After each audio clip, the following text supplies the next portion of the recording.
Chapter 1.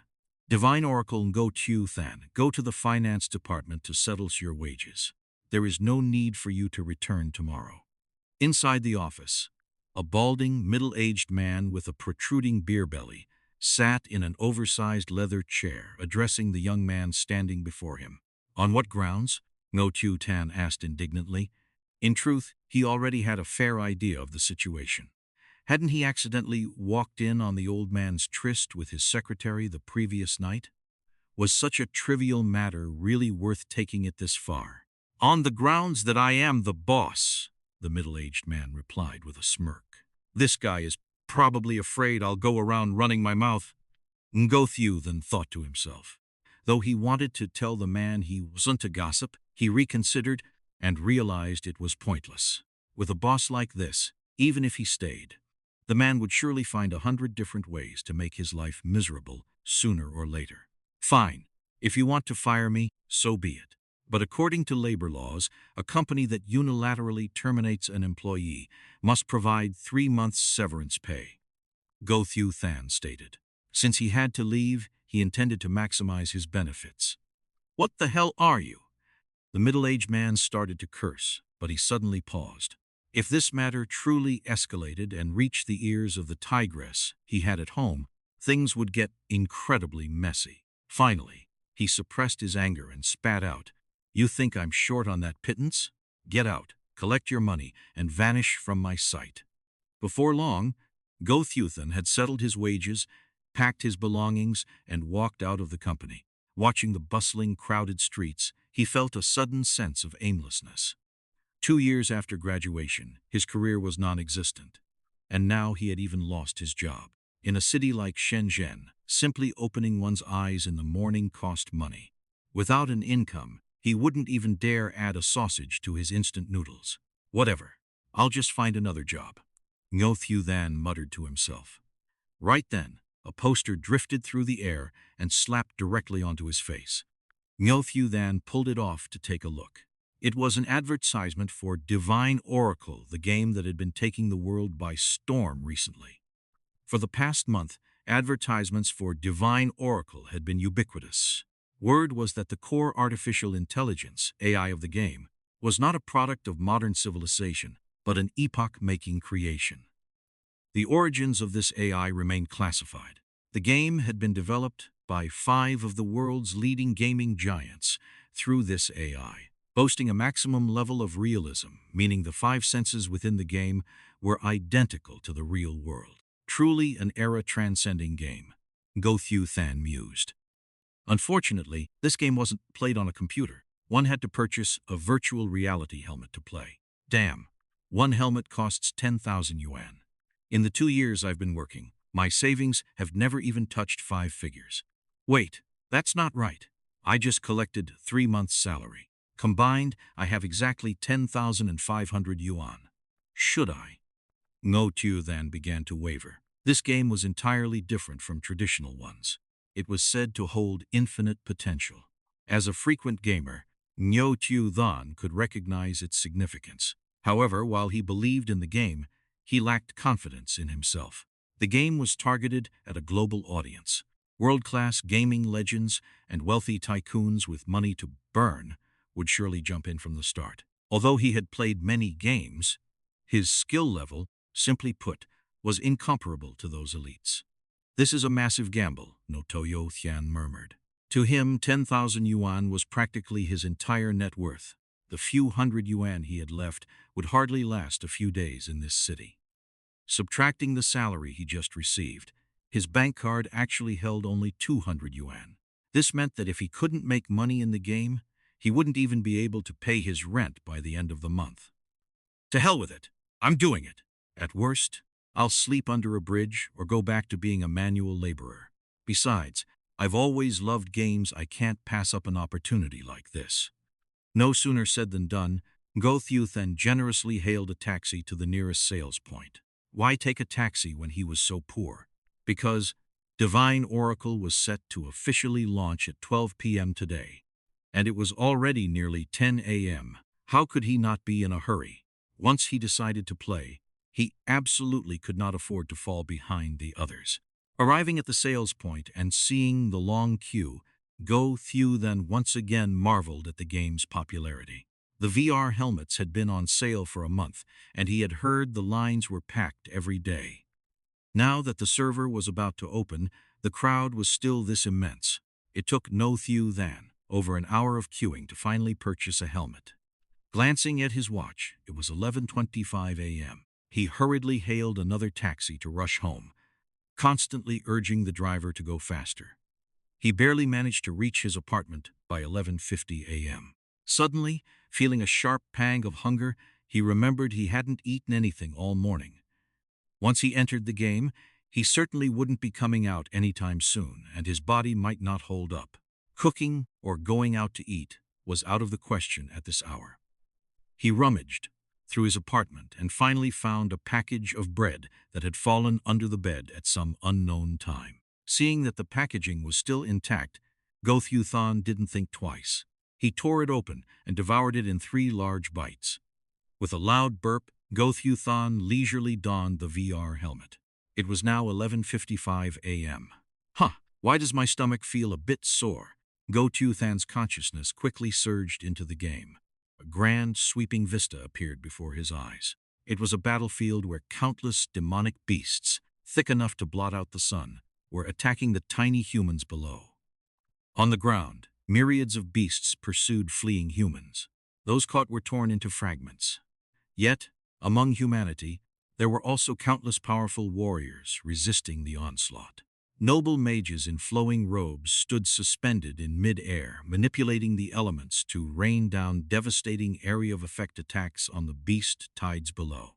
Archers with bows in hand fired arrows in a frenzied barrage at the flying monsters. Shield guards stood at the front with high-raised shields, one man holding a pass that 10,000 could not breach. Warriors wielding battle axes charged through the beast swarms, carving paths of destruction. Assassins moved like ghosts, appearing and disappearing to harvest the lives of weakened beasts. At the rear of the throng, priests clad in white looking like pure, holy angels continuously healed their comrades. These were the 6 main professions in Divine Oracle Mage, Archer, Shield Guard, Warrior, Assassin, and Priest. Although the human experts were many, they could not withstand the demonic legions that were as vast as a sea of clouds. Eventually, every human on the battlefield fell in combat, and the countless beasts roared amidst the carnage, flaunting their victory. Ngo Thieu Than stared at the scene in a daze, the realism so intense it sent chills down his spine. It was terrifying. It didn't feel like a game at all, but like a real event that had just occurred. While Ngo Thieu Than was still in a state of utter shock, the scene shifted, and he found himself inside a massive grand hall. At that moment, a system voice rang out. Scanning brainwaves. Scan complete. Collecting blood sample. Ngo Thieu Than felt a sudden sharp sting on his scalp. What the hell? A gaming helmet can actually prick people. After a moment, he heard the system notification. Blood sample collection complete. Binding DNA. Binding complete. Name confirming identity. Name Ngo Thieu Than. ID number 3228524. Nationality. Xianxia. Bank card has been linked for you. In-game currency transactions are now enabled. Is this really just a game? Ngo Thieu Than stared at the space in front of him as if he had seen a ghost. What on earth was this? With a single scan, even his household registration had been laid bare. Was it truly this terrifying? Chapter 2. The Source of Toxic Poison. 1 minute and 30 seconds remaining until the game officially commences. Please name your character. Hearing the system notification ring out once more, Ngo Thieu Than shook his head lightly, choosing not to overthink it. This was, after all, a groundbreaking game.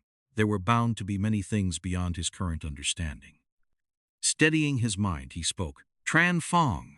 Naming successful. The game utilizes the player's original appearance, which cannot be adjusted. Upon entering the game, masks or veils may be purchased at the shop to conceal your identity. To ensure players adapt quickly, the initial pain perception is set at 5%. For every 10 levels gained, the system will automatically increase this by an additional 10%. All other senses are perfectly synchronized with the real world. Upon entering the game, the system will generate a lifelong random talent for each player based on their comprehensive individual characteristics. Each person's talent is unique. Please make good use of yours. When choosing a class, try to select one that complements your talent. Very well. We wish you a pleasant experience. The game is about to begin. 10, 9, 3, 2, 1. As the voice faded, a flash of light erupted, and Ngo Thieu Than found himself standing in a beginner village. Around him, white light flickered incessantly as players appeared one after another, soon packing the area like sardines. Damn, is this really a game? Holy crap, this is too realistic. This is absolutely no different from real life. Damn it, who dares touch this lady's backside? My apologies, I just wanted to test the sensation. I thought I was dreaming. A 100% realism rating is something else entirely. Bastard. Then let me give you a squeeze and see how real it feels. No, wait. I've already verified it. It's very real. The cacophony of voices surrounding him made it difficult for Ngo Thieu Than to distinguish whether he was in reality or a game. Welcome to Divine Oracle. You have been born in Beginner Village number 8365. The system has granted you a beginner's gift. Your talent has been generated. Source of toxic poison. Please check your personal attribute panel. Source of toxic poison? What on earth is that? What does an upright person like me have to do with poison? And Ngo Thieu Than muttered, bewildered. He knew that talents were determined by one's own nature, and he truly couldn't fathom any connection between himself and toxins. Back in reality, the moment Ngo Thieu Than's consciousness entered the game, his skin was gradually turning pale as toxins continuously seeped into his bloodstream. Moments later, when the gaming helmet performed a blood sampling, it detected the presence of these toxins. Through the sampling process, the helmet eventually absorbed the majority of the poison within Ngo Thieu Than's body. Open character interface, Ngo Thieu Than thought silently. Name, Tranfong level, 0 health, 50 manas, 50 physical attack, 10 magic defense, 5 magic defense, 5 movement speed, 5 magic experience, 0 Hun strength 5, affects physical attack, 1 strength 2. Physical attack, intelligence, 5, affects magic attack, 1 intelligence 2 magic attack constitution, 5 affects health, 1 constitution 10 health, roots, 5 affects defense, 1 root 1 physical defense and 1 magic defense, spirit, affects mana, 1 spirit 10 mana, agility, 5, affects movement speed and attack speed, 1 agility, 1 point of movement speed and attack speed. The starting stats for everyone in the beginner village were 5.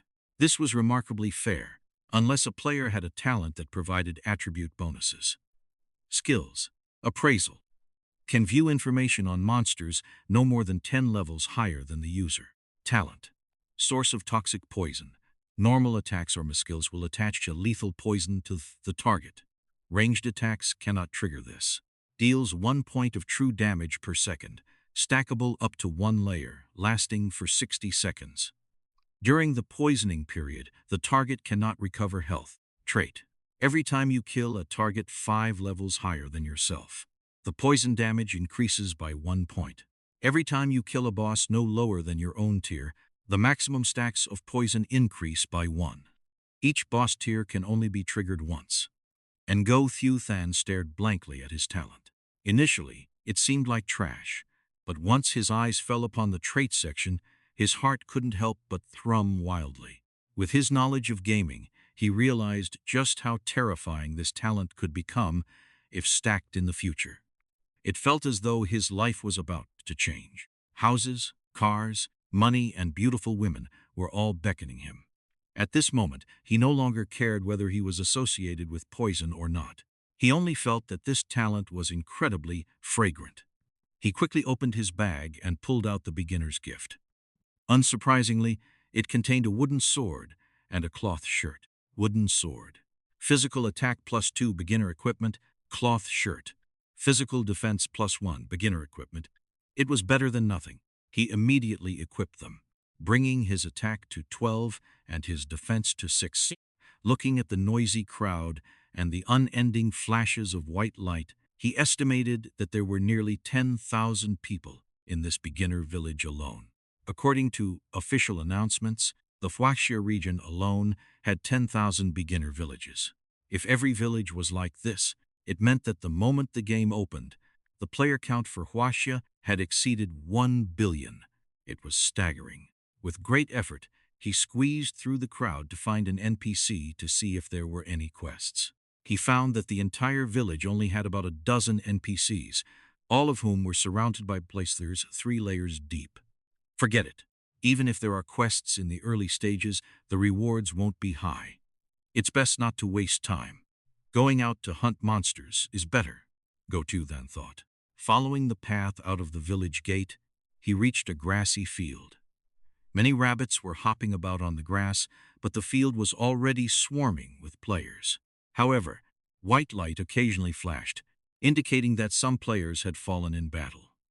Could those cute little rabbits actually kill people? Surprised, Ngo Thieu Than approached a rabbit and cast appraisal. Small white rabbit level. 1 health, 100 physical attack, 12 physical defense, 7 speed, 6 skills. None glancing at the rabbit's attributes and then at his own. Ngo Thieu Than's lip twitched. He finally understood why people were dying. If one didn't form a team, an ordinary person couldn't even defeat the lowest level rabbit. Before the level 10 class advancement, player attributes were essentially the same. With the wooden sword, one had 12 attack points. With the cloth shirt, only 6 defense. This meant hitting a rabbit dealt 5 damage, while the rabbit hitting back dealt 6 damage. Crucially, the rabbit had 100 health, while players only had 50. In the early stages, attack speeds were identical. Basically, you slashed it once, it scratched you once, and the final result was painfully obvious. The most frustrating part was that the rabbit was slightly faster than a player, meaning if you couldn't win, you couldn't run either. Was this game even serious? Damn. The designer of this game is a real dog. Can you guys believe I've been killed by a rabbit twice already? I've got it worse than you. I was one of the first out, and I've died 3 times. I've played games for years, and this is the first time I've been unable to beat a rabbit. How humiliating. Despite the high death toll, the sheer number of people was overwhelming. Usually, as soon as a rabbit respawned, several people would swarm it. Without a party, experience went to the one who dealt the killing blow, while loot depended on who was faster. Yet, even though many rabbits had died, only the occasional copper coin or rabbit fur dropped. Not a single piece of equipment was in sight. The drop rate in Divine Oracle was truly enough to make one weep. Damn it, killing a rabbit only gives 1 experience point. I worked so hard just to snatch one. How long will it take to kill 100? Someone complained loudly. Ngo Thieu Than clicked his tongue. Was the game really this difficult? Looking at the spirited players around him, he felt that fighting here was truly not viable. The rabbit he had just appraised had already been butchered by a mob of players. Whatever, I'll try somewhere else, Ngo Thieu Than muttered. Chapter 3. The shameless tactic. Ngo Thieu Than walked a considerable distance only to realize he had no way to make a move. Players were everywhere, mostly a chaotic and disorganized mess. As soon as a rabbit respawned, a swarm of people would lunge at it, hacking and slashing wildly. However, his sharp eyes noticed a few groups that seemed well-trained, coordinating seamlessly to guard spawn points with clear roles. Some took turns delivering finishing blows, while others specialized in weakening the monsters so one individual could reap the rewards, concentrating all resources on a single person. Regardless of the method, it was far more effective than the disorganized crowd. Ngo Thieu Than thought to himself, "This is the power of a guild." Ngo Thieu Than began to feel restless. Until now, he hadn't even managed to touch a single strand of rabbit fur. At this rate, he would surely be left behind. Yet, he had no desire to fight others for scraps.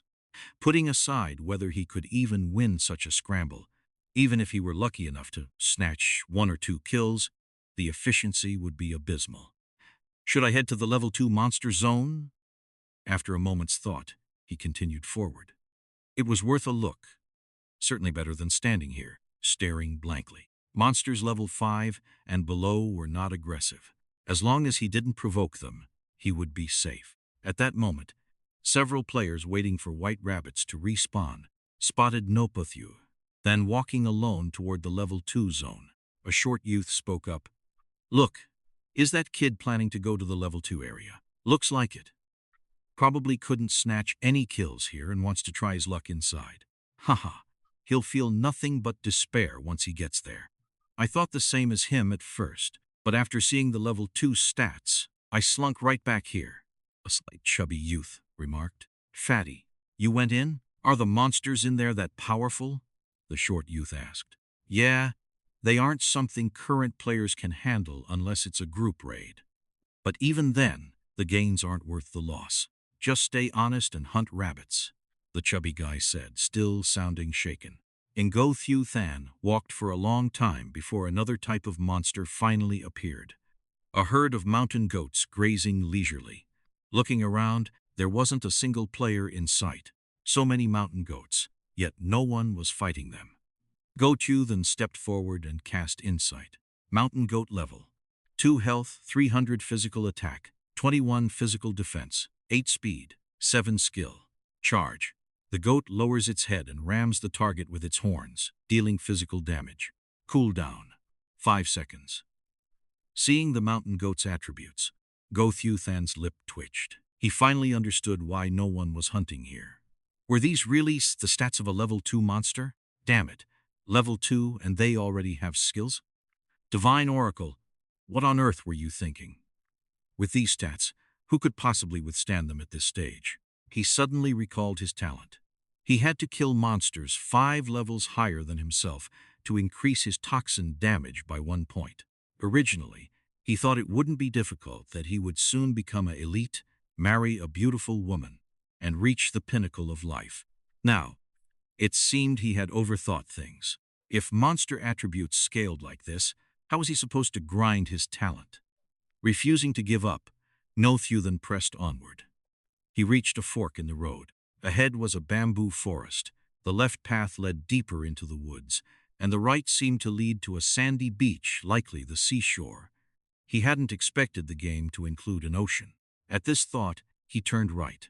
Even if he didn't hunt monsters, admiring the sea wouldn't be a bad idea. Shortly after, a beach indeed came into view, with a vast, boundless ocean stretching out before him. The scenery was beautiful. Was this truly just a game? It felt like a real place. Feeling the sea breeze, Ngo Thieu Than spread his arms and took several deep breaths. How could the real world have air this fresh anymore? This game offered a complete sense of immersion. Whoa, that's a huge crab. Out of the corner of his eye, Ngo Thieu Than spotted a crab as large as a basin emerging from the sand, waving its massive pincers as it scuttled sideways toward him. He cast Insight and then bolted faster than a rabbit. Giant crab level, 4 health, 800 physical attack, 45 physical defense, 15 speed, 8 skill. Jewel pincer strikes. Swings both large pincers to deal physical damage twice in rapid succession. Cooldown, 10 seconds. After running a good distance away, Ngo Thieu Than stole a fearful glance back at the distant crab, muttering curses under his breath. You damn designers, are you sure this game is meant for players? A single crab can easily one-shot someone. How is anyone supposed to survive this? Sigh, what to do? It seemed he would have to obediently return and compete for rabbits with the others. Just as he was about to leave, Ngo Thieu Than noticed a large sea turtle crawling slowly across the sand. Out of curiosity, he cast Insight. Sea turtle level, 5 health, 1800 physical attack, 50 physical defense, 40 speed, 3 skill. Spiked shell blocks the next attack and reflects damage back to the attacker. Cooldown, 10 seconds. Looking at this turtle's attributes, most people would undoubtedly turn and run without hesitation. It was the epitome of a high defense, high health monster. With 40 points of defense and 1,800 health, even high-level players wouldn't want to touch this thing. The reward-to-effort ratio was too low. However, at that moment, a strange light flickered in Ngo Thieu Than's eyes. It was true that the sea turtle's attributes were an insurmountable wall for any level 0 player with 40 defense. No one could break through its guard. But Ngo Thieu Than's damage didn't rely on attack power. What he was eyeing was the turtle's speed. With only 3 points of speed, he could easily kite it. Even if he took a hit, its 50 attack wouldn't kill him instantly, as his 6 defense meant it would only deal 44 damage. Its only skill was completely useless against him. Since his attacks wouldn't pierce its defense anyway, the forced 1 point of damage wouldn't matter even if it was reflected entirely. Moreover, his toxin damage dealt 60 points per minute. If it didn't regenerate health, he could poison it to death in 30 minutes. In those 30 minutes, even if he went back to the village entrance, he might not even snatch a single rabbit. Most importantly, he was currently level 0, and the sea turtle was exactly 5 levels higher, which would trigger his talent's special trait. "Haha, let's do this." No sooner said than done. Ngo Thieu Than quickly approached the sea turtle. Level 5 turtles were not aggressive, so he walked right up to it and swung his wooden sword against its shell. 1-1. A red 1 appeared above the turtle's head, the forced damage from failing to pierce its defense, immediately followed by a white 1, representing true damage. The sea turtle moved slowly but reacted quite fast. After being struck, it extended its head and snapped at him. 44 with only 50 health, Ngo Thieu Than was instantly plunged into a critical state. Terrified, he turned tail and bolted. His speed advantage was now glaringly obvious. The sea turtle pursued him leisurely, but it could only watch as he drew further away while white 1 figures continued to pop up over its head. Its health bar was depleting at an agonizingly slow pace. Having run a safe distance, Ngo Thieu Than turned back to look at the sluggish turtle behind him and smirked. "Little brat, come and get me." The poor sea turtle could only drag its heavy steps, persistently following him 1 inch at a time. 10 seconds later, Ngo Thieu Than was leisurely recovering health at a rate of 1 point per second while continuously taunting the turtle. In Divine Oracle, players and monsters alike followed the same rule. After 10 seconds of neither attacking nor being attacked, one was considered to have exited combat, and health would slowly regenerate. When health was below 100, it defaulted to 1 point per second. In the absence of healing potions, this was the only way to recover. And so, using this shameless tactic, Ngo Thieu Than began a war of attrition with the sea turtle. He timed it carefully. Just as the poison duration was about to end, he would rush in to land another strike and immediately flee. The 60-second poison duration was more than enough for him to fully heal before each new application of damage. Chapter 4. Talent Upgrade. For a full half hour, Ngo Thieu Than persisted. After delivering the final blow, he watched with excitement as the sea turtle, its health depleted, slowly approached death. As the last sliver of its life bar vanished, the turtle's massive frame finally collapsed to the ground in reluctant defeat. A system notification rang out immediately. "Ding! You have defeated a sea turtle. Gained 15 experience points. For killing a monster 5 levels above yours, you receive an additional 7 bonus experience points. Fractions of a point have been discarded." Ding! Talent characteristic triggered. Poison damage increased by 1 point. Targets will now lose 2 points of true damage per second. Sweet! Ngo Thieu Than cheered at the notification. Gaining 22 experience points in one go was significantly faster than fighting over rabbits at the village entrance. More importantly, his talent had upgraded. That was the crux of the matter. Now, if he continued to hunt sea turtles, the time required would be cut in half. He hurried to the side of the great turtle's corpse and saw 2 copper coins on the ground. To his surprise, there was also a piece of equipment. Ngo Thieu Than picked it up instantly, his heart racing. He hadn't expected a drop so soon. Although the drop rate increased when killing monsters 5 levels higher, the base rates in Divine Oracle were notoriously abysmal. For the very first monster to drop equipment was a genuine stroke of luck. He pulled the item out to inspect it. It was a pair of shoes, canvas shoes quality, white grade movement speed, +3 physical defense, +2 equipment requirement. None excellent, simply excellent. These were exactly what he needed. Ngo Thieu Than hurriedly slipped them on. His movement speed now reached 8 points, and his defense hit 8 points as well. In Divine Oracle, equipment quality was ranked from lowest to highest as follows: white, black, iron, bronze, silver, gold, dark gold, platinum, diamond, resplendent, transcendental, saint divine, ultra divine.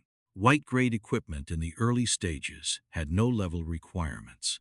Requirements only began at the black iron grade, which was also the level where secondary attributes started appearing. By the time one reached gold grade, equipment would even feature attached skills. With the shoes on, he felt a slight spring in his step. In a jovial mood, Ngo Thieu Than set off to find his next turtle. This type of monster was perfectly suited for his current needs. The only drawback was their scarcity. After wandering for a while, he finally spotted another turtle, basking in the sun on the sand. Ngo Thieu Than stepped forward and swung his sword down hard against the turtle's shell before immediately turning to run. However, he was still nipped once. In the early game, when attack and movement speeds did not completely overwhelm the opponent, it was difficult to evade all damage. 2, 2, 2. White numbers drifted steadily above the turtle's head as it lumbered after him. This time, the process was visibly faster. It took only 15 minutes for the poor turtle to breathe its last. Ngo Thieu Than quickly snatched up 2 copper coins and moved on to his next target. He continued his relentless hunt. As his talent grew, the time taken to kill each turtle grew shorter and shorter. The third took 10 minutes, the fourth 7.5, and the fifth was finished in a mere 6 minutes.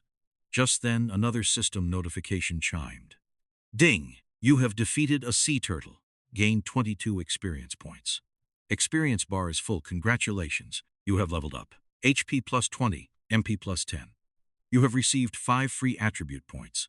Please distribute them wisely. Finally leveled up. This speed should be among the fastest. Ngo Thieu Than thought to himself. Looking at the 5 attribute points, he hesitated for a moment before decisively dumping them all into agility. The only reason he could kill a level 5 sea turtle was because it was slower than him. To maximize the advantage of his talent, increasing agility to boost his absolute movement speed was undoubtedly the right choice. After leveling up and assigning points, his attributes shifted. HP rose from 50 to 70, MP from 50 to 60, agility from 5 to 10, and movement speed from 8 to 13. His other attributes remained unchanged. He glanced at his experience bar, 10,300. Needing 300 experience points to get from level 1 to level 2 felt reasonable. It would only take about a dozen more turtles. Ngo Thieu Than weighed his options. Should he continue with the turtles or head elsewhere to find level 6 monsters? While hunting turtles was safe and leveled him up at a decent pace, level 5 turtles could no longer trigger his talent's growth. It's a pity you don't lose levels upon death in the beginner village, he muttered. Otherwise, I'd honestly let this turtle kill me just so I could drop back to level 0 and keep farming my talent. That would be the real dream. Oh well, I'll head elsewhere and see. With a movement speed of 13, I should be faster than most monsters. Maybe I can find something suitable to farm my passive. If not, I can always come back here. It won't take much time anyway. With that thought, Ngo Thieu Than turned back. He had reached the edge of the map where the ocean began, so there was nowhere to go but back. Returning to the crossroads, he headed directly toward the forest on the left. The bamboo forest ahead offered poor visibility and was ripe for ambushes. Monsters level 5 and above would attack on sight. With his current fragile build, he wouldn't be able to handle that kind of pressure. The light in the forest wasn't too bad, as the trees grew quite sparsely.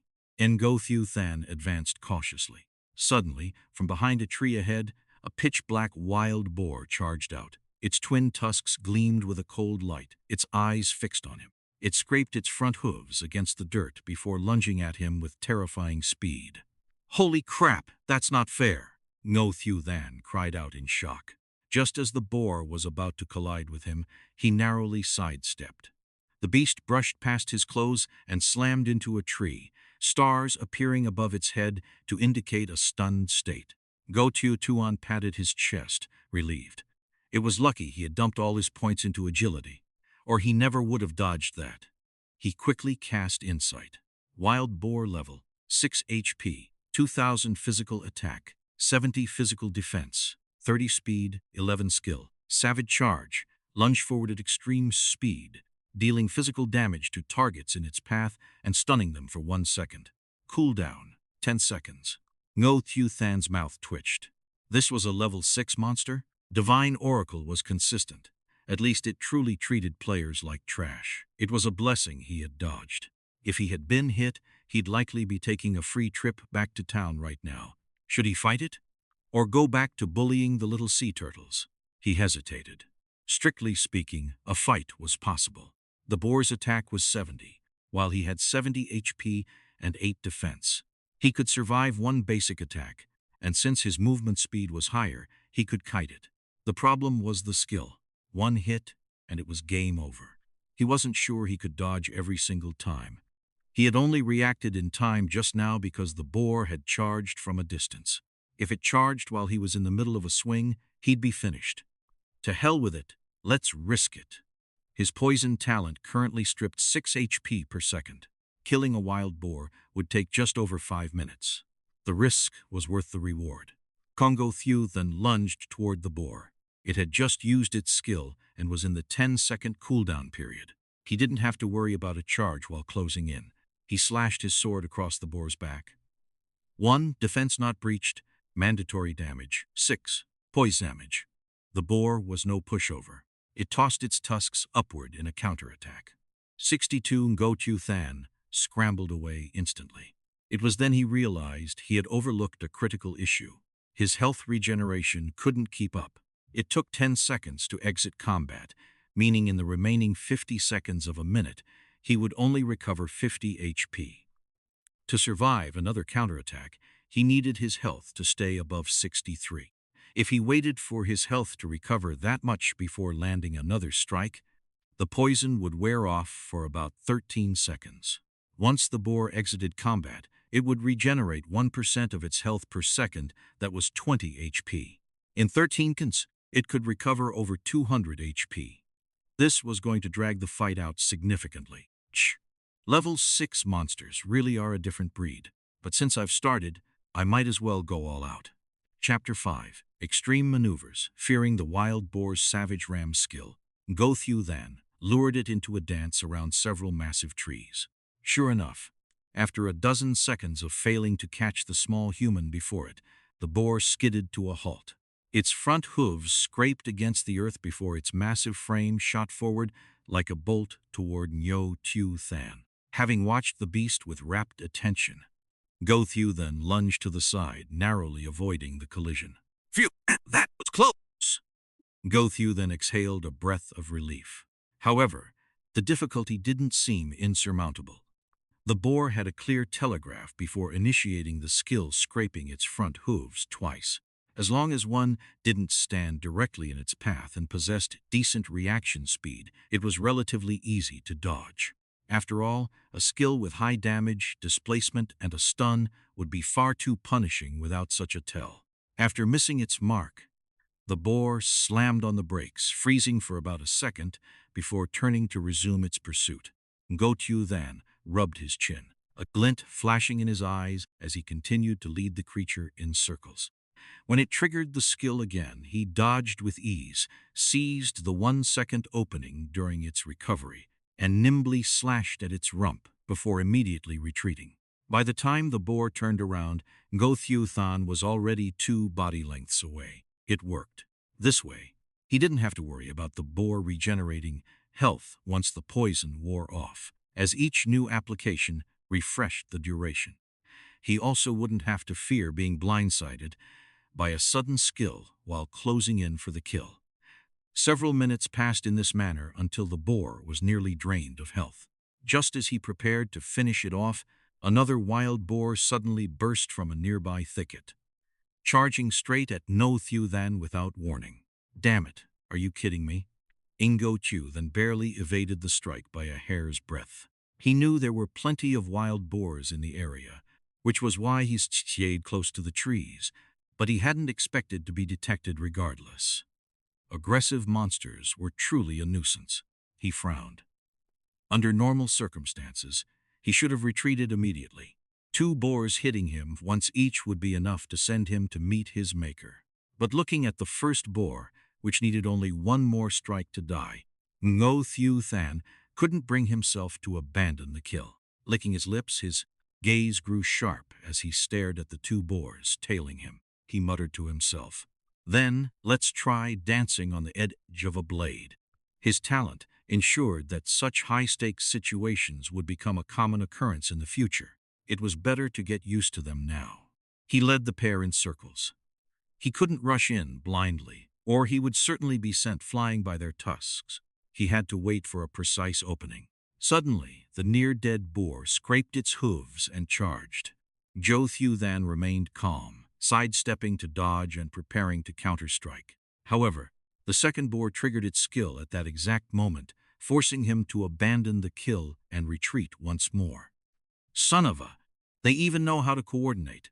What kind of madness is this? Ngo Thieu Than grumbled in frustration.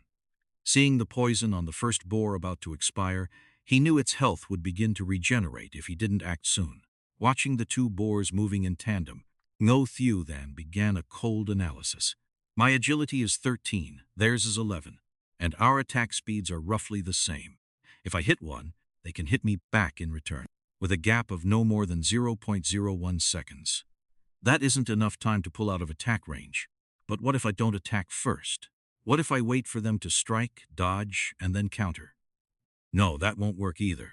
With my current movement speed, 1 second isn't enough to run back and forth, it's only enough for a single movement. Then what if I don't try to pull away? An idea suddenly sparked. If I sidestep toward the dying boar when they attack, I can dodge the healthy one's strike while taking a hit from the weakened one. I can swing my sword in exchange and then run. If I only take 1 instance of damage, I can definitely survive. No sooner said than done. Ngo Thieu Than slowly approached the 2 boars, his nerves stretched to the limit. The theory was sound, but the execution required extreme precision. A single mistimed step would result in a free trip back to town.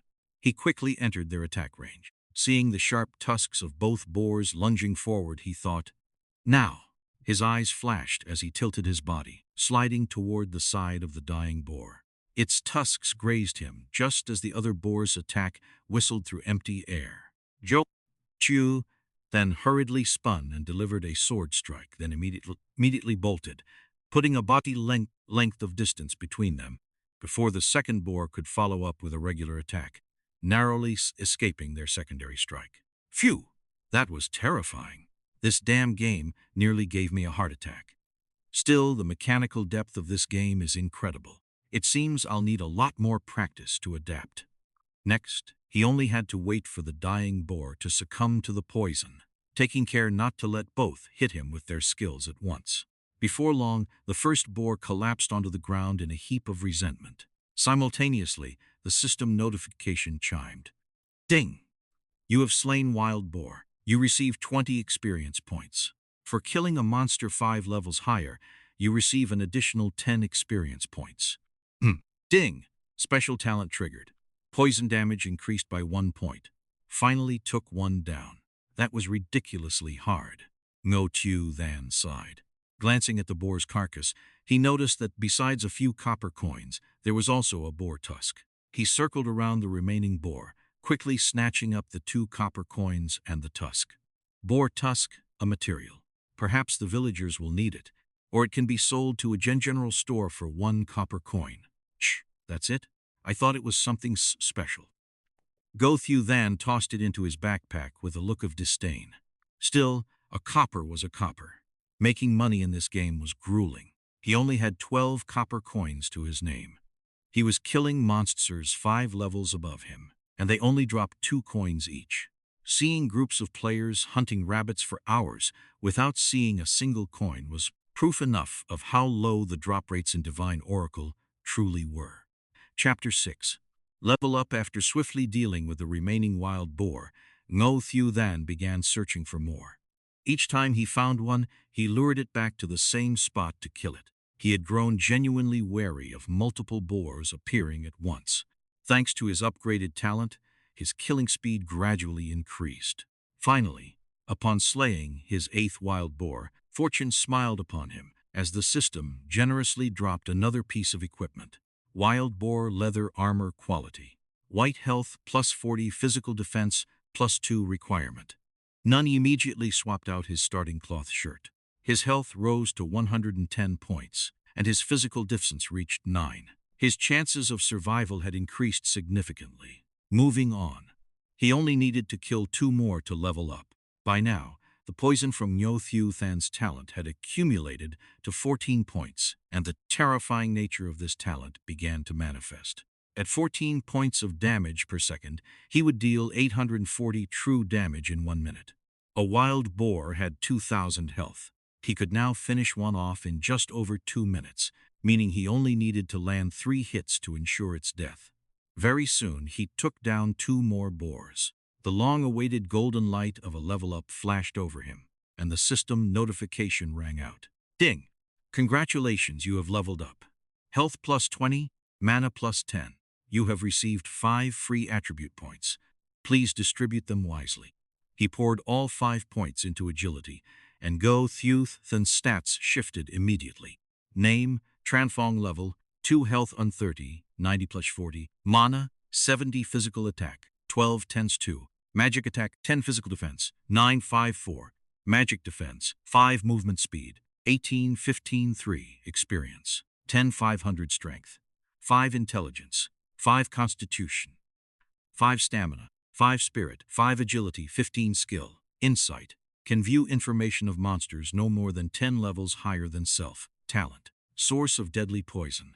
Basic attacks or melee skills apply a deadly poison to the target. Ranged attacks cannot trigger this. Deals 16 points of true damage per second to the target's health. Stacks 1 time, lasting 60 seconds. While poisoned, the target cannot regenerate health. Trait, each time you kill a target 5 levels higher than yourself, poison damage increases by 1 point. Each time you kill a boss whose rank is not lower than your own, the number of poison stacks increases by 1. Each boss rank can only be triggered once. Equipment wood sword. Physical attack plus 2 wild boar leather armor. White health plus 40. Physical defense plus 2 cloth shoes. Movement speed plus 3. Physical defense plus 2. Chapter 6. Wild boar king TSK. While leveling up was certainly a boon, it left Ngo Thieu Than in an awkward predicament. He could no longer farm his talent. He actually found himself grumbling that his progress was too rapid. If the players outside currently scrambling over every available rabbit knew of this, they would likely mob him to death out of pure envy. I should see if I can handle level 7 monsters. If not, I'll come back and keep killing boars. He thought, venturing deeper into the woods. The wild boar forest was immense, and it took a considerable amount of time just to reach its outskirts. He encountered several wild boars along the way, but he easily shook them off. With a movement speed of 18, there was no way these beasts, with their measly speed of 11, could hope to catch him. Emerging from the forest, he was met by a vast expanse of plains where packs of gray wolves prowled across the grass. Good heavens, there are so many of them! A chill ran down his spine. Fighting this many would be impossible. However, since he was already here, he decided to check their attributes. He picked out the nearest wolf and cast Insight. Fortunately, the skill had a decent range, allowing him to use it without entering the monster's aggro radius. Grey Wolf level, 9 health, 4000 attack, 115 defense, 55 speed, 20 skill. Tier, opens its maw to bite the target, dealing physical damage with a chance to cause bleed, losing 5 health per second for 10 seconds. Damn it, every time I see a new monster, it's a test for my heart. After reading the stat, his only urge was to curse the game designer. Even though the game was controlled by the Overmind and had nothing to do with human designers, and word was the Overmind was omnipotent. So he didn't dare insult it. He decided to stick to cursing the designer for safety's sake. What kind of nonsense was this? Were these the attributes of a common mob? This was clearly boss territory. Wait, this is a level 9 monster? Then level 7 and 8 must be on that middle path. I'll go check that out. I can't mess with these things. Ngo Thieu Than turned around and retreated immediately. Returning to the wild boar forest, he began heading toward the outer edge. Just then, a flash of golden light caught the corner of his eye. Intrigued, he moved toward the source. After pushing through a thicket of dense shrubs, he beheld a colossal wild boar, at least twice the size of the ones he had fought before.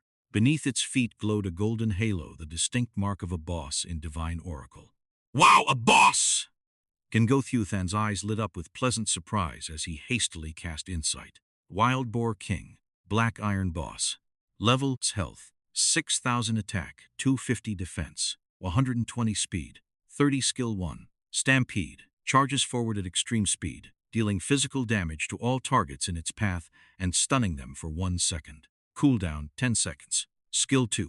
Frenzy. When the Wild Boar King rears up, it increases attack and attack speed by 20% for 30 seconds. Cooldown, 2 minutes. Skill 3. Recovery. Activates when health falls below 20%, defense doubles, and health restores to 50% over 10 seconds. During this time, it cannot move or attack. Cooldown, 5 minutes.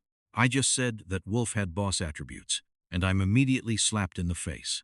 This is what a real boss looks like. How can a level 6 Black Iron boss have such terrifying stats?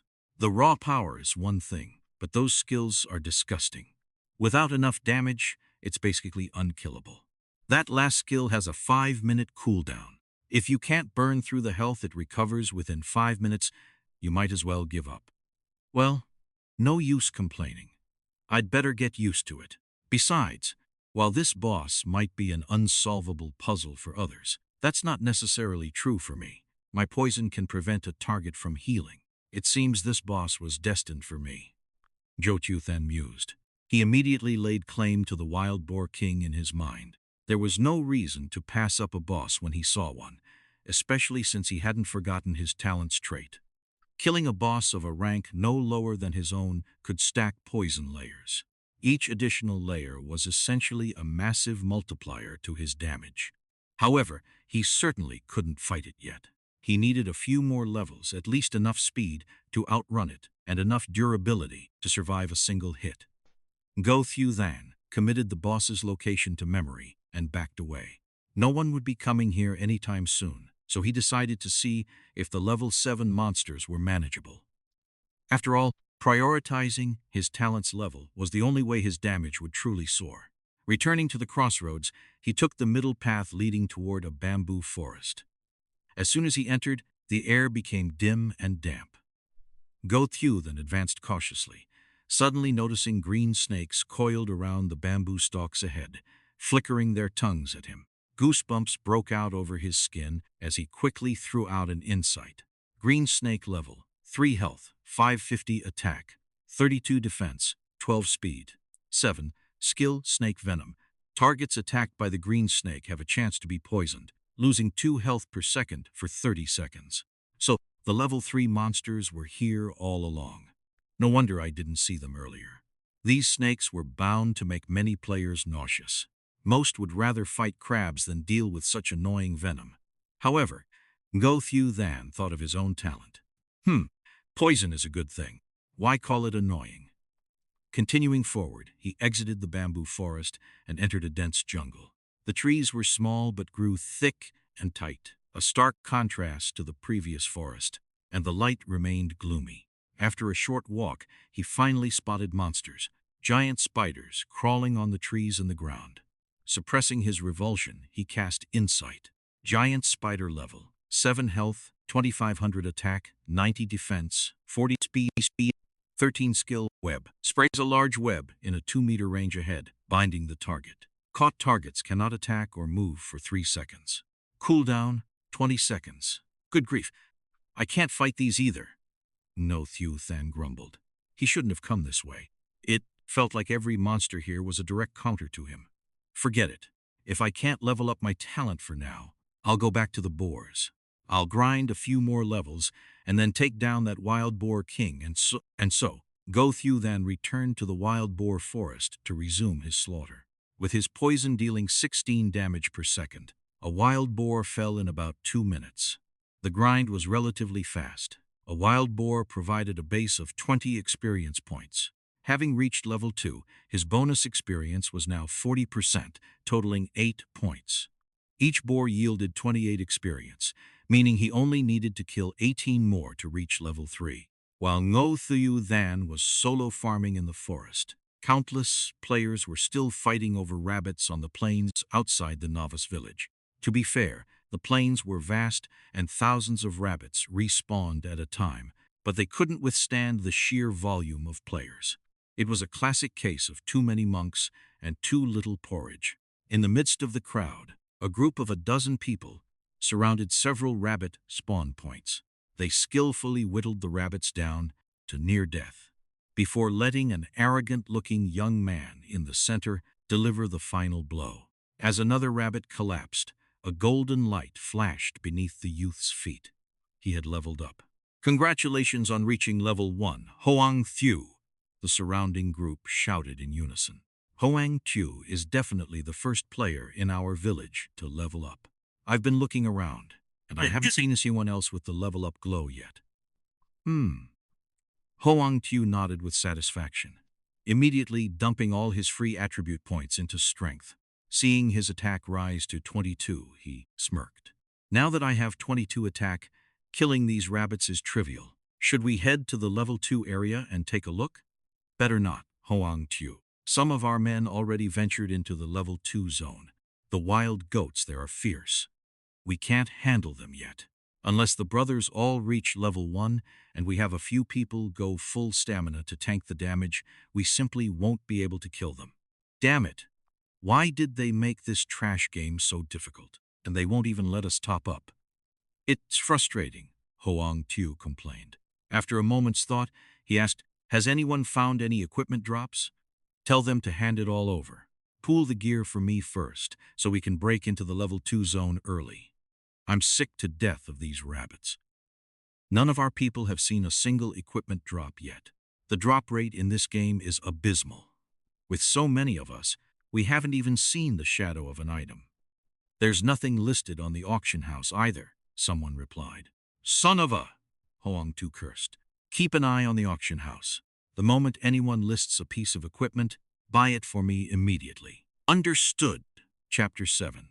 The first windfall Ngo Thieu Than was harvesting wild boars at a steady pace of 1 every 2 minutes.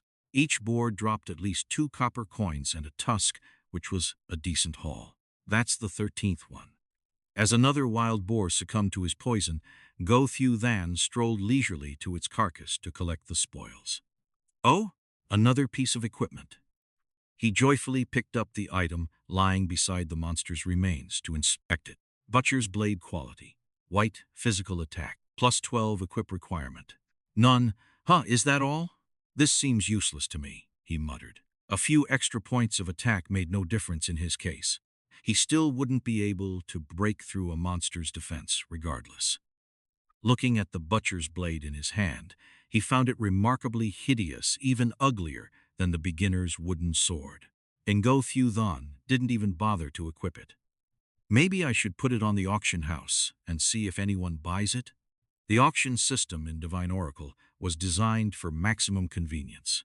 Players could summon the interface at any time to browse items or search by category. If they saw something they liked, they could purchase it directly without having to return to a city. Likewise, any unwanted items could be listed for sale immediately. The system allowed transactions in either cash or in-game currency. Once a cash transaction was successful, the funds were automatically transferred to the player's linked bank account. Players could not top up their accounts directly. They could only use real money to buy gold coins and equipment from other players. This design significantly hampered the rapid rise of billionaire whales. Ngo Thieu Than opened the auction interface only to stare blankly at the empty void within. Had no one listed anything yet? If so, what price should he set for this butcher's blade? There wasn't a single reference point. "How about 500 yuan?" he whispered to himself. "It's the only piece of equipment on the market, so 500 should be doable." After all, the drop rates in this game are abysmal. Desperate for money, he didn't even consider in-game currency. After listing the butcher's blade, he chose the direct cash transaction method and then looked at the auction options. Oh, I can choose between a fixed price or a competitive bidding war. Since I don't know the market value, I'll just go with a bidding war. This is actually quite handy, Ngo Thieu Than remarked, offering a rare word of praise. God damn it! The service fee for the bidding mode is higher than the fixed price mode. What a rip-off! He cursed immediately after his brief moment of appreciation. Fine. Expensive as it is, they're the ones running the show. He chose to remain anonymous, set the bidding duration to 10 minutes, and once everything was confirmed, he went back to hunting boars. At the entrance of the beginner village in the Rabbit Plains, young Master Hoang. A weapon just appeared on the auction house. It adds 12 points to physical attack. A young man shouted as he ran excitedly toward Ngo Thieu. What is there to think about? Buy it immediately, or are they asking for in-game currency? Ngo Thieu asked urgently. No, it's a cash transaction, but the seller set it to a bidding war. We have 10 minutes, the youth replied. As long as it's cash, there's no problem. You must win that bid for me, Ngo Thieu said calmly. To him, any problem that could be solved with money was no problem at all. Understood. Elsewhere, a group of 5 young men were methodically killing rabbits. Suddenly, one of them frowned and spoke up. Quan Lam, new equipment just hit the auction house. Oh, based on our observations, the rabbits in the beginner village definitely don't drop equipment. Could someone have managed to kill a level 2 mountain goat? The handsome man named Quan Lam asked skeptically. Doubtful. With our current strength, we can't handle those goats yet. Not unless we all reach level 1 first. It's more likely that some lucky soul hit the jackpot and got a drop from a rabbit, another young man suggested. Can we contact the seller? We could pay extra for some information, Quan Lam said. No, the listing is anonymous, the youth replied, shaking his head. Very well, nothing we can do then. If necessary, bid for the item. It's only white grade, but 12 points of attack is a massive boost in the early stages. Quan Lam instructed seriously. Understood. In yet another part of the village, a middle-aged man approached a tall girl wearing a white veil. She possessed an ethereal aura that seemed to transcend the mundane world. My lady, there is equipment on the auction house. Someone is finally selling equipment? Her eyes brightened. She opened the interface and nodded at the solitary item. A white-grade item with 12 attack points? It seems equipment stats in this game are quite potent. See if we can win the bid. Yes, my lady. Simultaneously, every corner of Beginner Village No. 8365 was buzzing with talk of the first item on the auction house. Though it was merely a piece of white-grade gear, it had sent shockwaves through the entire village. Items on the auction house were only visible to players in the same region, currently the same village, though later it would be the same main city. Holy crap, someone listed equipment. Finally, a glimpse of gear. Damn it, what's with the drop rate in this game?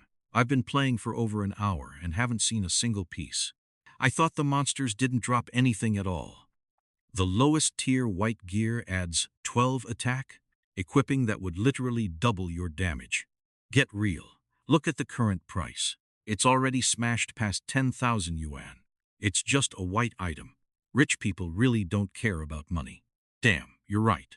I need to hurry up and kill some mobs. Maybe the next rabbit will drop something for me.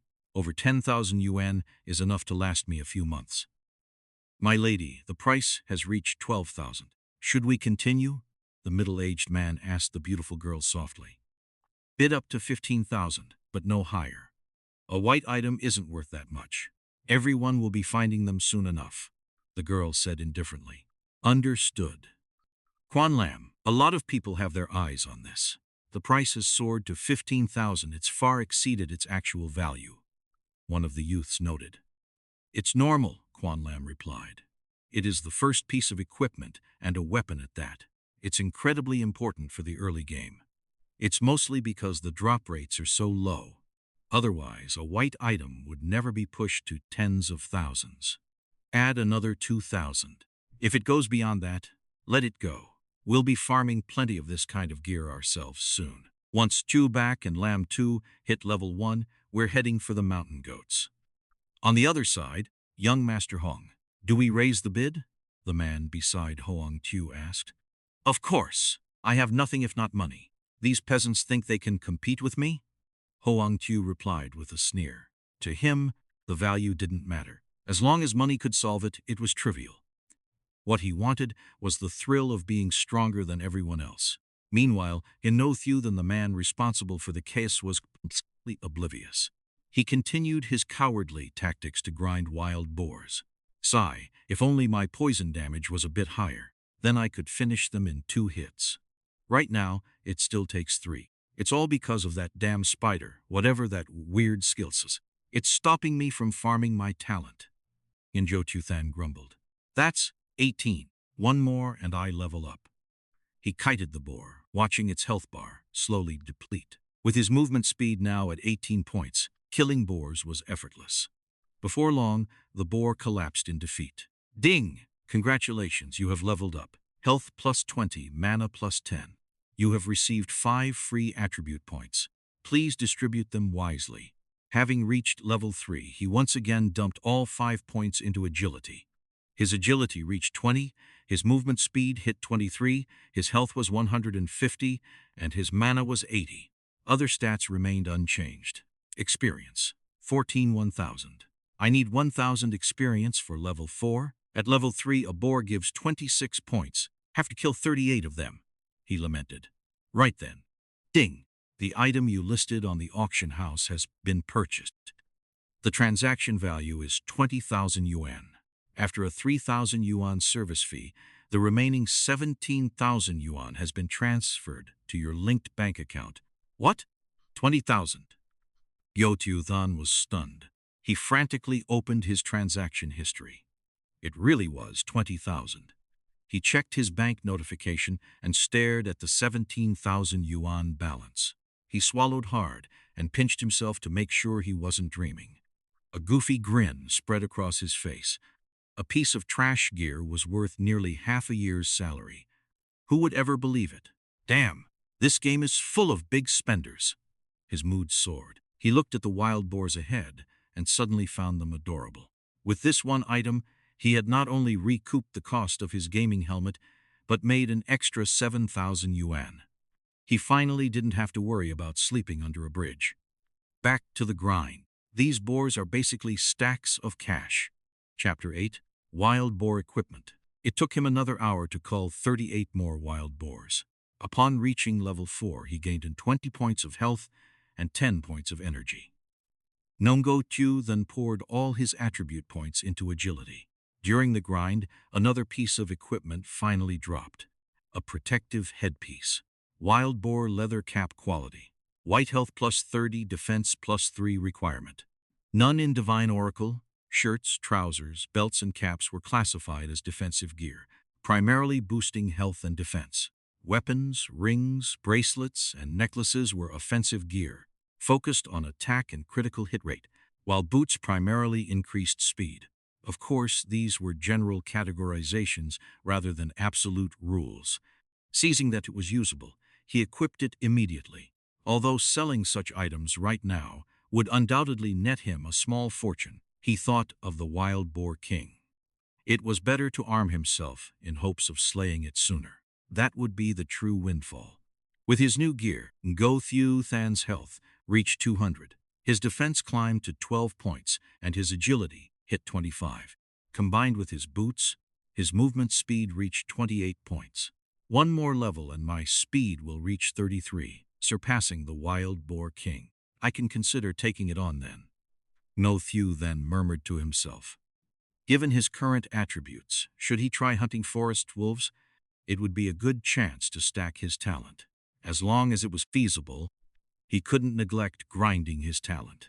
After all, it was the core foundation that would lead him to the pinnacle of success. After a moment of reflection, he shook his head.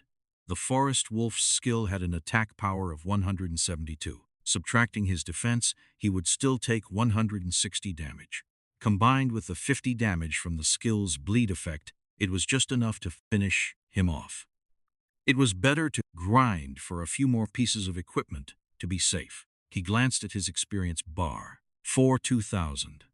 As a level 4 player fighting level 6 wild boars, he received a bonus for fighting higher level mobs, meaning each kill granted 24 experience points. He needed to kill 84 more to level up. If he could find 2 more pieces of defensive gear before then, he might actually be able to hunt forest wolves. Thus, Ngo Thieu Than resigned himself to the continued slaughter of boars. Meanwhile, in the level 2 mountain goat area, several player groups were already hunting the beasts. Namfong, fall back and heal.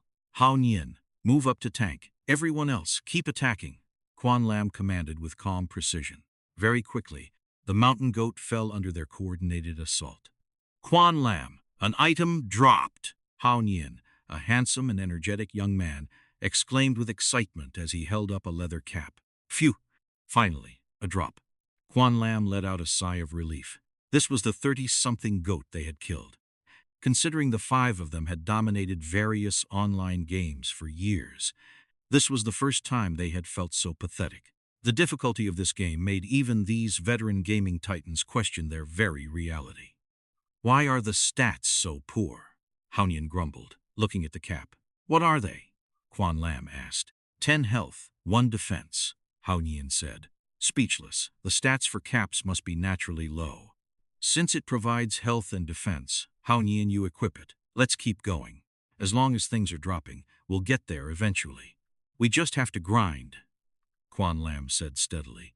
Other parties were faring much worse than Quan Lam's group, lacking their mechanical skill and tactical awareness. Fighting level 2 mountain goats was an immense struggle, and the white light of players dying and respawning flashed frequently. Ngo Thieu Than spent over an hour clearing another 32 wild boars before another piece of gear finally dropped. Wild boar belt quality. White health plus 30, defense plus 3 requirement. None after donning the belt, his health reached 230 and his defense rose to 15. Good, he thought. 1 more defensive piece and I can deal with the forest wolves. He looked at the 3 small health potions in his bag. Each would restore 10 HP per second for 10 seconds. If things got desperate, he would spend the potions to farm more talent points. If he waited until level 5, he would have to seek out level 10 monsters to farm his talent, and the difficulty would be even higher then. He had already realized that the higher the monster's level, the greater the attribute gap between levels became. The grind continued.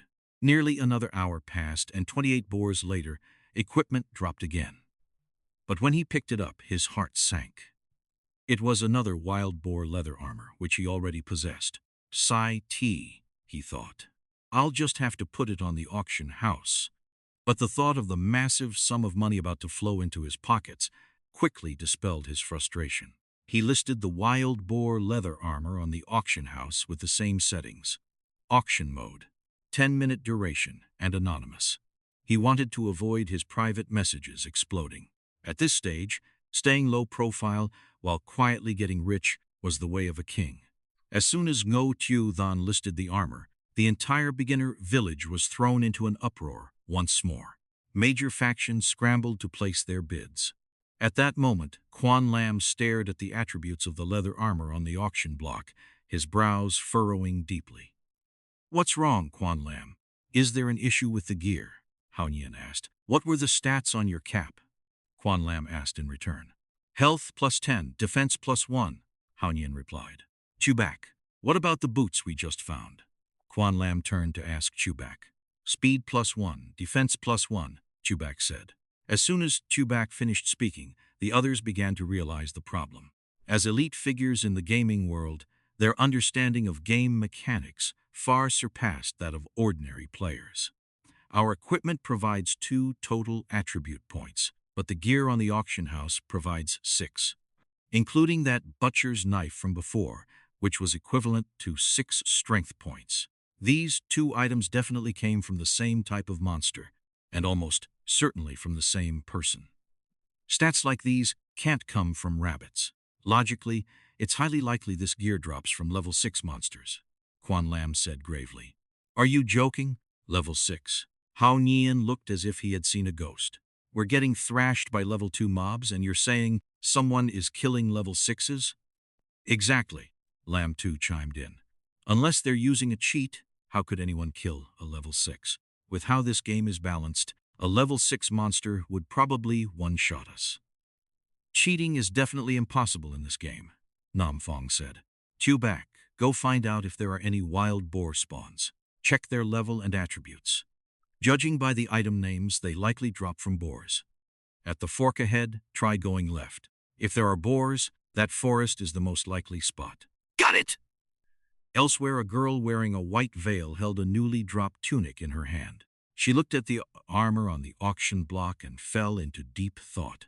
She had assumed that early game white gear would have similar stats, but it seemed she had underestimated the person listing these items.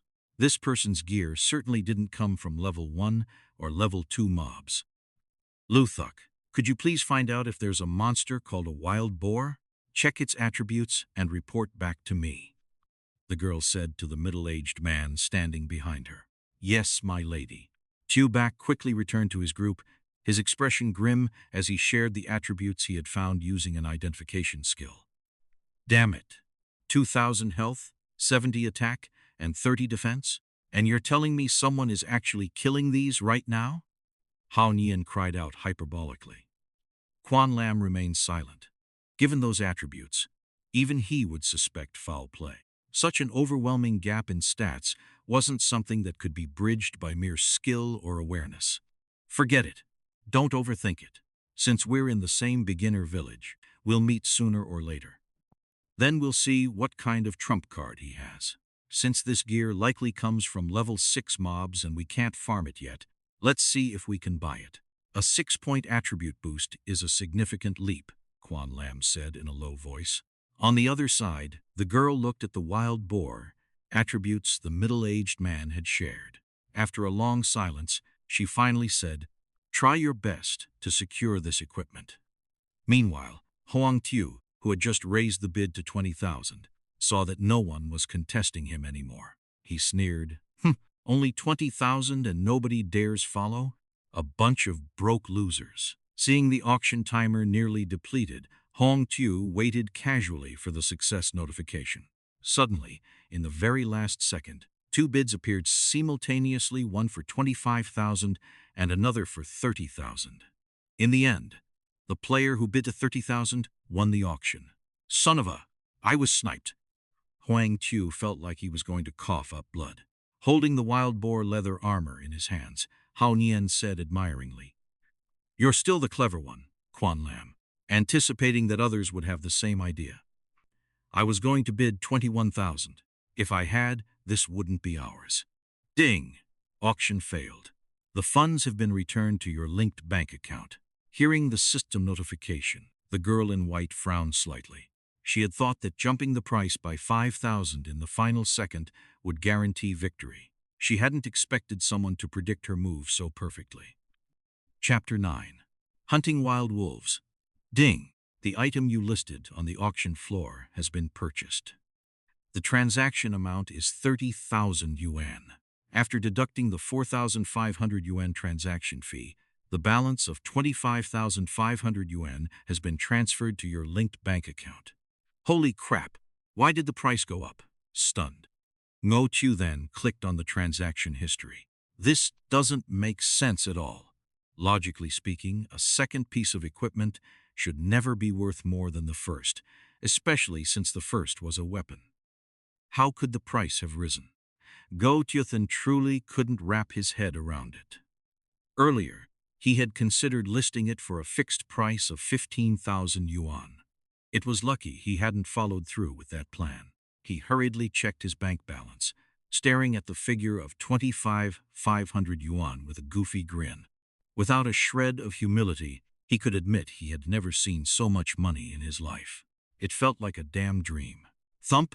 Just as Ngo Thieu Than was lost in his daydream, a loud impact resounded. He was sent flying, slamming hard against the trunk of a tree. His vision swam as a 1-second stun took hold of his mind. 90, damn it, a sneak attack. Ngo Thieu Than cursed. He had been so mesmerized by the money that he had completely forgotten he was still grinding mobs. After slaughtering so many boars, he had finally tasted the sting of their brutal charge. While Ngo Thieu Than was still dazed, the wild boar gored him once more. 55. Fortunately, Ngo Thieu Than's health had reached 230. Had he still been level 3, he would have been sent straight back to town.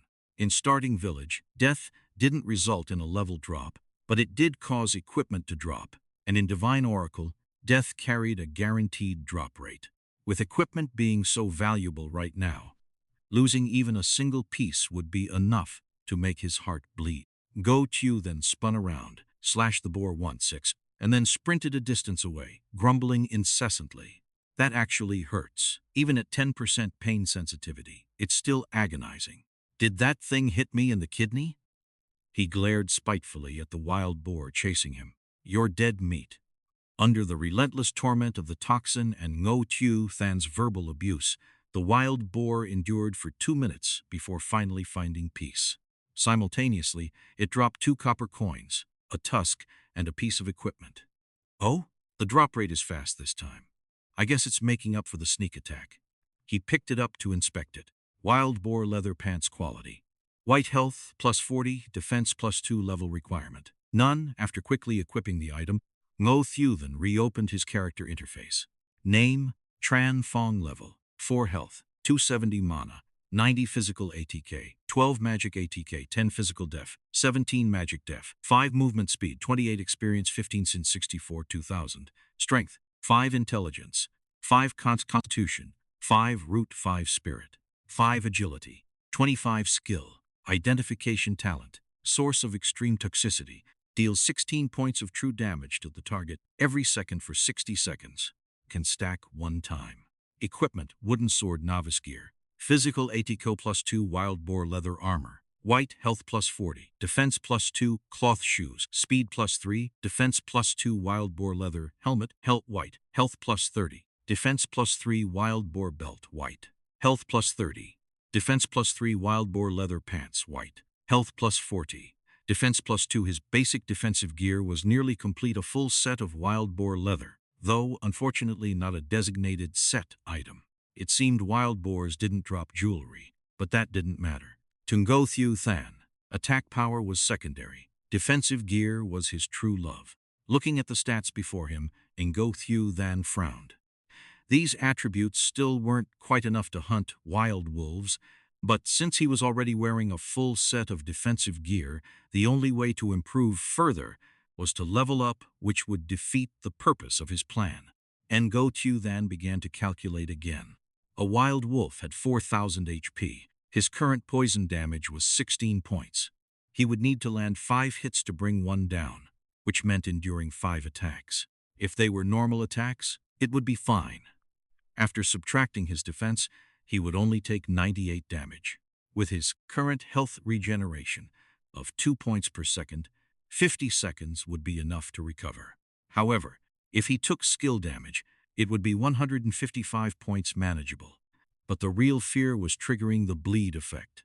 While bleeding, a player isn't considered out of combat, meaning he'd have to wait for the bleed to end and then wait another 10 seconds before health regeneration kicked in.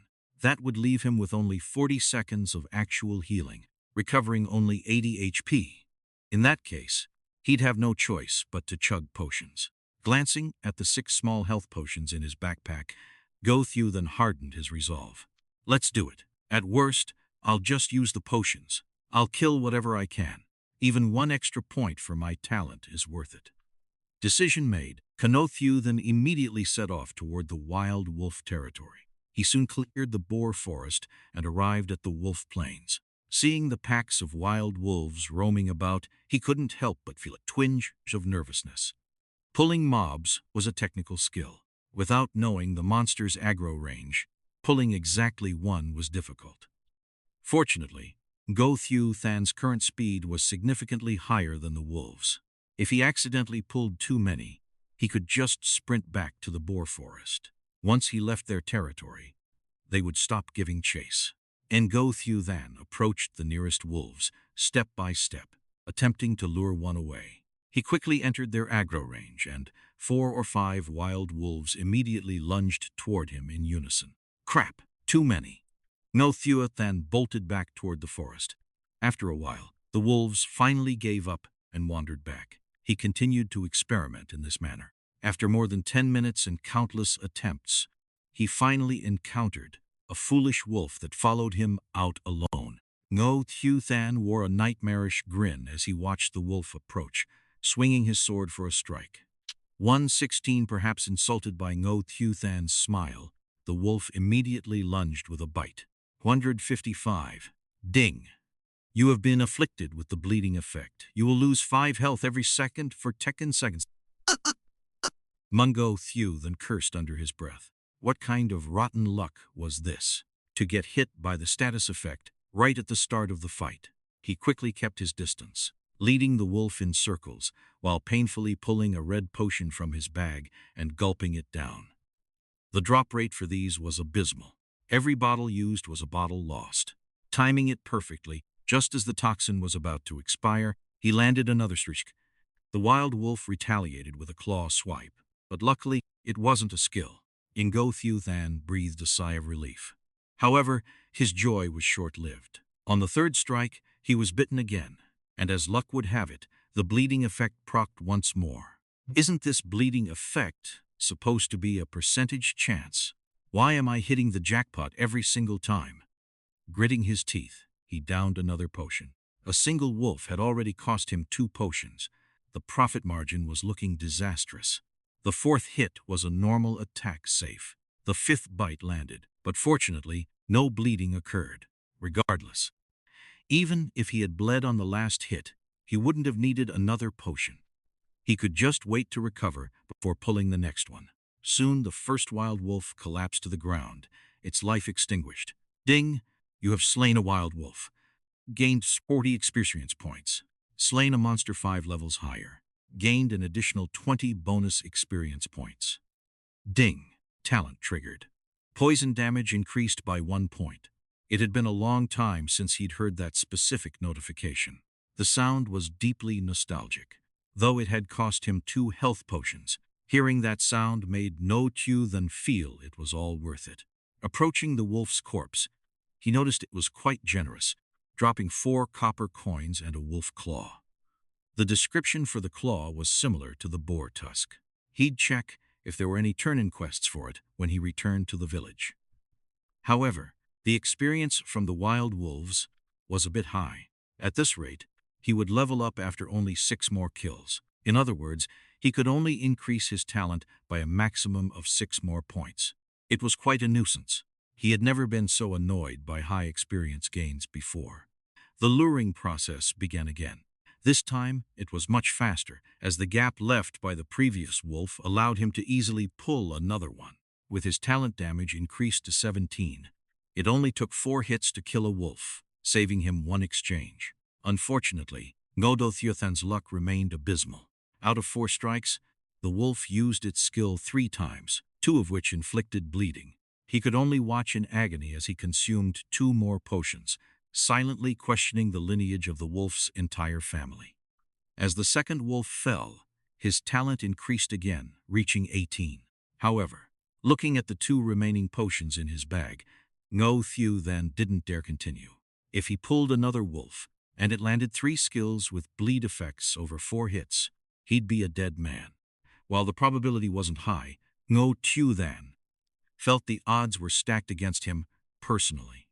He felt as though the main system harbored a deep-seated malice toward him. Forget it. I'll head back to the village and buy more medicine. He no longer had any interest in grinding boars. If he was going to grind, it had to be wolves. Glancing at the 200-plus copper coins in his bag, Ngo Thieu Than muttered to himself, "Once I buy enough potions, I'm setting up camp here. When you've got money, you can afford to be impulsive." Chapter 10. This old man is too wicked. On the way back, Ngo Thieu Than paused to reflect before stripping off all his equipment. Clad only in novice cloth armor and wielding a simple wooden sword, he made his way toward the village. He did not know how much gear other players had managed to scavenge, but he was certain it could not compare to his own haul. After all, he had been hunting high-level monsters with lethal efficiency. It was best to maintain a low profile. Being swarmed by curious onlookers would be a needless headache. As he returned to the mountain goat territory, he saw countless players divided into groups of 3 or 5, all laboring to bring down the goats. Their equipment was a uniform sea of novice cloth and wooden blades. Occasionally, a different piece of gear would catch the eye, but such instances were rare. Evidently, the drop rate in this game was abysmal enough to move one to tears. He felt a wave of relief that he had tucked his gear away beforehand. Otherwise, he would have surely been surrounded. Ngo Thieu Than did not stop, hurrying past the mountain goat area. After he passed, a girl wearing a white veil watched his retreating figure, her brow furrowing slightly. That man, there is something strange about his speed, she thought to herself. Even if one poured every attribute point into agility at level 2, no one should be that much faster than the rest. Is something the matter, my lady? Is there a problem with that man? Lu Thuk asked, following her gaze.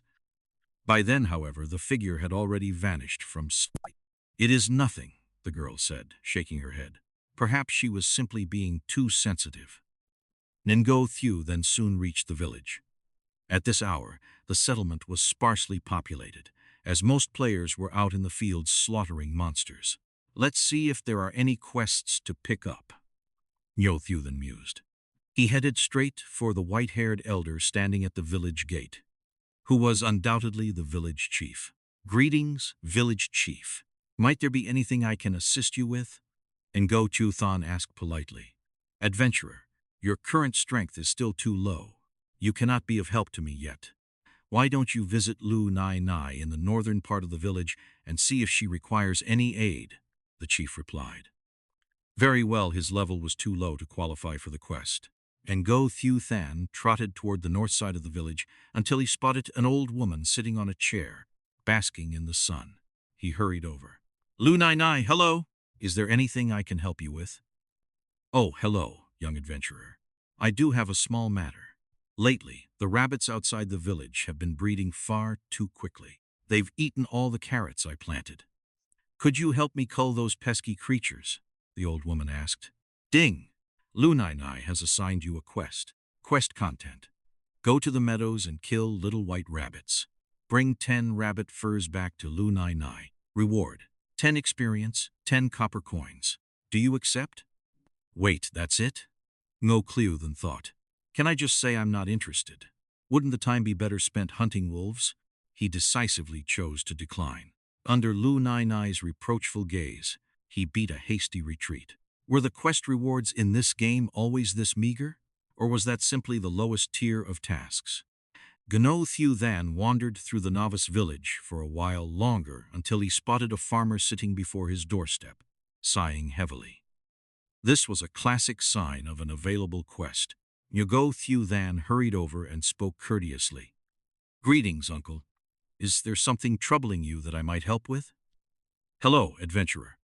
I have indeed run into some trouble lately, and I would be most grateful if you were willing to assist. Recently, wild boars have been frequently appearing in the woods, trampling all my crops. Could you help me exterminate those loathsome boars? The farmer asked. Ding! The farmer has assigned you a quest. Quest content. Go to the woods and kill wild boars. Bring 50 wild boar tusks back to the farmer.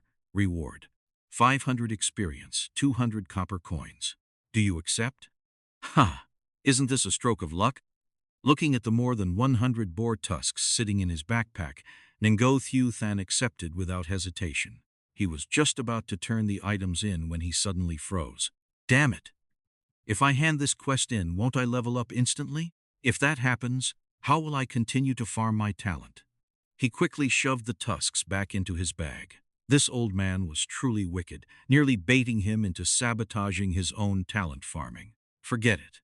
There's no time limit on the quest anyway. I'll come back to turn it in once I can no longer farm my talent in the novice village. By then, he would complete all the quests in one go.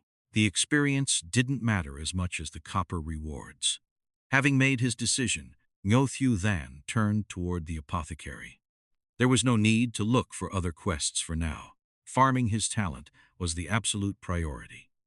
At the apothecary, he checked the stock and saw that a small health potion was listed at 20 copper coins. Ngo Thieu Than's face immediately darkened. So expensive? He had assumed the lowest tier of potions would cost 1 or 2 coins at most. With over 200 coins, he should have easily been able to buy over 100 bottles. Now, he could only afford 10. Bloodsuckers! Absolute bloodsuckers! Ngo Thieu Than hissed under his breath. Ultimately, he's grit his teeth and bought 10 bottles. Seeing only 16 coins left in his pouch, his heart bled. This was money he had painstakingly scavenged coin by coin from the ground. He hurried to the general store and sold the 81 excess boar tusks. The quest only required 50, and since he had 131, the surplus was only good for selling. Most quests could only be completed once per player, unless they were part of a chain. Receiving 81 copper, he returned to the apothecary, bought 4 more health potions, and then finally headed out of the village. As he walked, Ngo Thieu Than opened the chat channel. Truthfully, after several hours of play, he had been so focused on killing monsters that he hadn't looked at the chat once. He felt somewhat isolated from society and figured it was time to see what everyone was discussing. Currently, only the regional and private channels were open. He opened the Regency channel to find it buzzing with activity. LFG for mountain goats. Level 1 plus priority for full strength or full vitality builds. Need 2 full strength DPS for mountain goats. Can anyone carry me through mountain goats? I just reached level 1. Damn it, I got killed again. Luckily there's no level penalty for dying before level 10, otherwise I'd be back to hunting rabbits. These goats deal way too much damage. Seeing that the chat was dominated by talk of hunting goats, Ngo Thieu Than shook his head. He was fortunate that his talent allowed him to hunt higher level monsters. Otherwise, he would be right there among them, scrambling for scraps. I heard several groups of level 2 gods went to hunt level 3 mobs, but they all retreated shortly after. Are level 3 monsters really that terrifying? Of course they are. I went specifically to check the attributes of those green snakes. Their poison is a nightmare. You can't fight them without potions, and the store prices are highway robbery. The top players probably aren't planning to touch the snakes for now. At that moment, Quan Lam's group was retreating from the bamboo forest, their expressions grim. Let's go back to farming mountain goats. Forget the green snakes. We'll gain another level, grab some gear, and head straight for the level 4 crabs. We're skipping the snakes, Quan Lam ordered. Yeah, the green snakes aren't worth it. They consume too many potions, Namfong agreed. Sigh. If this continues, the gap between us and that person will only grow wider, Hao Nian sighed. Our talents are meant for the late game, Quan Lam stated firmly. We have no advantage in the early stages, so there is no need to compete with him. That person's talent likely has a massive impact early on, but that may not hold true later. Don't let it bother you. With our skill, surpassing him in the future won't be difficult. Ngo Thieu Than soon arrived back at the wild wolf territory. Looking at the 14 potions in his backpack, a surge of confidence filled him. He took a few minutes to lure a single wolf away from the pack and immediately engaged in battle. Chapter 11. Wolf Tooth Necklace. Ding. You have slain a wild wolf. You received 40 experience points. For defeating an enemy 5 levels higher, you receive an additional 20 experience points. Ding! Talent trait activated. Poison damage increased by 1 point. Ding! Congratulations, you have leveled up. Health plus 20, mana plus 10. You have received 5 free attribute points. Please allocate them wisely. After consuming 7 potions to kill 5 more wild wolves, the level up notification rang out exactly as expected. However, Ngo Thieu Than wore a crestfallen expression. Sigh, there's no way to farm my talent anymore. He dumped all his attribute points into agility, and his stats shifted once more. Level 4, level 5. Health 270, 290. Mana 90, 100. Agility 25, 30. Movement speed 2833. Poison damage increased to 23. Experience 0 to 3000. Approaching the wild wolf's corpse, he picked up 4 copper coins and a wolf claw. Unexpectedly, he discovered a piece of equipment, and not just any piece, but a type of jewelry he had never seen before. Wolf tooth necklace quality. White grade physical attack +10, critical strike rate +1% requirement. None Ngo Thieu Than blinked. This item wasn't bad at all. It was definitely a top-tier piece among white-grade equipment. That 1% critical strike rate was truly miraculous. This equipment doesn't seem to have much use for me. Poison damage can't crit. It looks like offensive gear in the early stages is useless to me. I'll need equipment with skills later on to be of any help. Since I can't use it, I might as well sell it for cash. Another windfall. Just thinking about it makes me happy. He anonymously listed the item on the auction house, set it to a 10-minute duration, and confirmed the listing. Damn, everyone look at the auction house. Someone sharp-eyed spotted the equipment first and shouted urgently in the regional channel. What the hell? A necklace that adds 10 attack points and 1% crit? I just worked my ass off to kill a mountain goat and dropped a weapon that only has 4 attack. Both are white grade. So why is the difference so huge? Exactly. The shirt I picked up can't even compare to that boar leather armor listed earlier. Could it be a drop from a high-level mob? To the great gods selling this, can you reveal where this necklace dropped? I want to camp the spot. Waiting for the info too. I must have this item. Ngo Thieu stared intently at the necklace on the auction block. Being outbid last time had clearly left him feeling extremely frustrated. Furthermore, for someone like him who dumped all his points into strength, this necklace offered a massive power spike. A single necklace was stronger than the weapon he had spent 20,000 on, and that critical strike rate was even more alluring. Though the percentage was low, it represented a breakthrough, a leap from 0 to 1. Without this necklace, you could never land a critical hit, but once you had it, it could trigger at any moment. Elsewhere, Quan Lam looked at the necklace, a rare spark of heat appearing in his eyes. Quan Lam, this equipment fits your talent perfectly, Nam Fong said seriously. They all knew Quan Lam's talent increased critical damage. While others dealt double damage on a crit, he dealt triple. But the prerequisite was that he had to crit first. Without any crit rate, his talent was essentially worthless. We cannot let this item slip away, Quan Lam said decisively. Similarly, the masked girl's faction also displayed a determined attitude to acquire the item. As soon as the equipment hit the floor, the price skyrocketed without pause. It was clear that a vast number of people wanted it. However, in this beginner village, only those 3 powers were truly formidable. This time, Ngo Thieu Than kept a close eye on the auction data. While the surprise of the previous 2 sales had been thrilling, this time he wanted to see exactly how the price climbed. Seeing the price exceed 20,000 in less than 5 minutes, Ngo Thieu Than grinned broadly. As the timer ticked down to the final minutes, the price of the necklace stalled at 30,000. Not many people were bidding anymore. It wasn't that they couldn't afford it, but rather they felt it wasn't worth more. Ngo Thieu, no one else is bidding. This necklace is definitely yours this time, the young man beside him said. No, did you forget what happened last time? Someone will definitely try to snatch it in the final second. In a moment, during the last second, you raise the price directly to 50,000 for me. I won't give those snipers a single chance, Ngo Thieu sneered. Soon enough, in the very last second of the auction, a flurry of bids appeared simultaneously. In the end, a player who bid 60,000 claimed it. Bastard. They played dirty. Ngo Thieu was so enraged he nearly slashed his own subordinate. He hadn't lost because of money. He had lost a psychological battle. Watching the action failed notification appear once more, the masked girl sighed. She had just bid 50,000, feeling that was the absolute limit for such an item, perhaps even a bit overvalued. She hadn't expected someone to pay 60,000 for a piece of white-grade equipment. This price was truly beyond her comprehension. Shouldn't everything have a limit to its value? No matter how good the attributes were, or how necessary it was for the early game, it was still just a white-grade item that would be replaced within a day or two. Ngo Thieu, is my understanding of this game not deep enough?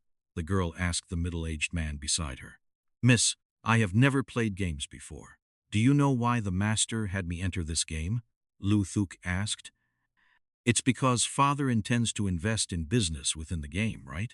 Since your vision is the most unique, he wanted you here to see if the investment is necessary. Isn't that so? The girl replied. Indeed. You have been brilliant since childhood. You understand things with just a hint. So, would you like to hear my perspective on this game? Ngo Thieu inquired. The girl nodded. Ngo Thieu spoke in a low voice. In my view, this is no longer just a game. It is humanity's second world, a spiritual realm. In the future, it will carry the entirety of human spiritual life. Therefore, when I return, I will recommend to the master that he transfer the majority of our real-world assets into the game. The girl's eyes narrowed. After a long silence, she finally said, I know what I must do. In another location, Quan Lam equipped the necklace, a faint smile touching the corners of his mouth. 60,000. Quan Lam, are you sure a piece of white-grade equipment is worth that much? Hao Nian asked, his heart aching for the cost. It's worth it. The drop rate for jewelry is inherently low, and it's rare to find one that adds crit. I estimate this necklace can stay with me throughout the entire beginner village stage. This investment will be repaid many times over later. This game is entirely different from those in the past. This is our opportunity, and we must seize it, Quan Lam said solemnly. Understood. Ding. The item you listed on the auction house has been purchased. The transaction price was 60,000. After deducting a 9,000 transaction fee, the balance of 51,000 has been transferred to your linked bank account. Ngo Thieu Than stood there, stunned. He knew the necklace would fetch a higher price than previous gear, but he truly hadn't expected it to reach 60,000. When he saw it stall at 30,000, he thought that was the ceiling. He hadn't expected the final second to bring such a massive surprise. There are so many rich people out there, Ngo Thieu Than marveled. Before entering the game, he only had 700 in savings and was worrying about rent. Yet, in less than 6 hours, his savings were nearing 6 figures. This was something he hadn't even dared to dream of before. Time to keep working hard. I don't just want to rent anymore. I have a bigger dream now. I'm going to buy a house. Haha. Chapter 12. Silver Wolf next, Ngo Thieu Than, planned to check the attributes of level 10 monsters to see if they were manageable. If they were, he could continue grinding to advance his talent. As he crossed the wild wolf plains to push further ahead, a pack of wild wolves trailed behind him. There was no avoiding it. Wild wolves were aggressive monsters that would pursue relentlessly once a player entered their aggro range. However, with a movement speed of 33 points, Ngo Thieu Than didn't pay them much mind. They could not catch him anyway. After walking for a long time, a valley appeared ahead. From a distance, he could catch glimpses of several majestic silver wolves patrolling the interior. Why is it wolves again? Ngo Thieu Than felt half his motivation drain away. Currently, he still had to chug health potions just to fight wild wolves. The ones inside clearly looked far more formidable. Approaching the entrance of the valley, he cast insight on the nearest silver wolf. Silver wolf level, 10 health, 6,000 attack, 140 defense, 60 speed, 30 skill. Extreme speed. Lets out a long howl, gaining additional attack speed and movement speed for 30 seconds. Cooldown, 2 minutes. It was over. This creature countered him completely. There was no way he could win. Better to beat a hasty retreat. Without a moment's hesitation, Ngo Thieu Than turned and left. He decided to log off and grab a bite to eat. He had been playing for 6 hours straight and had only eaten a single piece of bread since morning. His body wouldn't be able to handle much more of this. Besides, since he had earned so much money, he ought to treat himself to a decent meal. After finding a safe spot to log out, Ngo Thieu Than removed his neural helmet and sat up in bed. He shook his head. feeling no lingering discomfort, but at that exact moment his stomach cramped violently. He scrambled into the bathroom to settle matters. This bombardment lasted over half an hour, leaving Ngo Thieu Than feeling weak and dazed as he limped out of the bathroom. Tisk, that bread from noon must have been expired. I can't just eat anything anymore. Sinking into the only tattered sofa in his rented room, Ngo Thieu Than pulled out his phone and splurged on a family combo of fried chicken. He had planned to go out, but even walking felt exhausting now, so delivery it was. While waiting, he browsed the forums. Almost every post revolved around Divine Oracle, and among the top 3 trending topics, 2 were related to him, with views reaching into the millions. 1. Hypotheses regarding the continuous appearance of high-attribute equipment at Beginner Village, number 8365's Auction House 2. White-grade equipment at Beginner Village No. 8365's Auction House reaches record price of 60,000 yuan 3. Discovery of Beginner Village Boss. Wild Boar King. Attributes attached for experts interested in hunting. Intrigued, he clicked the first post. Inside, someone claiming to be a game analyst offered speculations regarding the equipment he had listed for sale. He had to admit, the person was quite spot on. Currently, Beginner Village No. 8365 has seen 3 pieces of top-tier equipment. Based on my predictions, the first 2 likely dropped from level 6 wild boars, while the third, the wolf fang necklace, very likely dropped from level 9 wild wolves. I suggest the officials investigate this person thoroughly. I suspect they are hacking. Forget wild wolves, even level 6. Wild boars aren't something players can handle at this stage. The comments section below reached into the hundreds of thousands, with most calling him a cheater and demanding an investigation. A few argued it might be skill, but their voices were quickly buried. Notably, the post had an official response. Divine Oracle contains no cheating software, a concise, direct reply with no wasted words, silencing those who intended to keep fueling the fire. The official staff are quite assertive, Ngo Thieu Than muttered, rubbing his nose. He then glanced at the other 2 posts, thinking to himself, I didn't expect someone to find the Wild Boar King already. Looks like I need to deal with it soon. Although no one can kill it in the short term, the feeling of others eyeing it isn't pleasant. Over 10 minutes later, the food arrived. After devouring a hearty meal, Ngo Thieu Than wiped his mouth, lay back on the bed, and donned his helmet to log back into the game.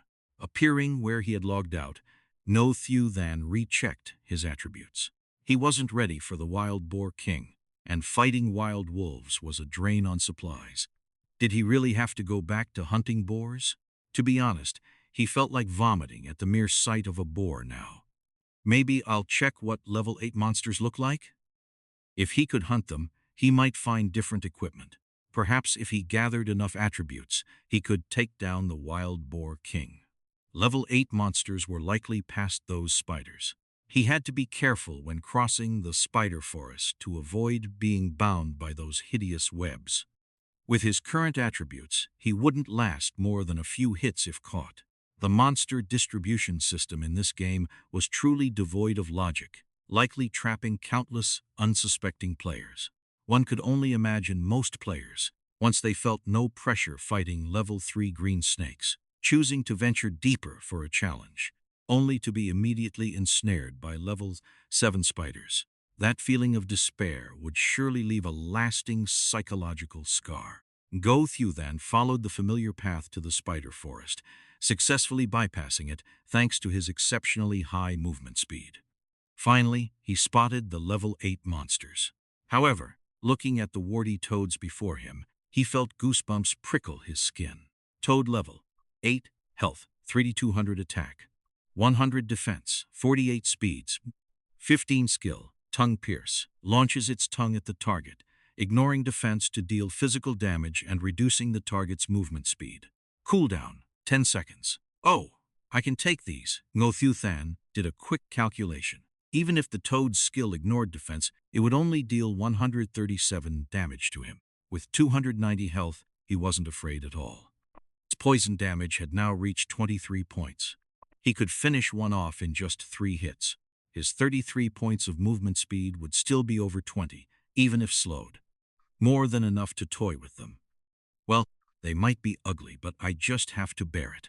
It's not like I'm trying to date them. A level 8 Toad provided Ngo Thieu Than with 30 experience points, plus a 9-point bonus for fighting above his level, totaling 39 points. Killing 77 would allow him to level up. Aside from 4 copper coins, the Toads also dropped a type of slime. If he wasn't mistaken, this was likely a quest item. Every monster in the beginner village seemed to have a corresponding quest. And so, Ngo Thieu Than began his slaughter of the Toads. At this time, the leading players in the beginner village had mostly reached level 3 and begun forming parties to hunt crabs. Everyone had at least a few pieces of equipment. The strongest groups were even fully decked out in defensive gear. However, most were drops from mountain goats that only provided 2 attribute points, offering a negligible power boost. Despite being in parties of at least 5, the crab's attributes were still too strong for players at this stage, making the fights incredibly difficult. Meanwhile, players in beginner village No.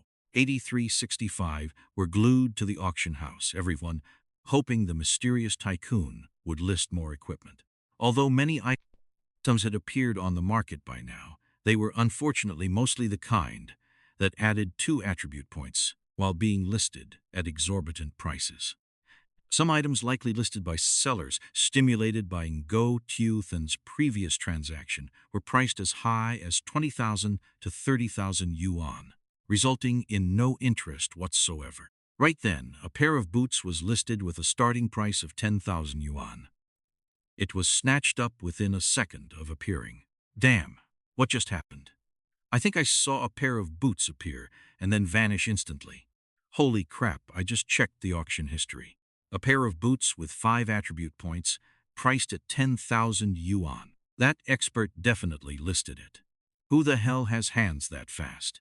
They must have been single for 30 years. Chapter 13. Battling the wild boar king Ngo Thieu Than stared blankly at the auction house interface. Was everyone's hand speed truly that fast? He had only just pressed confirm, and before he could even lower his hand, the item was gone. Was it because he had listed the price too low, or were the wealthy elite simply overflowing with cash? Those boots were the cloth boots dropped by the very first sea turtle he had killed. He had worn them until he finally took down the toads and received a replacement. Ngo Thieu Than had originally intended to list them for 10,000 to see if anyone would bite. If no one showed interest, he would lower the price later. After all, they were used boots, and he had no intention of swindling anyone. It appeared he had underestimated the value of equipment. He hadn't expected second-hand boots to be in such high demand. Glancing at the recently acquired Toad boots movement speeds 5, defense plus 3, his movement speed now reached 35, and his defense stood at 18. Feeling satisfied, he continued his grind. Over the next 2 hours, Ngo Thieu Than worked diligently at hunting toads, taking down a total of 77 and finally reaching level 6. During this process, he managed to collect 3 more pieces of equipment. Toad belt, health plus 40, defense plus 4. Toad hat, health plus 40, defense plus 4. Toad ring, health plus 20, physical attack plus 8, attack speed plus 6%. Since the ring provided an additional 20 points of health, Ngo Thieu Than kept it for himself instead of selling it. He listed the wild boar belt and wild boar hat he had just replaced on the auction house with a 10-minute bidding window. 10 minutes later, both items were sold for 30,000 each. As player levels and equipment gradually improved, level 6 wild boar items no longer provided as massive a breakthrough as they once had. I finally managed to buy one. I didn't expect white-grade equipment prices to remain this high even after the game has been open for this long. A girl wearing a veil said with a soft sigh of relief. Yes, miss. Currently, everyone is aware that white-grade equipment attributes have their own tiers. Naturally, high-attribute gear will command a higher price. However, it won't stay unreasonable for long. As the average player's level and gear improve, prices will drop rapidly. In this beginner village, equipment prices change by the hour. Lu Thuk analyzed from his position beside her. I wonder what kind of person can hunt such high-level monsters. Could it be a major power using sheer numbers to overwhelm them? The girl wondered. Unlikely. If they used numbers, the commotion would be immense. It would be impossible for no one to notice. Furthermore, if their numbers were large, they would desperately need the equipment for their own ranks and wouldn't have any to spare for sale. Therefore, I suspect this seller's group has no more than 5 people. It's even possible it's just one person, Lu Thuk remarked. The girl nodded, clearly in agreement with Lu Thuk's assessment, but her mind involuntarily flashed back to a figure she had briefly glimpsed before. That's right. Back then, he seemed to be coming out from the wild boar forest, the girl suddenly realized. Could it be him? She thought to herself. Regardless, she decided that if she encountered this person again, she would have to pay special attention. At this moment, Ngo Thieu Than was completely unaware that he had caught someone's eye. He was checking his attributes after leveling up and swapping gear, while considering how to distribute his 5 potential points. Name, Tranfong level, 6 health, 350 energy, 110 physical attack, 20 magic attack, 18 magic defense, 5 movement speed, 35 attack speed, 0. 32. Speed from 30 agility points plus the ring. Experience. 4,000 strength, 5 intelligence, 5 constitution, 5 bone structure. Perks. 5 agility, 30 skill, appraisal talent. Toxic source. Drains 23 points of true damage from the target every second, lasting 60 seconds, stacks 1 layer. Let's dump these 5 points into constitution. My main goal now is to hunt the wild boar king, and my speed is already sufficient. Adding 5 points to Constitution will bring my health up to 400. That way, my natural health regeneration will reach 4 points per second. Otherwise, even with 399 health, it would only recover 3 points per second. He immediately allocated the points, and his health reached exactly 400. Checking his backpack, he saw 9 potions remaining, plus 6 more he had picked up earlier.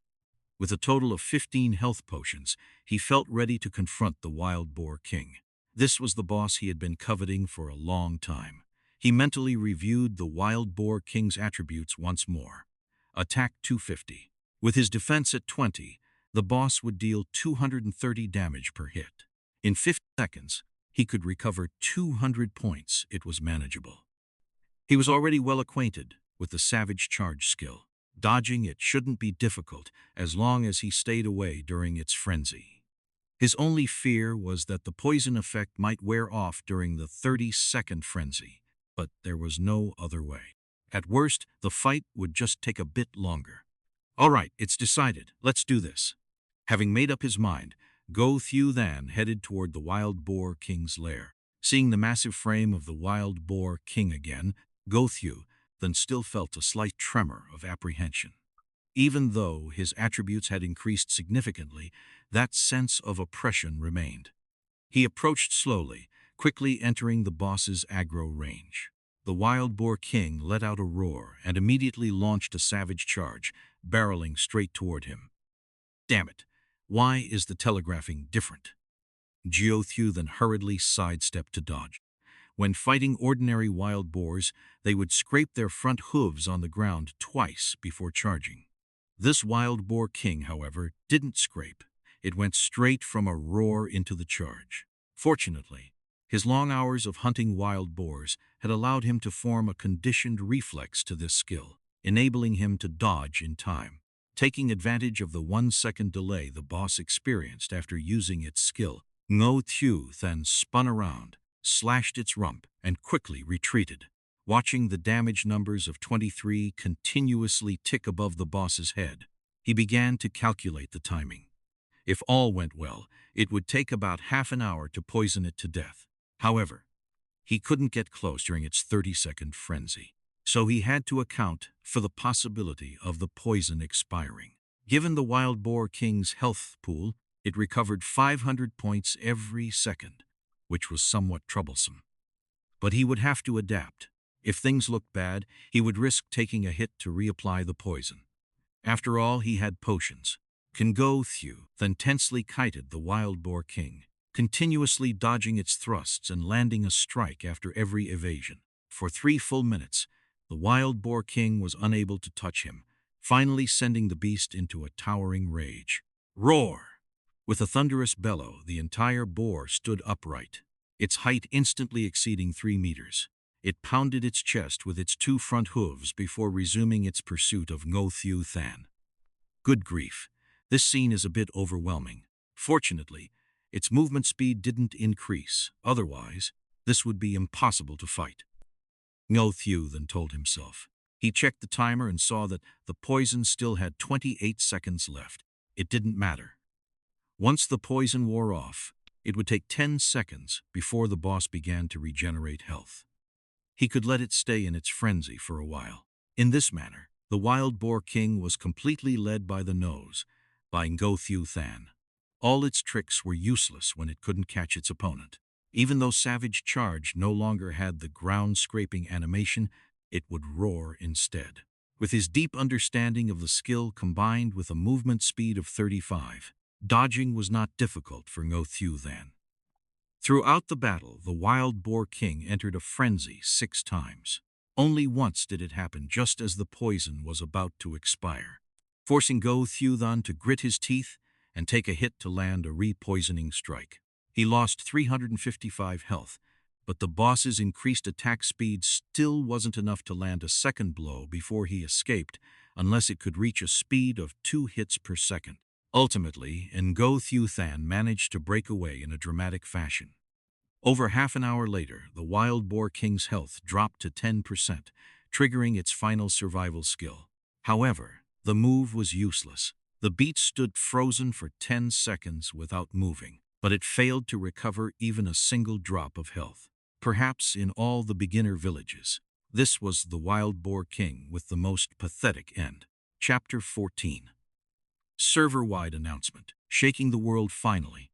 After a battle that dragged on for 36 minutes, the massive frames of the wild boar's king collapsed to the ground with a thunderous thud. Ding! Congratulations! You have slain the Black Iron Grade boss Wild Boar King. You have received 100 reputation points and 5,000 experience points. Ding!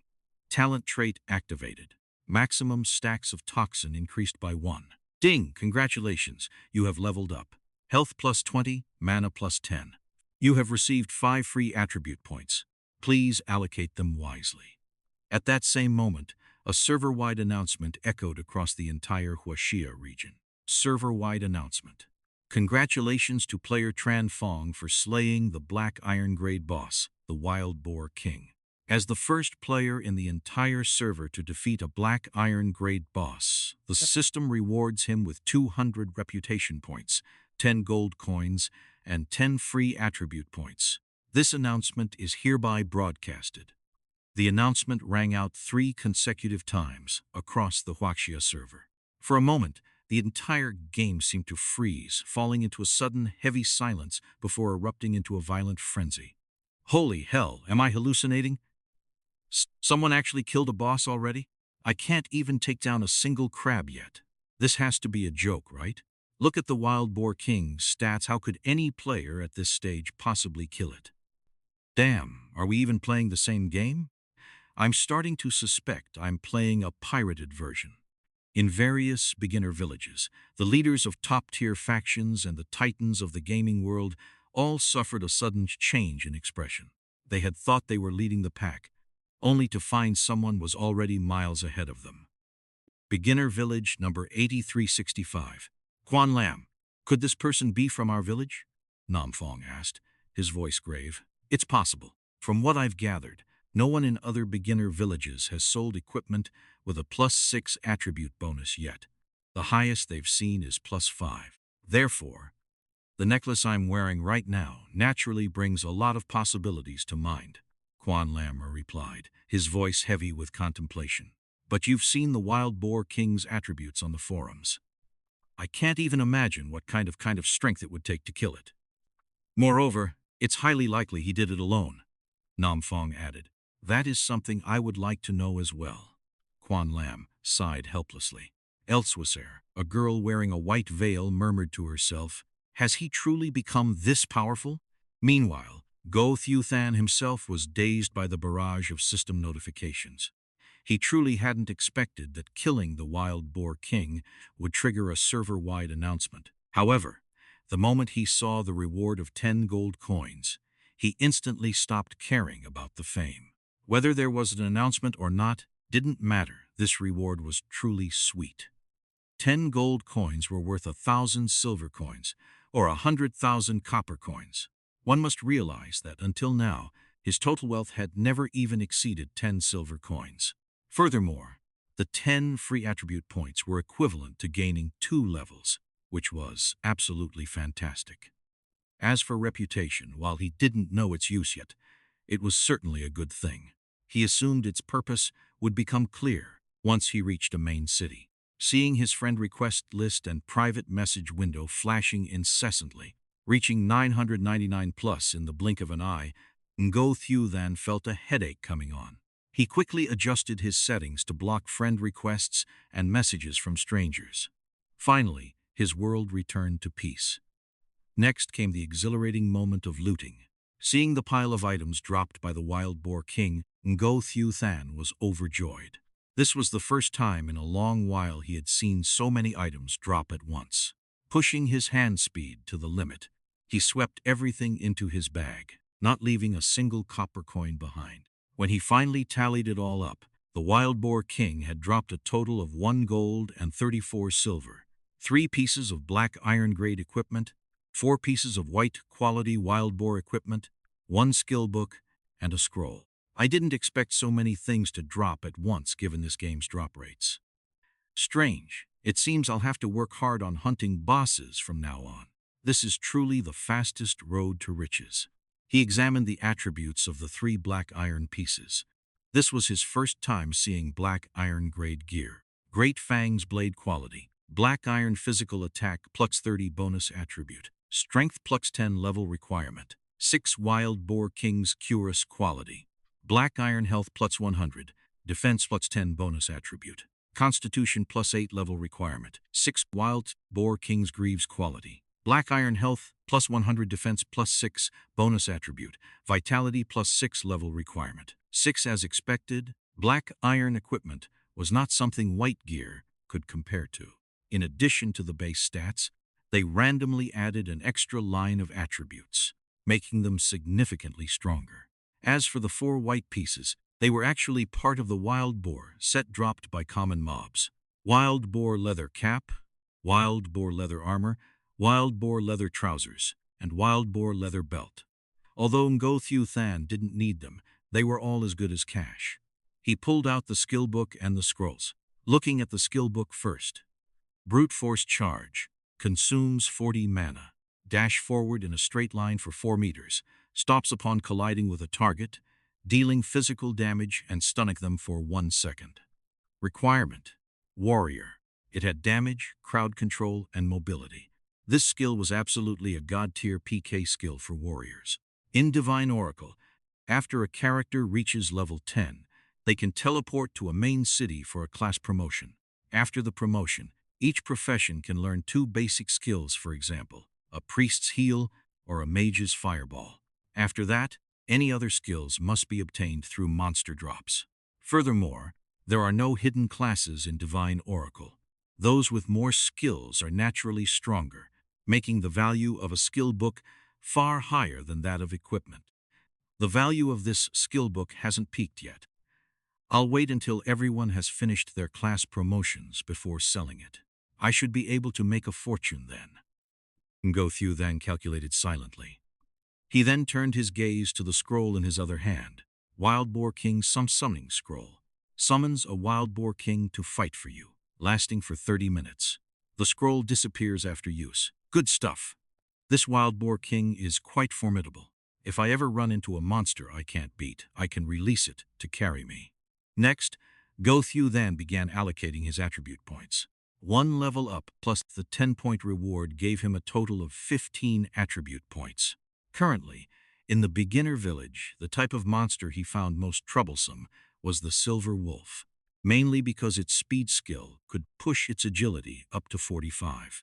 Without hesitation, he dumped all 15 points into agility. His agility reached 45 points, and with the plus speed from his boots, he just managed to surpass it.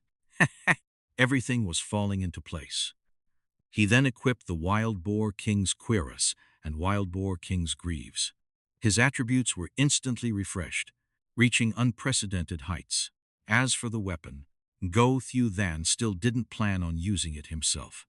That bit of extra attack didn't do much for him.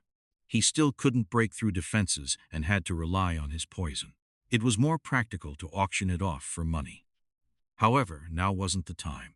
He had to wait until tomorrow, when everyone's level increased, to hold the auction, as black iron gear had level requirements and no one could wear it yet anyway. He casually listed the wild boar leather armor and wild boar leather trousers he had just replaced, along with the 4 newly looted wild boar pieces on the auction house.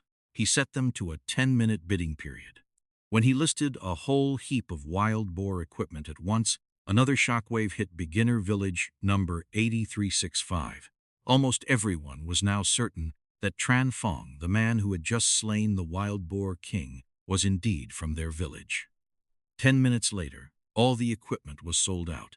The transaction prices fluctuated between 20,000 to 30,000 yuan per piece. This round of auctions brought in a total of 156,000 yuan. After deducting the 23,400 yuan transaction fee, he netted 132,600 yuan. It felt exhilarating. When one's strength was completely ahead of the pack, making money was truly simple. Because his attributes had changed significantly, Ngo Thieu Than decided to display them once more to keep things clear.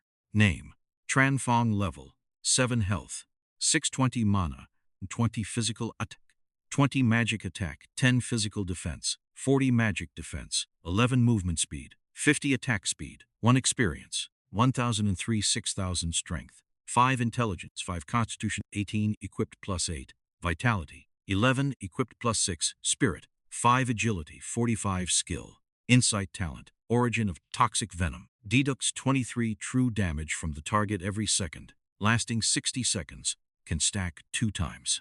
Chapter 15. Probing his attribute values were truly formidable. The monsters in the beginner village no longer posed the slightest threat to him. It was a pity that he could no longer farm his talent. He needed to reach level 10 quickly to head to the main city. First, he would store his skill book and weapon. In the game, every player possessed a personal warehouse. Items not currently in use could be entrusted to a warehouse manager, who provided 100 storage slots. If that proved insufficient, one could pay to expand them. All city warehouses were interconnected, meaning items deposited in the beginner village could be retrieved in the main city. Furthermore, items stored within were safe from being dropped upon death. While he was at it, he went to turn in the completed wild boar and toad quests. As for other temporary monster hunting tasks, he ignored them. A big shot like him did not lack those few measly copper coins. Ngo Thieu Than was in an excellent mood, his steps light as he quickly returned to the beginner village. He sought out the warehouse manager to deposit his skill book and weapon, then found Alvold Farmer to hand in the wild boar quest, receiving 500 experience points and 200 copper coins. Next, he found the village doctor and handed over 50 portions of toad saliva, gaining 800 experience points and 300 copper coins. Between these 2 quests alone, he had earned 1,300 experience and 500 copper coins. To be honest, leveling up through quests was indeed a bit faster. It was just a shame each could only be completed once. At the pharmacy, he gritted his teeth and spent 10 silver coins to purchase 20 medium health potions. Each recovered 50 health per second for 10 seconds. At 50 copper coins per bottle, the price remained as extortionate as ever. Having stocked up on medicines, Ngo Thieu Than was about to head out to hunt silver wolves when he saw a woman wearing a snow-white veil approaching him. This woman has quite an aura, though it's a pity her face is hidden, Ngo Thieu Than thought to himself. The woman walked straight up to him and inquired tentatively, Tranfong? Ngo Thieu Than was stunned. How had she discovered him? Or was she intentionally bluffing? Despite his internal shock, Ngo Thieu Than showed no outward sign, replying nonchalantly, "Beautiful lady, you have the wrong person." Ngo Thieu watched the man before her intently, trying to find some clue in his expression, but he remained calm and indifferent, showing no sign of anything unusual. Could I have guessed wrong? Ngo Thieu wondered, then apologized. "I'm sorry, I must have mistaken you for someone else." "It's fine. If there's nothing else, I'll be going," Ngo Thieu Than said, stepping past her and continuing on his way. "Wait!" Ngo Thieu called out hastily. "Can we add each other as friends?" Regardless of whether he was Tranfong, this man was undoubtedly strong. For someone looking to develop within the game like her, she could not miss an opportunity to form a connection. Facing a great beauty's request, Ngo Thieu Than almost nodded in agreement. But he suddenly remembered that after adding a friend, the other person could see his information. Wouldn't she immediately know he was Tranfong? Forget it. Women only slow down the speed at which I draw my blade, Ngo Thieu Than mused. He waved his hand and said, "Let's skip the friend request. If we meet again, we'll see." With that, he departed. Ngo Thieu stood there dazed. He just left like that? She stealthily sent a friend request anyway, only for a system notification to appear. "The target has disabled friend requests from strangers." Ngo Thieu frowned. This notification was identical to the one she received when she tried to add the ID Tranfong. A coincidence? Or do all top-tier players like setting it this way? She pondered. Watching Ngo Thieu Than's retreating figure, her eyes suddenly narrowed. That speed! After running out of the village, Ngo Thieu Than was still full of doubt. How did she suspect me? Both times I returned to the village, I unequipped my gear. There shouldn't have been any openings. At that moment, a figure appeared behind Ngo Thieu, having clearly just logged in. He stepped to her side and said, "Miss, the master has agreed to my suggestion and is preparing to expand aggressively within Divine Oracle. He will soon arrange for a large number of elites to enter the game. The master told us not to fear spending money in the early stages. We must stay ahead of the others to secure more opportunities later on." Understood. Tell our people to keep an eye on the auction house, especially on Tranfong's equipment. We must bid for it the moment it appears, Ngo Thieu instructed. Tranfong? The one who got the first kill on the Wild Boar King? Miss, do you suspect he is the same person who has been selling high-attribute gear in our beginner village? Lu Thuk asked. Undoubtedly. No one in other beginner villages has been able to sell high-end equipment yet. If someone is capable of killing the Wild Boar King, there is a high probability they are in our village. Furthermore, I might have already figured out who he is, Ngo Thieu replied. Really? In that case, does the miss have a way to pull him to our side? Having such a master with us would bring unparalleled benefits to our cause, Lu Thuk said excitedly. I will try, Ngo Thieu replied somberly. In reality, she didn't have much confidence at all. Ngo Thieu then went straight to Silver Wolf Valley. Level 10 silver wolves that were once insurmountable obstacles now posed no pressure at all. He lured one out and slashed it twice. He could now stack 2 layers of poison. It couldn't be wasted. 2 layers dealt 46 damage per second. The 6,000 HP silver wolf was dealt with in just over 2 minutes. As for taking 2 hits, he only lost about 200 health. With his current out-of-combat regeneration of 6 HP per second, 200 health was a trivial matter. Thus began Ngo Thieu Than's relentless grinding mode. Once he set his mind to leveling, his speed was truly impressive. Including the time spent luring mobs, it took him only 2 hours to reach level 8. His health reached 640 and mana 130, while other stats remained unchanged. He held onto his attribute points for now, waiting to see the stats of the next monsters before allocating them. He didn't lack such minor gains. Perhaps he had used up his luck with the Wild Boar King's massive drop. But aside from the 5 copper coins and the wolf fang that dropped from every kill, he only obtained a single piece of equipment after 2 hours and over 50 wolves, and it was a bracelet he didn't need. Silver wolf bracelet quality. White attack +10, attack speed +2% requirement. None, to be honest.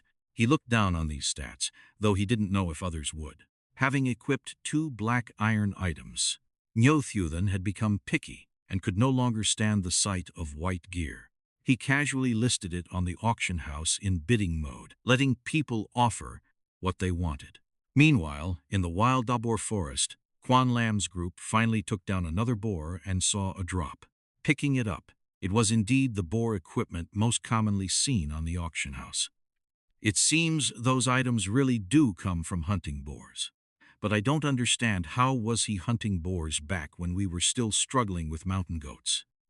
Even now at level 5 with a full set of gear, it's still a struggle, Hao Nian said.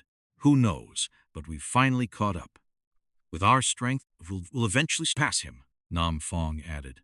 I'm afraid catching up is still a long way off. Look at the auction house, Quan Lam said gloomily. Huh? The two quickly opened the auction interface. Holy crap, a silver wolf bracelet? Could it be a drop from level 10 silver wolves? Hao Nian was shocked. Have some confidence, drop the could it be? If he really killed the wild boar king, then killing level 10 silver wolves is probably child's play for him, Nam Fong remarked. What a freak. Chapter 16. Auctioning the Great Fang Blade. In the end, the silver wolf brace was purchased for 20,000 yuan, leaving Ngo Thieu Than utterly bewildered. Could such a thing really fetch 20,000? He could only marvel in silence at how much money the wealthy truly had. After grinding silver wolves for another hour, Ngo Thieu Than finally reached his limit. Although he desperately wanted to keep going, considering he no longer had a conventional job and would be on the game for his livelihood, and being in the lead was a prime opportunity to make money fighting continuously for over 10 hours had left his truly exhausted. He listed the silver wolf armor that had just dropped on the auction house, since he was already wearing the Boar King armor. This silver wolf armor, which provided +80 health and +2 defense, was no longer necessary. However, its attributes were decent, leaning toward vitality. Perhaps a full set could even trigger a health regeneration bonus. He listed it anonymously, set it to auction mode, confirmed, and logged off. And Ngo Thieu Than removed his helmet and rubbed his temples, feeling a wave of dizziness wash over him. It seemed he needed to save up some money to buy a gaming pod. He had heard that while inside a pod, the physical body remained in optimal condition, and the built-in nutrient solution replenished the body's needs. However, gaming still took a massive toll on one's mental state. Usually, even the most persistent players had to log off to rest after 3 days. Regardless, it was far superior to a helmet. Unfortunately, gaming pods were exorbitantly expensive, costing a full 1,000,000 yuan each, strictly a luxury for the elite. Ngo Thieu Than opened his phone to check his bank balance. 304,500 yuan. A look of pure excitement flashed across his face. He never expected to earn 300,000 yuan from the game on the very first day the servers opened. 300,000. Based on his previous salary, it would have taken nearly 10 years of struggle without eating or drinking to save that much. Yet he had earned it in a single day within the game. What now? He had been exhausted a moment ago, but now sleep eluded him. He decided to browse the forums. Ngo Thieu Than opened the top stickied post, and as expected, it was about him. How was the terrifying Boar King defeated? Below the title was a detailed analysis of the Boar King's projected stats, concluding that at the current stage, it was fundamentally impossible for anyone to defeat the Boar King. However, no one dared to claim it was a hack. Everyone had felt the sheer quality of this game, an era-defining product where cheating software was absolutely impossible. The post ended with a fervent demand for Tran Fong to share a strategy guide for the Boar King. Beneath the post were countless comments echoing this sentiment, pleading for Ngo Thieu Than to share his secrets, citing all sorts of grandiose reasons. Ngo Thieu Than merely gave a cold smirk after reading them, not bothering to pay them any mind. He continued to browse for anything interesting. After about 10 minutes, drowsiness finally caught up with him. He set an alarm for 6 hours and collapsed onto his bed, falling into a deep sleep. He slept until the alarm rang. Ngo Thieu Than opened his eyes to find the world outside still blanketed in darkness. Though he wanted to sleep more, he couldn't. Otherwise, the advantage he had worked so hard to build would vanish. When he logged off, the average level in the starter village was likely 4, with top players reaching level 5, although subsequent levels required more experience. Players' strengths were also gradually increasing. 6 hours was enough for them to gain a level or 2. Donning his helmet, Ngo Thieu Than quickly entered the game. A system notification immediately rang out. Ding! The item you listed on the auction house has been purchased. Transaction price, 30,000 yuan. After a 4,500 yuan processing fee, the remaining 25,500 yuan has been transferred to your linked account. This is great. Money's coming in the moment I log on. He thought for a moment. By now, players should generally be at level 6 or even level 7. That weapon could finally be put up for auction. Ngo Thieu Than quickly ran back toward the starter village. Man, running back and forth is such a hassle. Why doesn't the village sell town portal scrolls?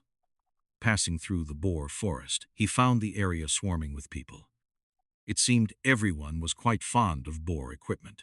After all, grinding boars was difficult. If one wasn't agile enough, it was hard to dodge their frenzied charge.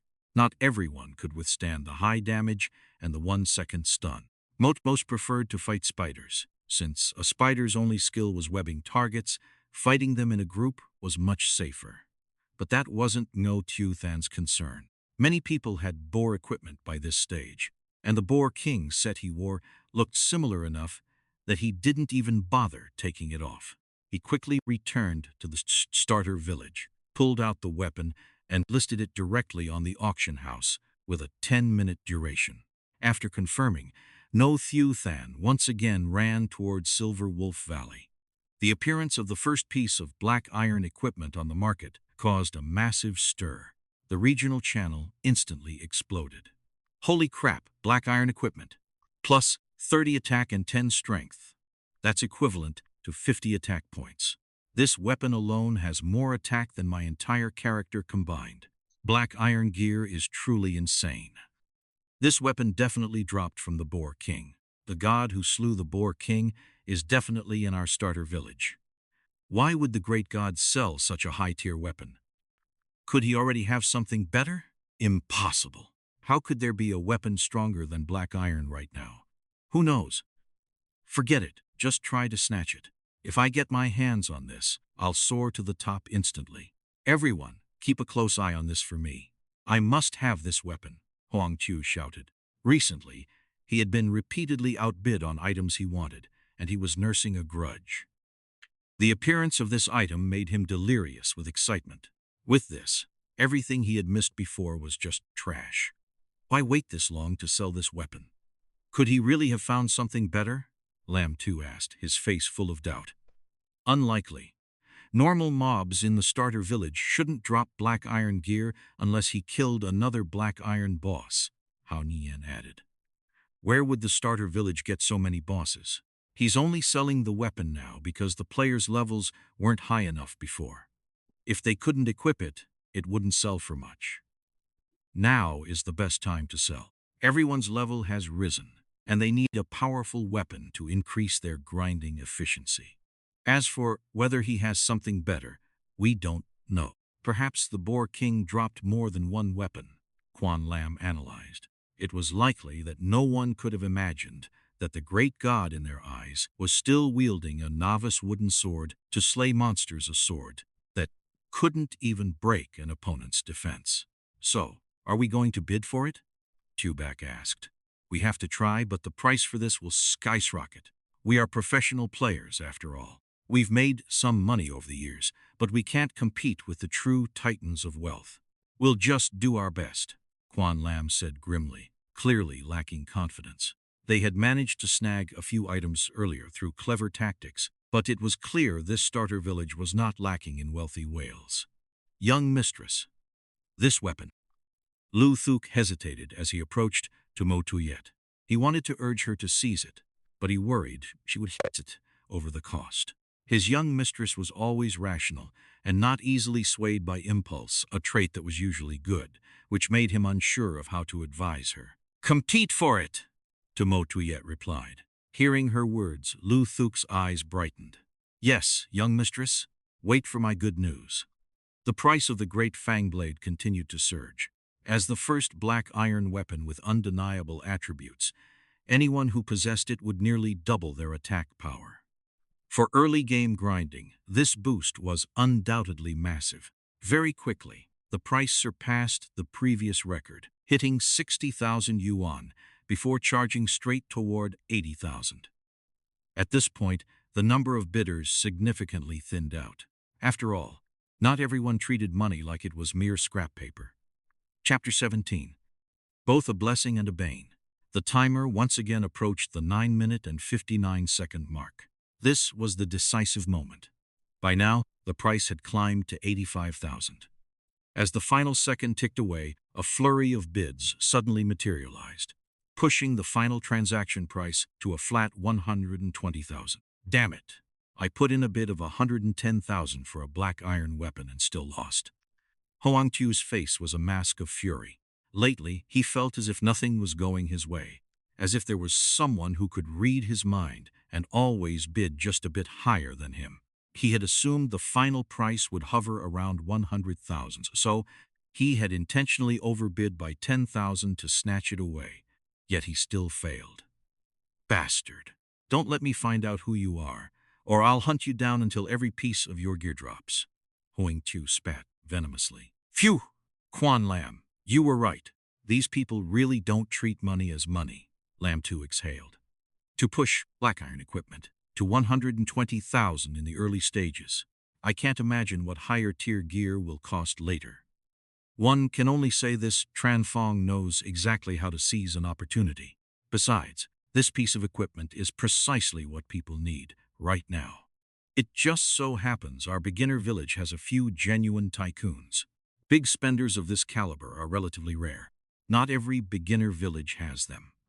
Once we reach the main city and the supply of equipment increases, prices will naturally stop being so absurd, Quan Lam said. Sigh. Being born in the same beginner village as him is both a blessing and a bane, Hao Nian sighed. The others nodded in agreement. With their strength, they would have dominated a normal beginner village. But here, they were merely background characters. According to official statistics, the number of players in the Xianxia region has surpassed 200 million and is still growing rapidly. Thus, such high prices for equipment are normal. This is also an opportunity for us. Perhaps because of him, we lack presence in this village, but it's also thanks to him that many in our village possess high attribute gear early on. I believe our village's overall strength is definitely among the top tier. When we reach the main city, our advantage will become clear, Quan Lam analyzed. The others voiced their agreement. Elsewhere, Ngo Thieu Than handed the great fang blade to Ngo Thieu Than and said, Miss, with this weapon, our leveling efficiency will increase significantly. Let us strive to reach level 10 soon to secure a favorable position in the main city. Yes, Ngo Thieu Than marveled, 120,000. This Tranfong must have made hundreds of thousands from selling equipment since yesterday. Indeed, because he is ahead of everyone else, making money in this game is truly easy. If we want to thrive in this game, we must stay ahead of the majority, Ngo Thieu Than said. Ding! The item you listed on the auction house has been purchased. Transaction price, 120,000. After a 1,200 handling fee, the balance of 118,800 has been transferred to your linked bank account. Ngo Thieu Than, who was currently fighting a silver wolf, was surprised by the notification, though he was becoming somewhat numb to the numbers. A black iron weapon sold for 120,000. By the time I reach the main city and auction that skill book, I should have enough to buy a gaming pod. He turned back to hunting silver wolves. He glanced at his experience. 2T340, 8,000. At level 8, killing one silver wolf granted 72 experience. Factoring in the time to lure them, it took an average of 3 minutes per wolf. It would take nearly 4 hours to level up. This is a bit slow, Ngo Thieu Than lamented. In truth, his killing speed wasn't much faster than others, as groups usually stood together to dish damage. Slashing once per second was certainly faster than his method. However, his advantage lay in being able to fight high-level mobs. He couldn't stand still and take hits, so others had to fight mobs of their own level and retreat to heal unless they had massive amounts of potions.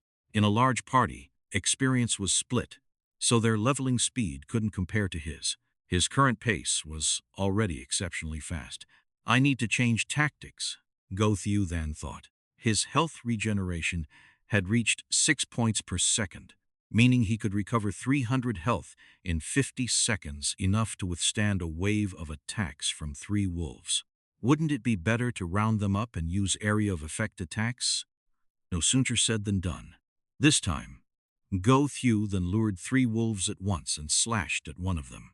Just as he was about to strike the second, the attacks from all 3 silver wolves landed on him simultaneously. He froze for a moment before turning to bolt. Damn it, I miscalculated. Run! How could I forget they can attack simultaneously? If I hit each wolf once, I'd take 9 attacks in return. I'd be dead in no time.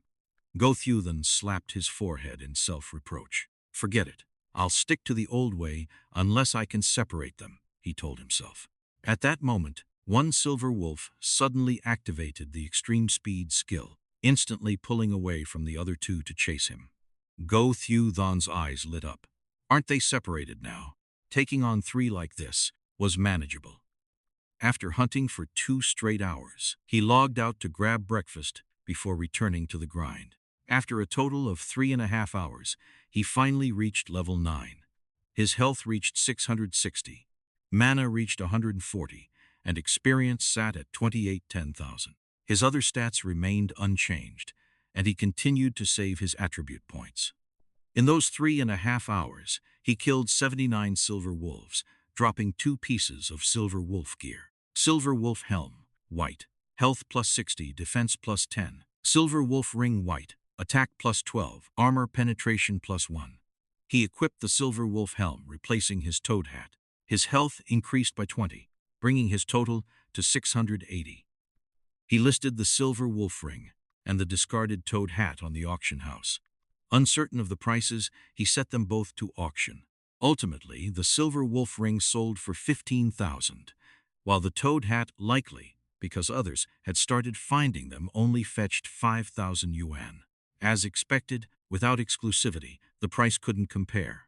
As player levels and gear improved, white-tier equipment began to depreciate rapidly.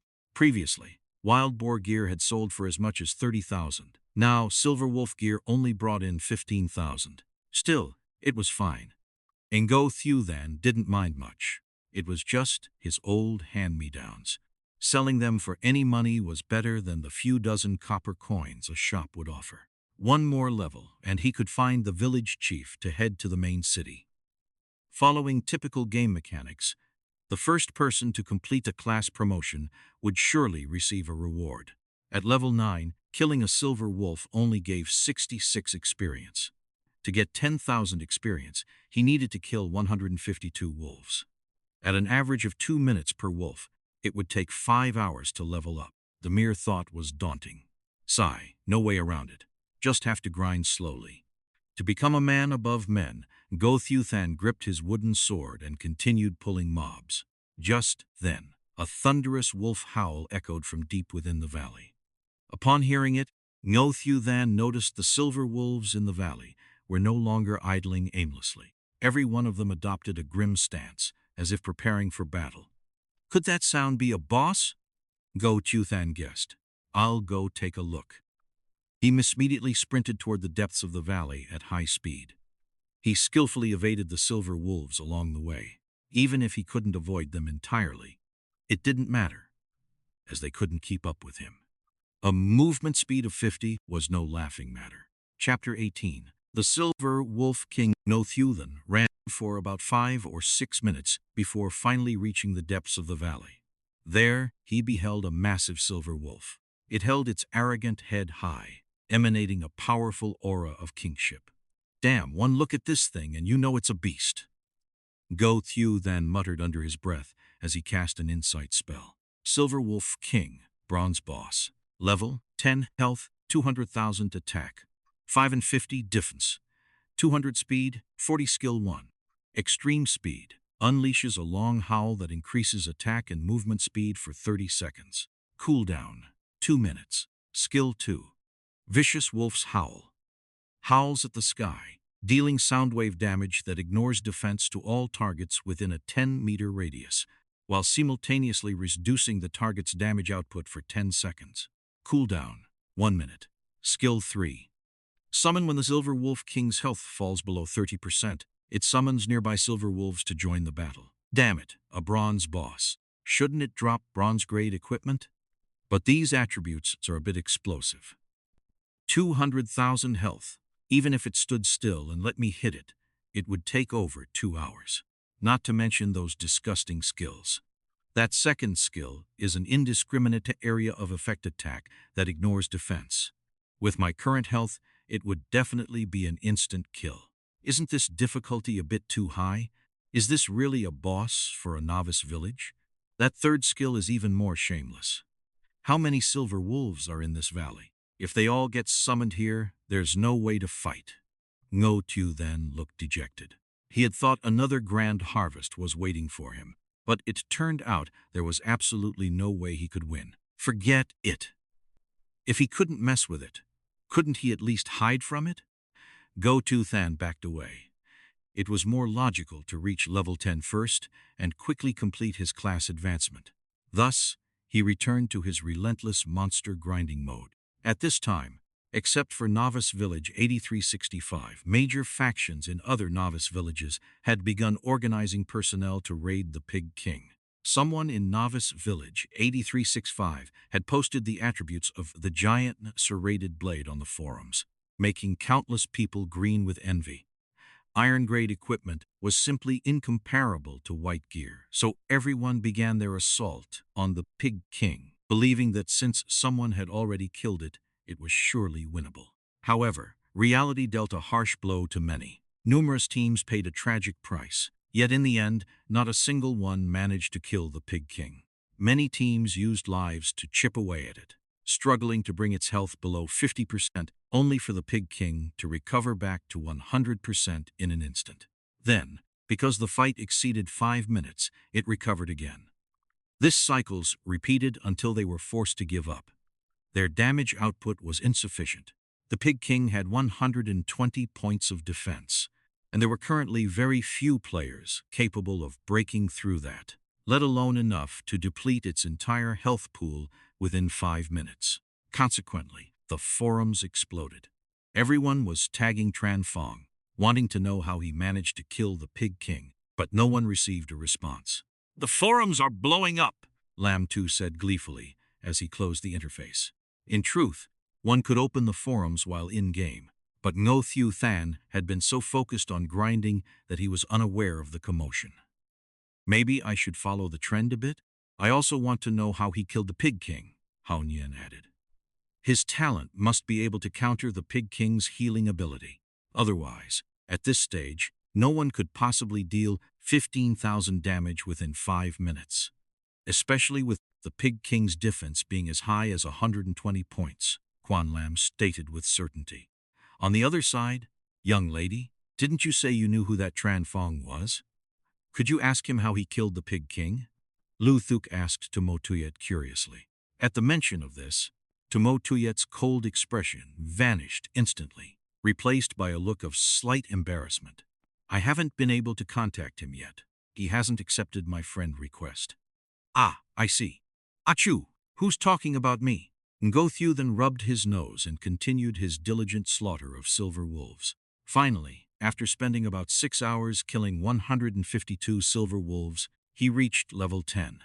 Only 4 pieces of equipment had dropped. Silver Wolf Belt Common. Health plus 50. Defense plus Silver Wolf Bracer Common. Health plus 20. Attack plus 12. Attack speed plus 2%. Silver Wolf Boots Common. Speed plus 6. Defense plus 4. Flux plus defense plucks, except for the silver wolf leggings. He could use the other 3 pieces, and the silver wolf bracer was a top-tier item. He quickly equipped them, and his attributes changed as follows. Level 10, health 730, mana 150, physical attack 32, physical defense 42, movement speed 52, experience 12,000.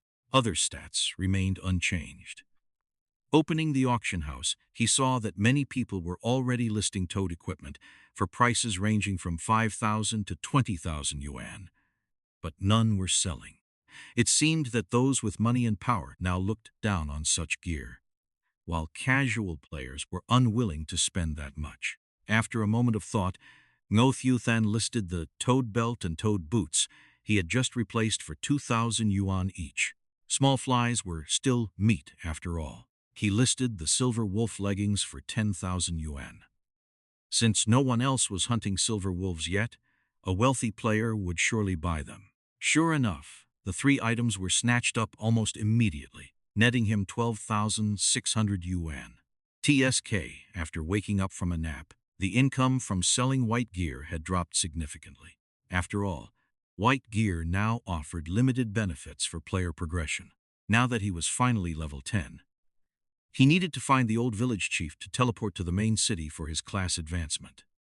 But before heading back, he had to turn in the Silver Wolf quest. Looking at the 200-plus wolf fangs in his backpack, this hauls would provide a decent boost in experience and coin.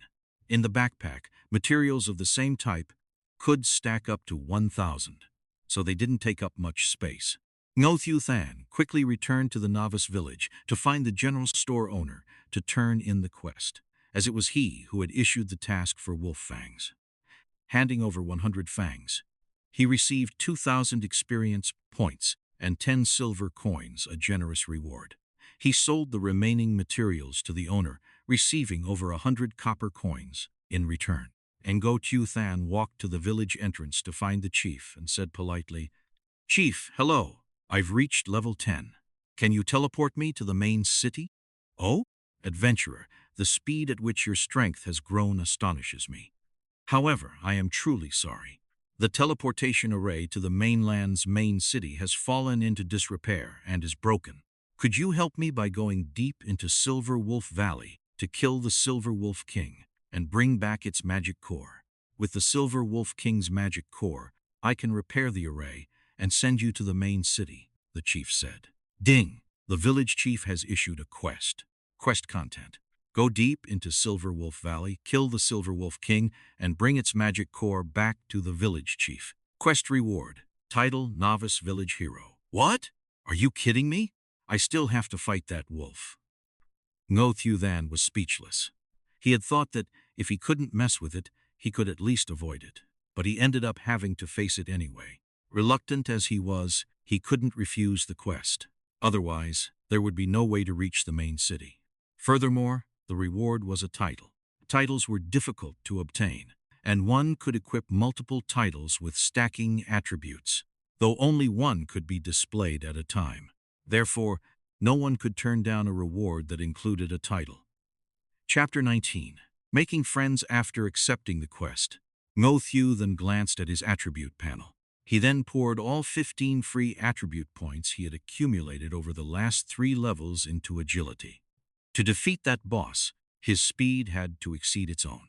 Otherwise, any further plans were mere delusions. His monster-slaying method relied entirely on kiting tactics, making speed the absolute prerequisite.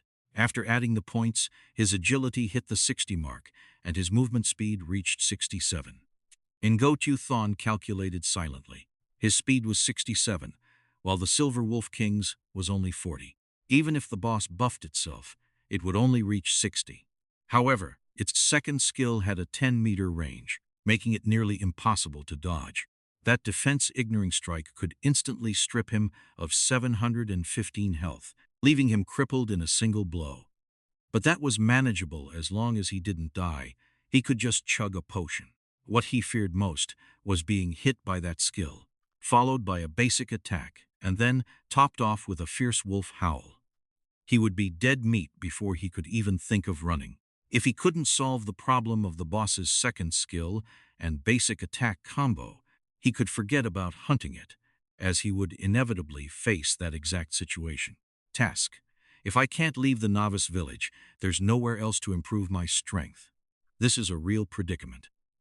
Ngo Thieu Than looked troubled. He glanced at the old man beside him, who was also wearing a sorrowful expression, and on a whim, he asked, "Village chief, the Silver Wolf King is far too powerful. What should I do if I can't defeat it?" To his surprise, the village chief actually considered the question seriously before replying, Expecting adventurers to face the Silver Wolf King at this stage is indeed asking too much of you. Tell you what, take this letter of mine to the pharmacy. Tell the owner there to bring out his secret stock for you to choose from. It might improve your chances of survival. As for whether you can actually slay the Silver Wolf King, that still depends on you." With that, the village chief handed Ngo Thieu Than a letter. Taking the envelope, Ngo Thieu Than blinked in astonishment. There was actually a trick like this? He hurriedly took the letter and sprinted toward the pharmacy. Upon arrival, he found the shopkeeper and presented the letter. "Hello. The village chief told me to come here to buy some life-saving medicine. Could you let me take a look?" The pharmacy owner took the letter, read it for a moment, and sighed helplessly. "That old man. He still remembers my private reserves." He went into the back room and returned a moment later, carrying a box. He opened it in front of Ngo Thieu Than. "Choose quickly. But be warned, these medicines of mine aren't cheap. Even with the chief's letter, it's useless if you don't have the coin." Ngo Thieu Than leaned in to look. The effects and prices of each item appeared before his eyes. Instant recovery potion. Instantly restores 1000 HP. Cooldown, 10 seconds. Price, 10 silver. Attack potion, increases physical attack for 30 minutes. Price, 50 silver. Vitality potion, increases maximum HP for 30 minutes. Price, 50 silver. Haste potion, increases movement speed for 30 minutes. Price, 50 silver. Ngo Thieu Than's eyes nearly bulged out of his head. These kinds of potions were never usually for sale. A standard pharmacy in a novice village only sold HP and MP potions, small, medium, large, that provided recovery over time. However, looking at the prices, Ngo Thieu Than's lip twitched. If he hadn't killed the Wild Boar King, he would have been reduced to just standing there and staring. This is a highway robbery. But no matter how expensive they were, he had no choice. If he wanted to kill the Silver Wolf King, he had to buy them. If he couldn't kill it, he couldn't leave the novice village. By the time other players leveled up enough to hunt it together, he would lose his competitive edge. He gritted his teeth and spent 5 gold to buy 50 instant recovery potions, then spent another 5 gold on 10 vitality potions. He had a hunch that even in the main cities, these might not be easy to come by, so buying more now was definitely the right move. Seeing 10 gold evaporate from his inventory made Ngo Thieu Than's heart bleed. One had to realize that many wealthy players were currently buying coins at a rate of 1 yuan per copper. And even then, no one was selling. These 10 gold coins were equivalent to 100,000 yuan. After buying the special potions, Ngo Thieu Than spent another 50 silver on 50 large red potions, which restored 100 HP per second for 10 seconds. These were necessary. He couldn't afford to spam the instant recovery potions for everything. Fully equipped, Ngo Thieu Than felt a surge of confidence. The Vitality Potion didn't actually have a huge impact against the Silver Wolf King, because even with increased HP, he wouldn't survive a paw swipe combined with a howl, so there was no need to use it immediately. The instant recovery potion was enough. It could top off his health in an instant. If he accidentally took a basic attack and saw the boss preparing a skill, he could simply down a bottle. Large-scale area of effect skills like the howl surely had a telegraph or a wind-up animation. Otherwise, no one would be able to play this game. Ngo Thieu Than was about to set off for Silver Wolf Valley when he suddenly saw the veiled woman walking toward him again. His lip twitched. Why am I running into her again? We meet again. Ngo Thieu looked at Ngo Thieu Than and smiled gently. Are you staking me out on purpose? Ngo Thieu Than asked, full of suspicion. Timotui didn't answer directly. Meeting Ngo Thieu Than again was certainly no accident. She had instructed her subordinates to report to her the moment they spotted him. "You are Tran Fong, aren't you?" Timotui said suddenly. "Why do you suspect I'm Tran Fong?" Ngo Thieu Than countered. He was genuinely curious. He knew this woman had suspected him for a long time, but he couldn't figure out where he had slipped up. Timotui didn't beat around the bush. "The first time I met you, you had just come out of the wild boar forest. Everyone was only level 1 or 2 then. But you were at least level 4, because I sensed your speed was at least 25 points. Ordinary people might not notice, but my intuition has always been very accurate. The last time we met, I secretly sent a friend request.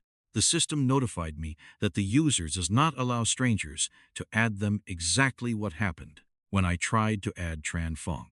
Too many coincidences make it impossible not to suspect." "Well, all right." Ngo Thieu Than was speechless. He had completely forgotten about the speed issue. At the time, he was racing against the clock to increase his advantage, so naturally, he hadn't been strolling. He hadn't expected this woman to be so sharp. "So, you really are Tran Fong?" Timotuyet's eyes widened. Seeing his expression, she was certain. Despite her suspicions, having it confirmed still left her shocked and delighted. "If you say so," Ngo Thieu Than replied listlessly. "Then, can we be friends?" "Don't worry, I won't tell anyone," Timotuyet asked carefully. Ngo Thieu Than looked at the woman before him and suddenly smiled. "Being friends is fine, but you have to show me your face first. If you're pretty enough, I'll add you." "Deal," Timotuyet nodded. She only wore the veil to avoid unnecessary trouble. She reached up and removed the veil, instantly revealing an exquisite face that left Ngo Thieu Than stunned. In Divine Oracle, appearances were perfect replicas of reality, and the game lacked beauty filters or makeup. This was her entirely bare-faced. This woman's beauty was easily a 9 out of 10. After removing the veil, Timotuyet asked again, Is this enough?" "Yes." Ngo Thieu nodded. She had been sincere enough. If he continued to refuse, he would be affecting far too many heirs. He sent a friend request her way. Since his settings blocked incoming requests from strangers, only he could initiate the process. "Ding! Player Tran Fong has requested to be your friend. Do you accept?" Hearing the system notification, Timotuyet thought to herself, "It really is him." She hurriedly pressed accept, and a new name appeared on her friend list. Tran Fong LV10. Timotuyet froze, her eyes filled with absolute shock. Level 10 already. Chapter 20. Battling the Silver Wolf, King Ngo Thieu Than finally accepted his first friend since joining Divine Oracle. Looking at his friend list, there was only a single, solitary name, Tuyet Ni, LV8. Once the request was finalized, Ngo Thieu Than immediately turned and departed. He still had urgent business to attend to. "Oh, wait!" Timotuyet hurriedly called after him, but Ngo Thieu Than had already vanished into the distance. She frowned in annoyance. Opening her friend list, she sent a private message. "You're already level 10. Why haven't you gone to the main city for your class advancement?" It was more than 10 minutes before the other party replied, "You think I don't want to? I can't leave. Why?" Timotuyet grew even more curious, but her contact went silent again. After waiting for a reply that never came, she could only walk helplessly toward the village gates. She, too, needed to focus on leveling up. At that moment, Ngo Thieu Than was certainly in no position to answer her, as he was locked in a fierce struggle with the Silver Wolf King. His strategy was a familiar one. Rush in, land a strike, and retreat, kiting the Silver Wolf King across the field. With instant recovery potions at his disposal, the battle was dangerous but not life-threatening. It was a heavy drain on his supplies, but currently he had little else but potions. After landing an extra blow, he would consume a medium health potion if he took a standard hit. If he was at full health and took damage from a roar, he would down a large health potion, always maintaining his health at maximum to guard against the unexpected. If he hadn't fully recovered after a normal attack and saw the Silver Wolf King preparing to roar, he would immediately use an instant recovery potion. The wind-up for the dire wolf howl lasted 2 seconds more than enough time to consume an item. In this manner, Ngo Thieu Than maintained a state of high alert, battling the Silver Wolf King for over an hour. Then, with a long, piercing howl from the king, every silver wolf within a 500-meter radius went into a frenzy and charged toward their location. Damn it, this is overkill. Seeing over 100 silver wolves rushing his way, Ngo Thieu Than felt his scalp go numb and cursed under his breath. Very quickly, the 100-strong pack, led by the Silver Wolf King, pursued Ngo Thieu Than. Unfortunately for them, their speed was insufficient. No matter their numbers, they were useless if they couldn't catch him. Heh, you can't catch me. Frustrating, isn't it? Ngo Thieu Than mocked. In truth, he had anticipated this situation long ago and had already devised a countermeasure. This skill was essentially the same as the Wild Boar King's recovery ability, disaster for others, but ineffective against him. Since he refused to engage them head-on, it didn't matter how many wolves there were. They simply weren't fast enough to catch him. Furthermore, the Silver Wolf King's speed was 10 points higher than that of the common wolves. By simply running in one direction, the Silver Wolf King soon outpaced its pack, leaving it once again to fight alone. As expected, even better than expected, in fact, the Silver Wolf King pushed its speed to the limit, completely separating itself from its army. Ha ha! Now this is more like it, Ngo Thieu Than said excitedly. The battle returned to a one-on-one duel. Under Ngo Thieu Than's incredibly frustrating hit-and-run tactics, the Silver Wolf King held on for 2 hours and 40 minutes before finally collapsing, unwillingly, under the relentless assault of his poison. Ding! Congratulations on slaying the bronze-grade boss, Silver Wolf King. You have received 200 prestige and experience. Your experience is full. Please complete your class advancement soon, or you will be unable to level up. Ding! Talent trait activated. Maximum poison stacks increased by 1. Simultaneously, a server-wide announcement thundered across the Xianxia region once again. Server-wide announcement. Congratulations to player Tran Fong for slaying the bronze-grade boss, Silver Wolf King. As the first player across the entire server to slay a bronze-grade boss, the system rewards 500 prestige, 20 gold, 20 free attribute points. Special announcement. The announcement echoed 3 times, leaving the entire player base of the Xianxia region breathless. It took 3 full seconds before the regional channels instantaneously exploded. Is this a joke? A bronze-grade boss? Our entire guild hasn't even taken down the Wild Boar King yet, and this Tran Fong has already killed a bronze boss? Is this real? Does anyone know the Silver Wolf King's stats? No idea.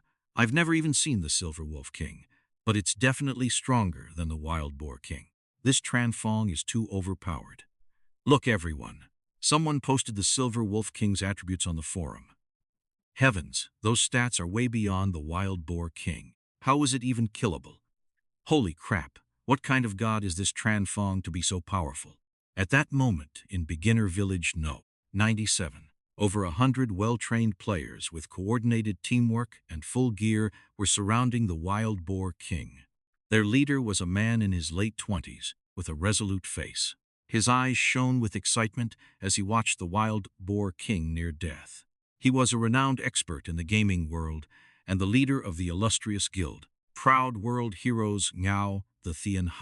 Under the coordinated efforts of the 100-plus players, the Wild Boar King finally collapsed at their feet. However, before they could cheer, the server-wide announcement rang out. Hearing it, the group fell into a collective silence. The thrill of killing the Wild Boar King vanished instantly. They were members of the Proud World Heroes. As the name suggested, they were experts filled with pride. Yet in this game, that man Tran Fong was always one step ahead of them. How could they possibly be happy? Ngo Thieu Than let out a long breath. Collect the loot. Focus on leveling up. In other beginner villages, famous experts fell into silence upon hearing the news. Beginner Village number 8365. Wow, it's our village's god again. He really brings glory to Beginner Village 8365.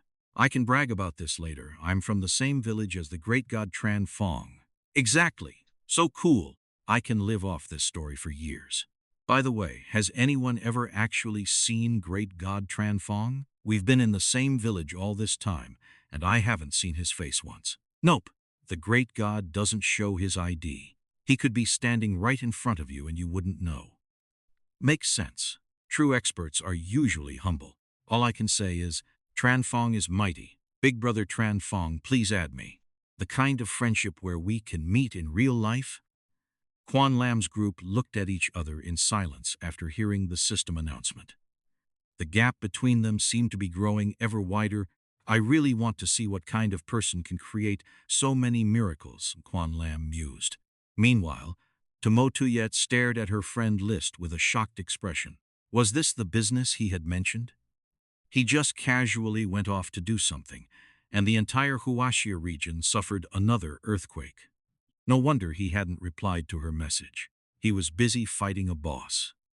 Originally, when Ngo Thieu Than didn't reply, she had intended to messaging him, but she couldn't suppress her curiosity any longer. She sent another message. Tranfong, how did you kill a bronze boss? A moment later, the other party replied with 5 words. Just gripped my sword and slashed. After replying to Ngo Thieu Than, Ngo Thieu Than looked excitedly at the pile of items covering the ground. It was time for the thrilling process of looting. The hand speed of a 24-year-old bachelor was nothing to scoff at. The entire pile was cleared in seconds. He hurriedly opened his backpack to check the haul. In total, he had gained 3 gold and 64 silver, 3 pieces of bronze equipment, 3 pieces of black iron equipment, 6 pieces of white equipment, 2 scrolls, 1 skill book, 1 egg, and a magic core. Quest item. Awesome! Ngo Thieu Than shouted in excitement. Truly, fighting a boss was the best. Another massive harvest. Chapter 21. Explosive attributes. He scrutinized the attributes of the gathered equipment. Silver Wolf King Necklace Bronze Tier. Attack plus 25. Critical rates 1%. Luck plus 3. Bonus attributes. Strength plus 10. Agility plus 8. Level requirement 10. Silver Wolf King Ring Bronze Tier. Health plus 100. Attack plus 30. Attack speed plus 5%. Bonus attributes. Strength plus 12. Constitution plus 10. Level requirement 10. Silver Wolf King Belt Bronze Tier. Health plus 300. Dual Defense plus 20. Bonus attributes. Constitution plus 10. Root plus 10. Level requirement 10. Wolf King Helm Iron Tier. Health plus 200. Defense plus 10. Bonus attributes. Constitution 6. Level requirement 10. Wolf King Leggings Iron Tier. Health plus 250. Defense plus 6. Bonus attributes. Constitution plus 8. Level requirement 10. Wolf King Boots Iron Tier. Movement speed plus 24. Defense plus 5. Bonus attributes. Agility plus 8. Level requirement 10. As for the white grade gear, they were all Silver Wolf equipment with flat plus 10 attribute bonuses. There was no need to inspect them closely, so he listed them all on the auction house at a price of 20,000 per piece. Equipment with 10-point attribute bonuses was still a rarity that most players hadn't managed to hunt down yet. This price point was still quite marketable. He could have even pushed it higher, but he felt there was no need to bicker over a few spare coins. Since he was about to leave the novice village, he considered it a small parting gift to the area. This particular village seemed quite peaceful, as no large-scale slaughters appeared to have occurred here. The 6 pieces of equipment were quickly snatched up. After deducting the transaction fees, another 108,000 credits chimed into his account. The sensation was truly refreshing. He looked over the bronze and iron tier gear. They all seemed useful. The necklace was actually a bit of a waste on him, as only the 8 points of agility were truly beneficial. But what Ngo Thieu Than really had his eye on were those 3 points of luck. This was the first time he had seen such an attribute. If he wasn't mistaken, it likely increased the drop rate from monsters. Thus, he decided to keep and use it, unless someone offered a price he simply couldn't refuse. Rings and bracelets both had 2 slots, allowing 2 to be worn simultaneously. Therefore, he equipped the ring directly, without needing to remove his old one. After swapping out his belt, helm, leggings, and boots, Ngo Thieu Than's attributes underwent another earth-shattering metamorphosis.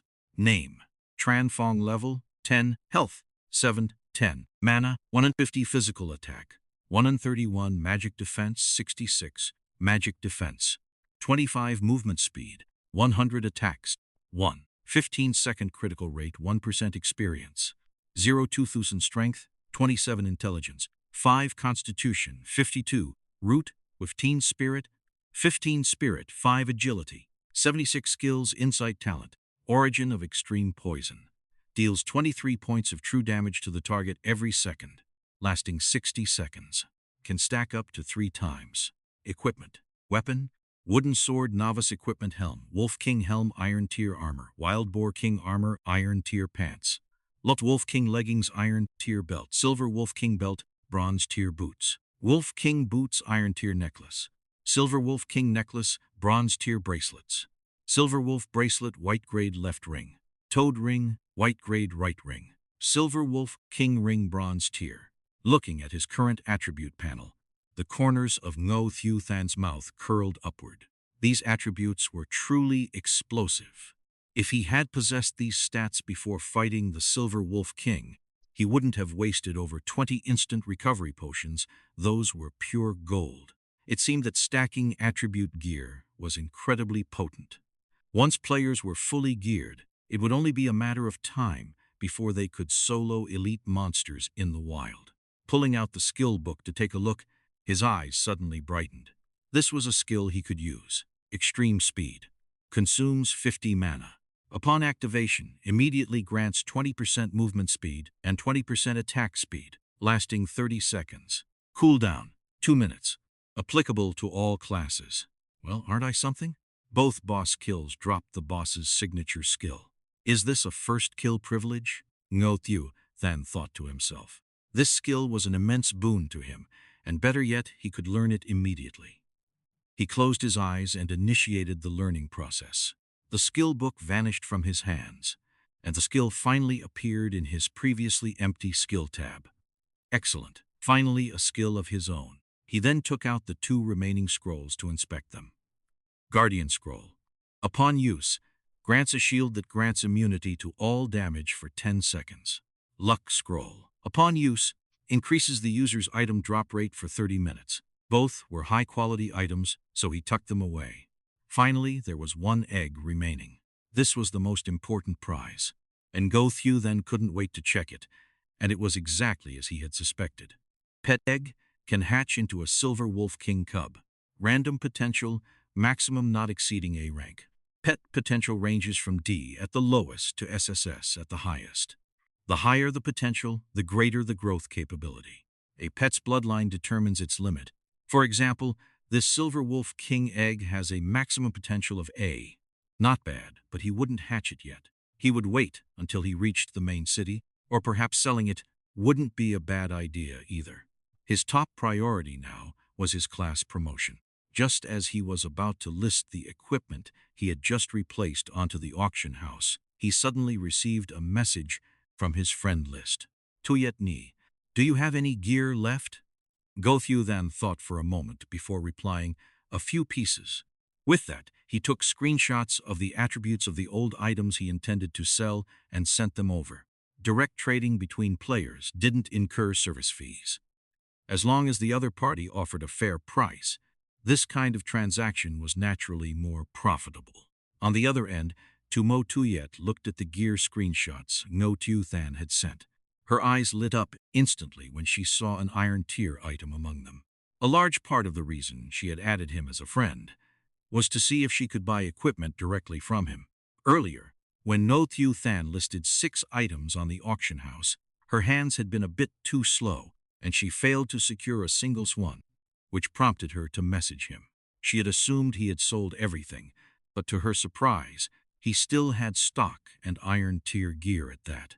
It seemed he truly possessed an abundance of high-quality equipment. After a brief pause, Ngo Thieu said, "Can you sell them directly to me? Don't worry, the price definitely won't leave you at a loss. I'll take the Silver Wolf gear at the market rate of 20,000 each. And for these Wild Boar King leggings, I'll offer 100,000. How does that sound?" Seeing Ngo Thieu's response, Ngo Thieu Than didn't hesitate to initiate a remote trade, placing the items in the window. The price Ngo Thieu Than offered was very reasonable. Although the giant saber fang had sold for 120,000 before, that was a weapon, and the average player level back then was 2 levels lower than it was now. The power that weapon provided was immense. Now that player levels had risen, and the gear they found already provided 7 or 8 attribute points, the gap wasn't as drastic as before. 100,000 for the Wild Boar King leggings was already a very high price. Even at auction, it would likely fetch around that much, and that was before the auction fees.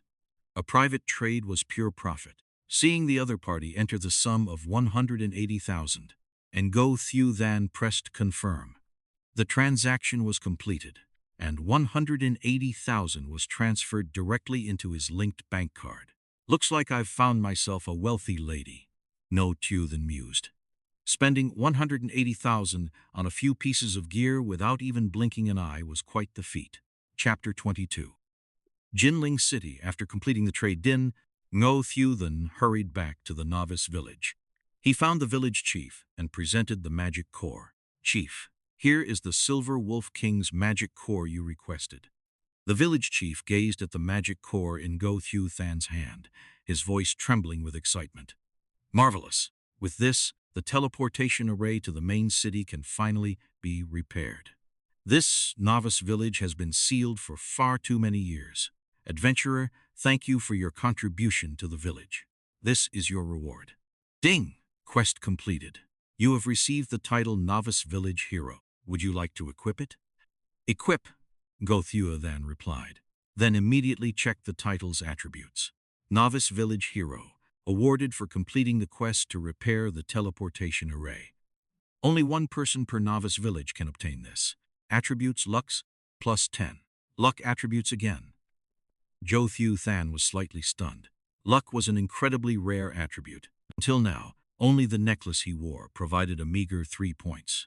Beyond influencing drop rates when hunting monsters, luck was tied to various other probability-based mechanics. It was undoubtedly a top-tier rare attribute.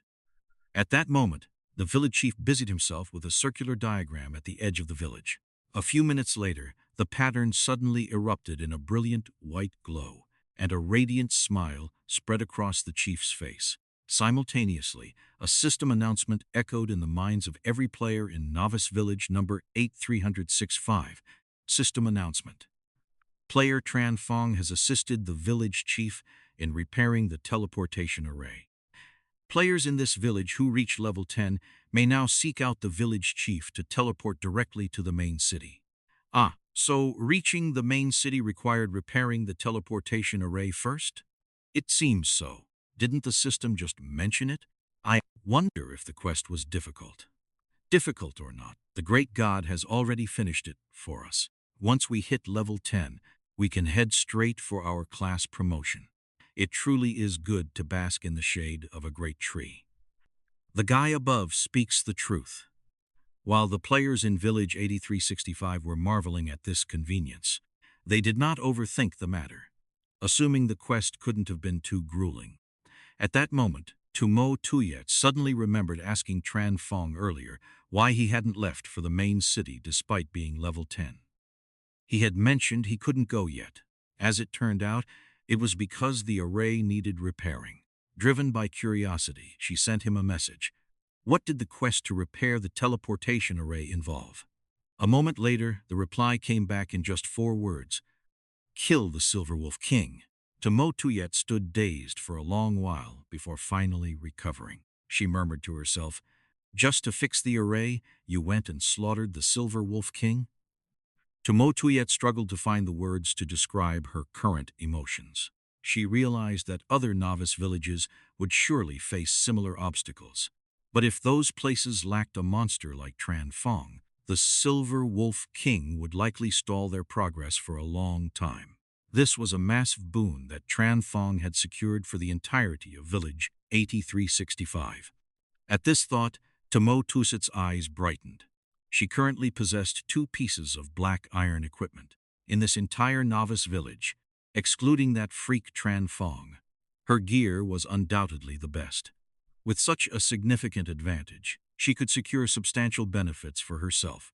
Lu Thuk, tell our people to set aside everything else and focus entirely on grinding levels to reach level 10. We must be among the first group to enter the main city, Ngo Thieu commanded. Understood, miss. I will pass the word down immediately, Lu Thuk replied decisively. After the array was repaired, the village chief returned to Ngo Thieu Than's side. Adventurer, the teleportation array is restored. Would you like to teleport to the main city now? Yes, Ngo Thieu Than replied.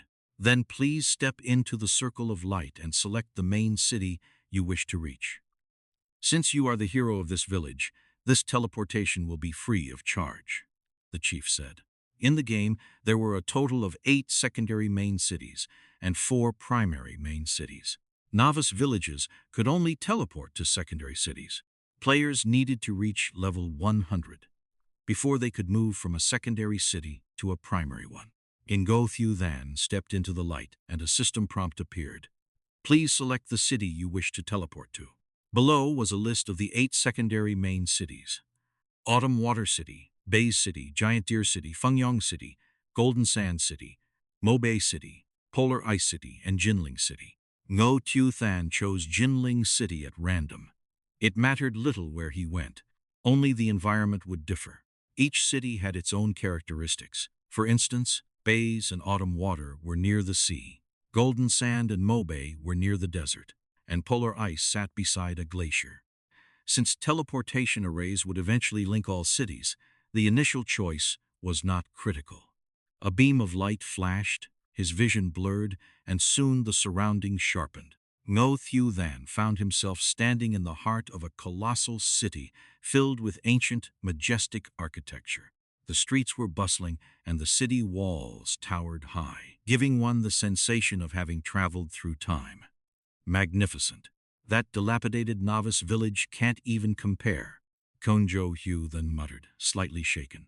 He observed the NPCs scattered along the streets and the guard patrols passing by, but there was still no sign of any other players. Time for the class promotion. Ngo Thieu Than did not forget his primary goal. He headed straight for the city center. Just as he was about to find an NPC to ask for directions, he looked up and saw a massive building standing prominently in the center. The sign above read Profession Hall. One didn't need to ask to know this was the place. Entering the hall, he saw 6 class instructors standing there, a beautiful mage in flowing black robes, a muscular shield warrior carrying a heavy shield, a warrior gripping a great sword, a female archer with a bow slung across her back, an assassin in tight leather armor with a masked face, and a beautiful priestess in pure white vestments. After observing the 6 major professions for a moment, Ngo Thieu Than finally approached the assassin instructor. It was a pity his talent could not be triggered by long-range attacks. Otherwise, switching to archer would have been the most comfortable choice, allowing him to simply fire from a distance. Since archer was out, the remaining melee options were warrior, shield warrior, and assassin. As a practitioner of the kiting playstyle, Ngo Thieu Than naturally chose the assassin, which possessed the highest agility. Greetings, instructor. I wish to become an assassin, Ngo Thieu Than said politely. Adventurer, you have excellent judgment. The assassin is the profession with the highest speed and burst potential. We are the kings of the night, the terror of every foe. Adventurer, don't listen to his boasting. Assassins only bully frail mages and archers. If they dare strike one of us warriors, I can end them in 2 swings. You should switch to a warrior, the warrior instructor nearby interjected, clearly annoyed by the assassin instructor's praise. Adventurer, perhaps you should become a shield warrior instead. An assassin's scrawny frame isn't even enough to get stuck in a beast's teeth. Become a shield warrior and stand at the front. No beast would dare bite you, the shield warrior instructor added. Seeing the other instructors stirring as if they also wanted to recruit him, Ngo Thieu Than quickly spoke up. Instructors, I appreciate your kindness, but I have already made my decision. I choose the assassin. Hearing his words, the other instructors could only sigh. It had been quite some time since an adventurer had arrived, which made them a bit more talkative than usual. Otherwise, they certainly would not have interfered with a player's choice. Chapter 23. Class Advancement. The assassin class instructor wasted no more words, simply waving a hand. A beam of golden light sank into Ngo Thieu Than's body, and a system notification rang in his ears. Ding!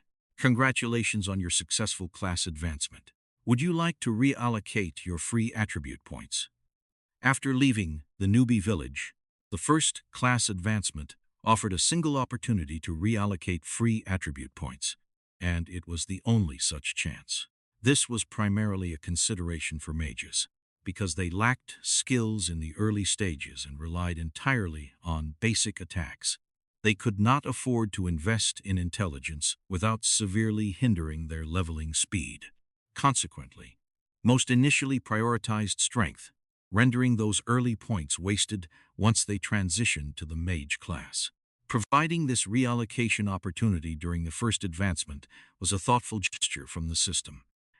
Ngo Thieu Than pondered for a moment, but decided it was unnecessary. Aside from 5 points in Constitution, he had invested everything into agility, which perfectly suited the assassin class. Seeing no reason to waste time, he directly selected No. Ding!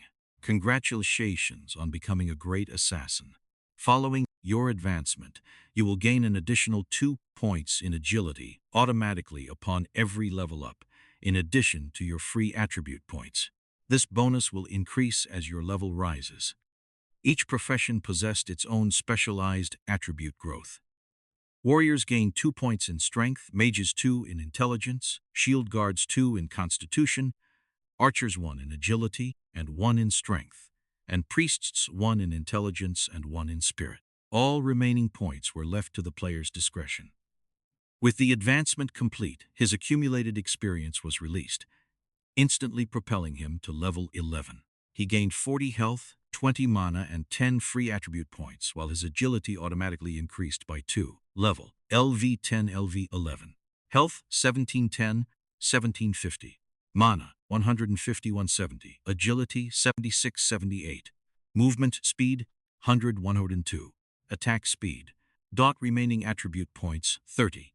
Experience 2060, 12,000. Simultaneously, a server-wide announcement thundered across the Xianxia region.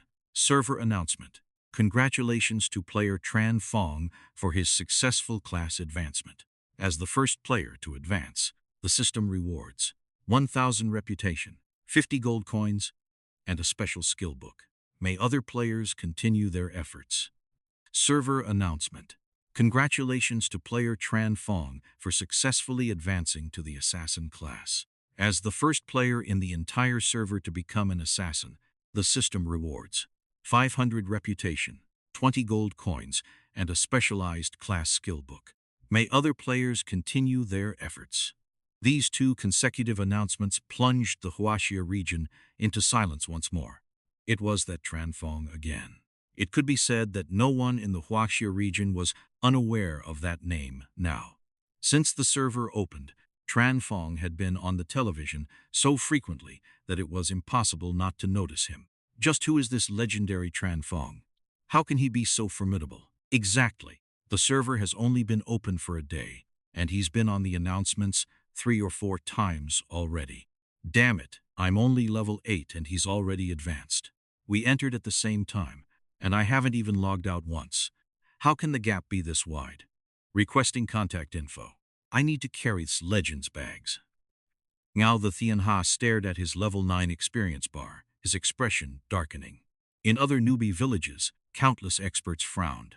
Most of the truly powerful players had already reached level 9, and they felt a profound sense of regret.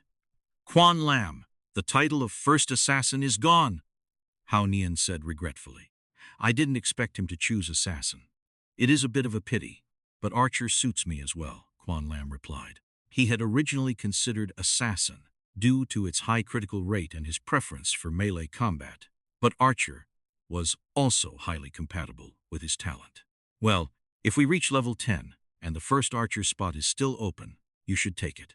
I have a feeling the skill books rewarded to the first player of each class will be incredibly powerful, Nam Fong added. All right, let's focus on leveling. Our village's teleportation array has been repaired. As soon as we hit level 10, we can head for the advancement. This is a God-given advantage, Quan Lam urged. Understood. Hearing the announcement and seeing the rewards, Ngo Thieu Than looked at her own level 9 experience bar. She turned to Ngo Thieu beside her. Ngo Thieu, please coordinate fully to help me level up next. This is a rare opportunity. I believe I can compete for the first mage title. Of course. We should have done this earlier, Ngo Thieu replied. With his experience, he recognized the potential. If Ngo Thieu Than became the first mage, it would undoubtedly benefit their future development. After hearing the system announcements, Ngo Thieu Than breathed a sigh of relief before hurriedly logging out to eat. He had last eaten breakfast at 8 in the morning, and it was now nearly 4 in the afternoon. His stomach had long since begun to cave in. He had only endured the hunger to secure the first advancement rewards. Now that he had them, he naturally needed to log off immediately. Removing his haptic helmet, Ngo Thieu Than climbed out of bed and habitually checked his bank balances on his phone, his favorite activity lately. Balance: 602,300 yuan. Damn, over 600,000 already, he exclaimed in surprise. He had been so focused on grinding mobs since he woke up that he hadn't noticed his income. He hadn't expected to have earned so much. 600,000 was enough to buy a house in a small city. He had truly bet correctly this time, though it was all thanks to his talents, a talent whose origin he still didn't understand. After a quick cleanup and change of clothes, Ngo Thieu Than headed out. He hadn't eaten a proper meal in 2 days and intended to have a feast today. He went to a large restaurant near his apartment. He had never been able to afford a meal here before, and now he wanted to see what it was like. He ordered several dishes and browsed short videos on his phone while waiting. Currently, even short video platforms were flooded with game footage, and the most liked videos featured major guilds conquering the Pig King. Seeing that several guilds had already succeeded, Ngo Thieu Than couldn't help but marvel at their collective strength. Without his specific talent to counter the Pig King, he wouldn't have been able to defeat it for a very long time using conventional methods. Business in the restaurant was significantly slower than before, with only a few scattered tables occupied. Their conversation centered almost entirely on Divine Oracle. Who do you think this Tranfong guy is? He's a beast, right? I have no idea how he levels so fast. We started at the same time, yet the gap is massive. I'm only level 7, and he's already advanced. Exactly. I wonder what he looks like in real life. It would be amazing to meet him once. Ngo Thieu Than smiled to himself. He hadn't expected that in just over a day, the game's influence would reach such heights. Chapter 24. War God Temple. Ngo Thieu Than quickly finished his dinner and returned to his room, donning his gaming helmet to log in. Every second was now a precious resource that could not be squandered. To surpass others in this game, one had to exert more effort than the rest. The wealthy big shots possessed gaming cabins that allowed them to stay online indefinitely, while he could only rely on sheer, tireless grinding. Upon logging in, Ngo Thieu Than found himself still standing within the job change hall of Kim Lang City. His first order of business was to check his inventory. He had not yet had the chance to examine the 2 skill books rewarded by the system. When his eyes fell upon the books, particularly the one shimmering with a golden hue, his heartbeat quickened and his previous frustrations vanished instantly. Immortal Body Special Passive Skill. Unique. Every time you slay a monster whose level is not lower than your own, your maximum health is permanently increased by 1 point. This is absolutely a skill on par with my talent, and a unique one at that. It seems even the heavens want me to rise. An assassin's burst potential is already terrifying, but what would it be like if an assassin were even sturdier than a shield guard? My opponents will surely be driven to utter despair.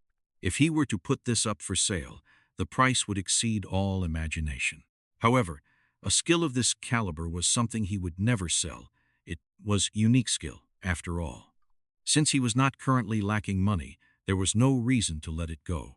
With trembling hands, Ngo Thieu Than withdrew the priceless book from his bag and chanted the command to learn it.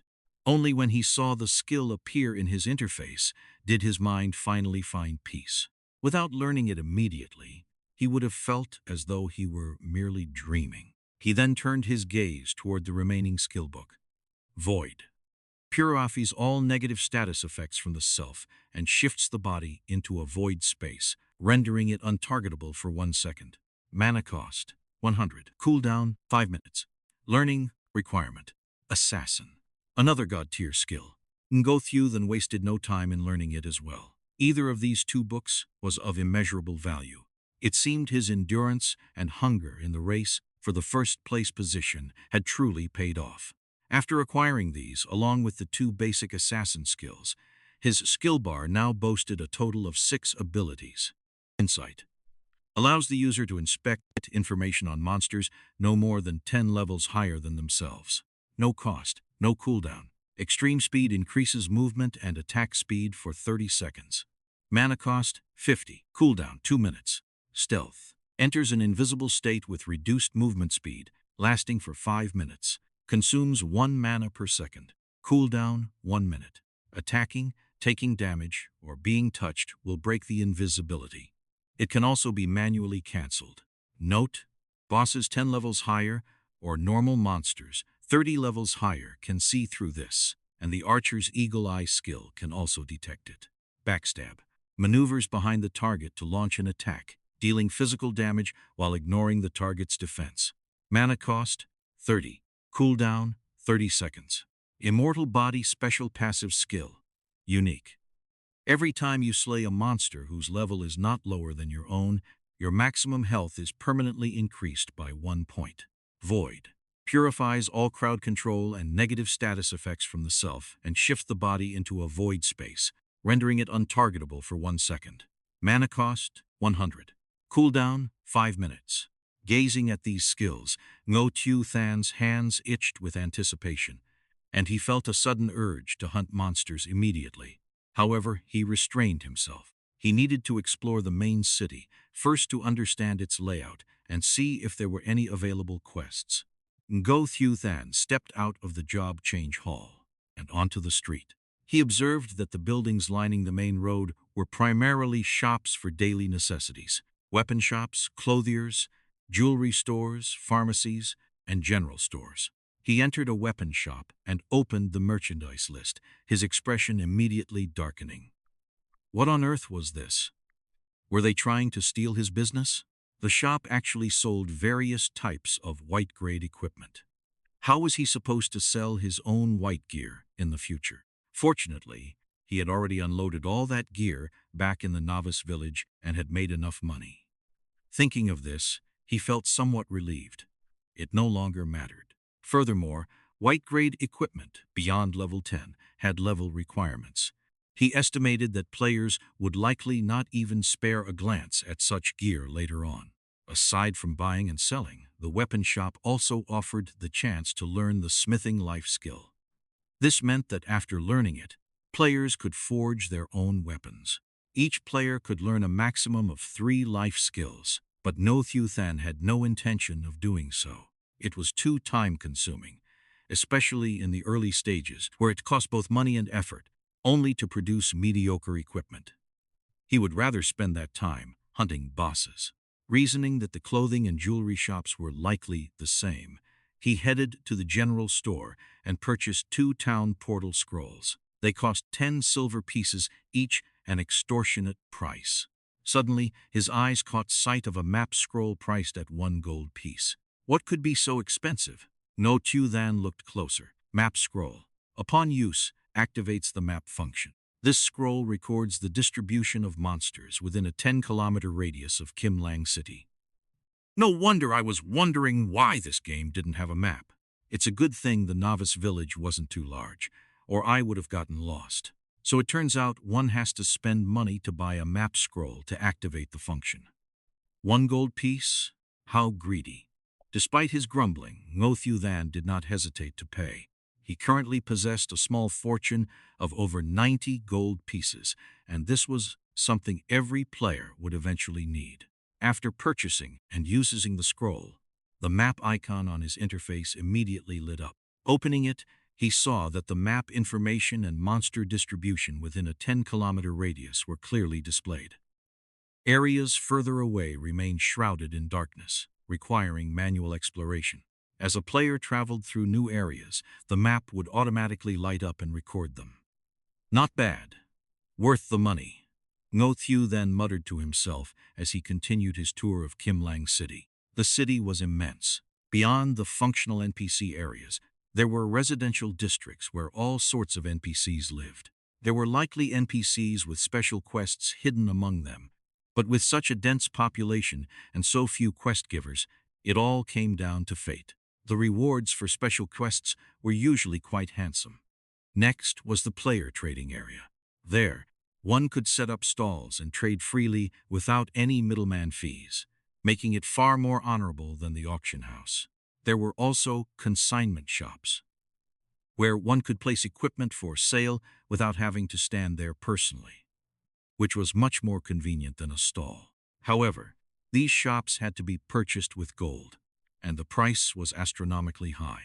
Truthfully, Ngo Thieu Than wanted to buy a shop to sell the gear he looted to save on commission fees, but when he heard the prices started at 10,000 gold and up, he abandoned the idea. The auction house remained more practical for now.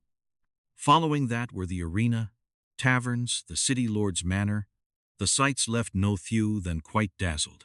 As he walked, he stopped before a colossal structure of a scale similar to the Job Change Hall. Above it were three large characters: War God Temple. Curious, Ngo Thieu Than stepped inside. Within the vast War God Temple stood lifelike statues on either side of a central path, at the end of which was a swirling vortex portal. Ngo Thieu Than approached the statue of a middle-aged man and read the inscription. In the year 356 of the Holy Light, the war god Garibo single-handedly annihilated dozens of star brilliance-level demonic beasts and held back a celestial-level demonic beast for 4 hours before finally sacrificing himself. Enshrined as a war god, he was brought into the war god temple. He then moved to the statue of a woman with silver-white hair and a noble aura, reading the words carved below. In the year 487 of the Holy Light, the silver ice magic god transformed her own body into a forbidden curse, freezing 3,000 miles of land and sealing the evil demon lord along with his army of 1,000,000 demonic beasts. For her monumental contribution to human survival, she was enshrined as a magic god and brought into the war god temple. Chapter 25. Upgrading the realm. Ngo Thieu Than gazed at each statue, every one of them representing a fallen war god. Stepping before the swirling whirlpool portal, a system notification chimed. Ding! Do you wish to challenge the war god's trial? Each player may attempt this challenge once per day. What is the purpose of challenging the war god's trial? Ngo Thieu Than asked. Immediately, a stream of information regarding the trial materialized before his eyes. Within the war god's trial, a phantom of a war god corresponding to your current realm will be randomly manifested. Players who defeat the phantom are considered to have successfully cleared the challenge. Upon success, your realm will be elevated, enhancing your innate talent potential. Each time a realm rank is increased, the player will receive a large number of attribute points and a corresponding war god medal. If a player performs exceptionally well and earns the recognition of the war god's heroic spirit, there is also a random chance to comprehend one of that war god's skills. Oh, so this is the place to upgrade your realm, Ngo Thieu Than realized. Previously, he had noticed his talent description mentioned that killing a boss no lower than his own realm would grant an additional stack of toxin. At first, he had assumed it meant level, but it turned out to be realm. But what does it mean to enhance innate talent potential? Could it be possible to actually upgrade the talent itself? Ngo Thieu Than wondered. Regardless, he would find out soon enough once the fight was over. Currently, he had already cleared out the black iron and bronze bosses and could no longer trigger his talent's growth. He might as well upgrade through 2 realm ranks and see what happened. Surely, the first person to successfully clear the challenge and upgrade their realm would receive a reward. With that thought, Ngo Thieu Than directly selected yes. Instantly, the whirlpool portal swung open. Ngo Thieu Than stepped through and found himself in an enclosed, empty space. A moment later, a phantom coalesced a short distance ahead. It appeared to be a middle-aged man, though, unfortunately, his facial features remained blurred. Ngo Thieu then cast Insight. War God Phantom, Black Iron Grade level. 11 health, 12,000 physical attack, 400 physical defense, 150 magic defense, 8 speed, 60 skill 1. Azure Light Slash unleashes a blade of light forward, dealing damage to all targets in its path. Cooldown, 20 seconds. Skill 2, Block, completely blocks the next incoming attack. Cooldown, 5 seconds. Is that all? Ngo Thieu then looked at the phantom's attributes and shook his head dismissively. He had expected something formidable, but its stats were only slightly higher than the Wild Boar King's, and it even had one less skill. On second thought, it made sense. The War God's trial was a solo challenge. If the skills were as overbearing as the Wild Boar King's, other players wouldn't stand a chance. Even with these attributes, it would be virtually impossible for a player at the current stage to win a one-on-one duel. They would likely need to wait until after their class advancement and acquire specific levels and gear. However, for the current Ngo Thieu Than, these attributes were negligible. To save time, he activated Extreme Speed, endured 2 of the Phantom's attacks to apply 3 stacks of poison, and then leisurely stepped away. With a movement speed of over 100 points, the Phantom with its speed of 45 seemed as slow as a snail to him. Possessing 66 points of defense and 1,750 health, Ngo Thieu Than didn't even lose half his life after taking 2 hits. Once he exited the combat state, his health regeneration reached 17 points per second, allowing him to recover fully with ease. As for the skills, the damage was manageable. A single medium health potion would suffice. Regarding the second skill, the Ngo Thieu Than could ignore it entirely. A block every 5 seconds might annoy others, but it was useless against him. With 3 stacks of poison ticking away 69 health per second, killing the Phantom was merely a matter of 20 minutes. The result was as expected. 20 minutes later, the Phantom collapsed, and the challenge was successful. Ngo Thieu then waited expectantly to see if any War God's spirit would take an interest in him, but he was promptly teleported out. Clearly, he had not gained their recognition. He wasn't sure if his realm was too low to attract attention, or if his kiting playstyle simply wasn't something they admired. Back in the Hall of War Gods, a system notification rang out. Ding! Congratulations on your successful challenge. Your realm has ascended to Black Iron Grade.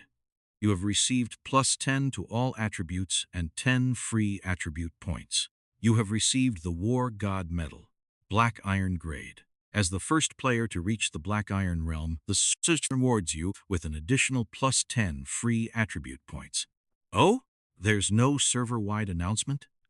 This was for the better. He truly didn't want to be on TV again, lest he eventually become public enemy number 1.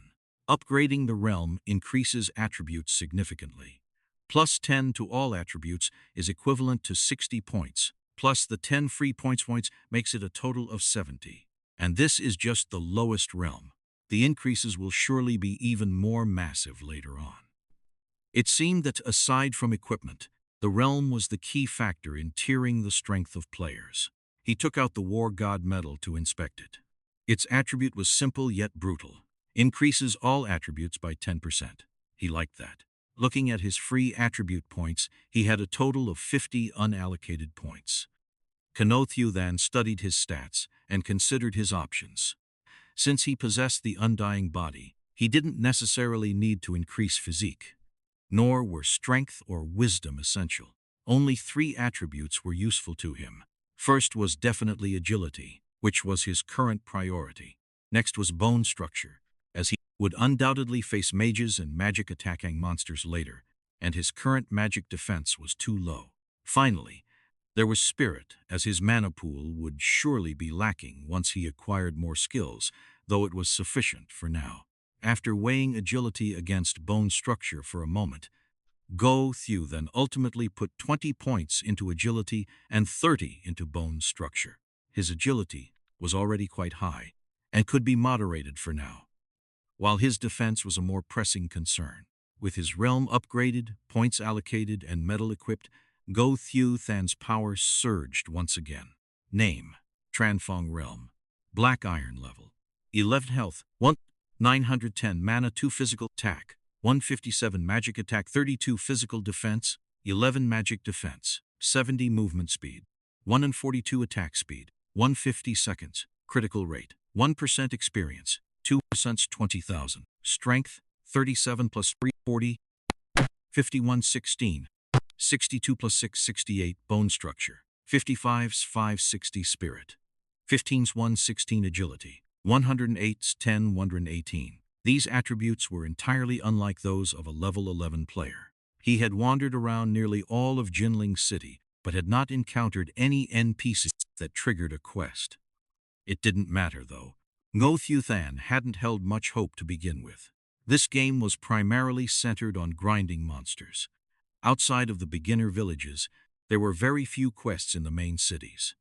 It was time to go out and hunt. It had been a while since he last upgraded his talent. He opened the map and studied it carefully for a while, finally settling on a plain located 5 kilometers from the southern gate.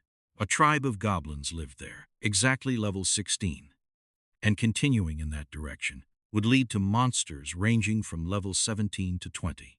Having determined his destination, Ngo Thieu Than sprinted toward it. A movement speed of 142 was no joke. It took him only a few minutes to reach the goblin plains. Looking at the short, ugly goblins, Ngo Thieu Than immediately cast insight. Goblin level, 16 health, 4,500 physical attack, 320 physical defense, 130 magic defense, 60 speed, 45 skill. Heavy strike, swings the spiked club in its hand to smash the target, dealing 150% physical damage. Truthfully, the attribute scaling of monsters in Divine Oracle was incredibly high.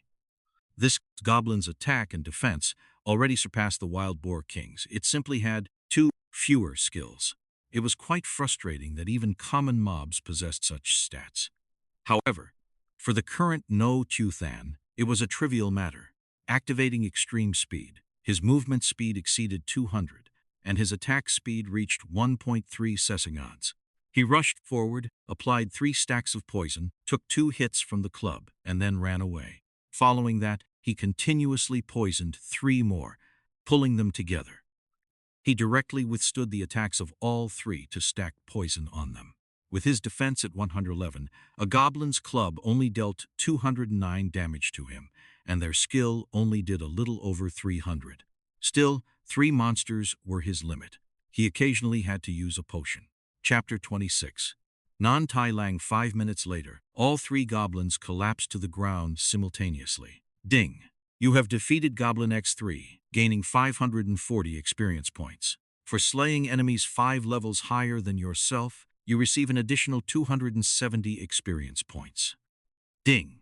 Your innate talent has been triggered. Poison damage increased by 3 points. Current poison damage, 26.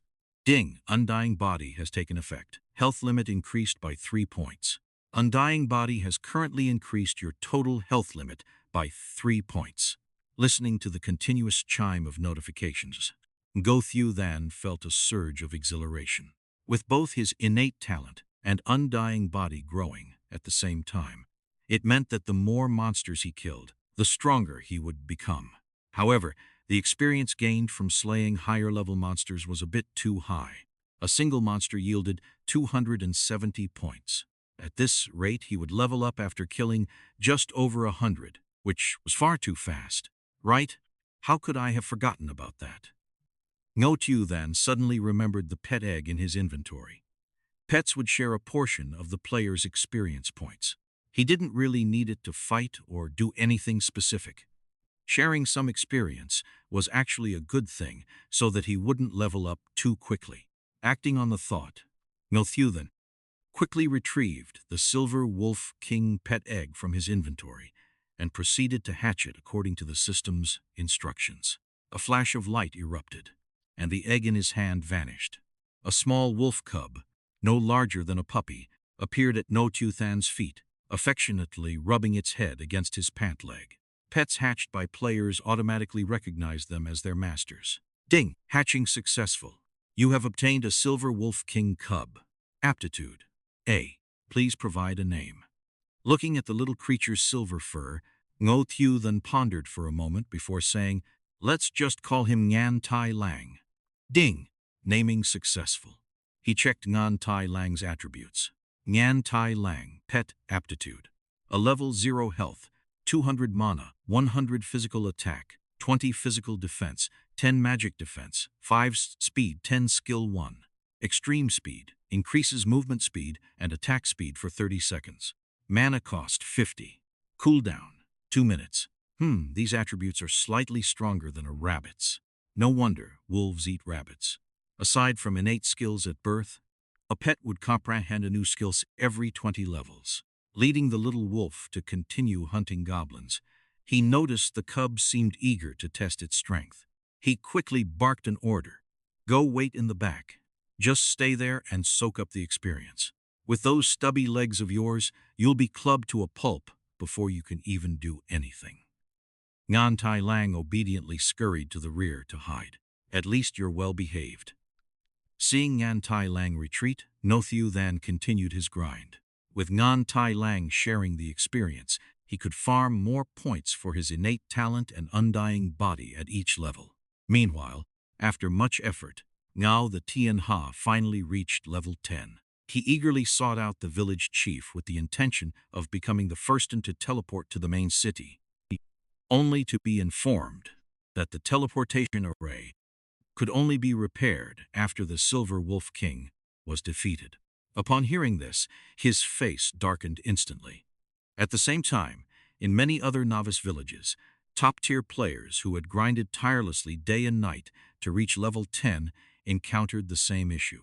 Thus, they began organizing their subordinates to hunt the Silver Wolf King together, only to face one total party wipe after another.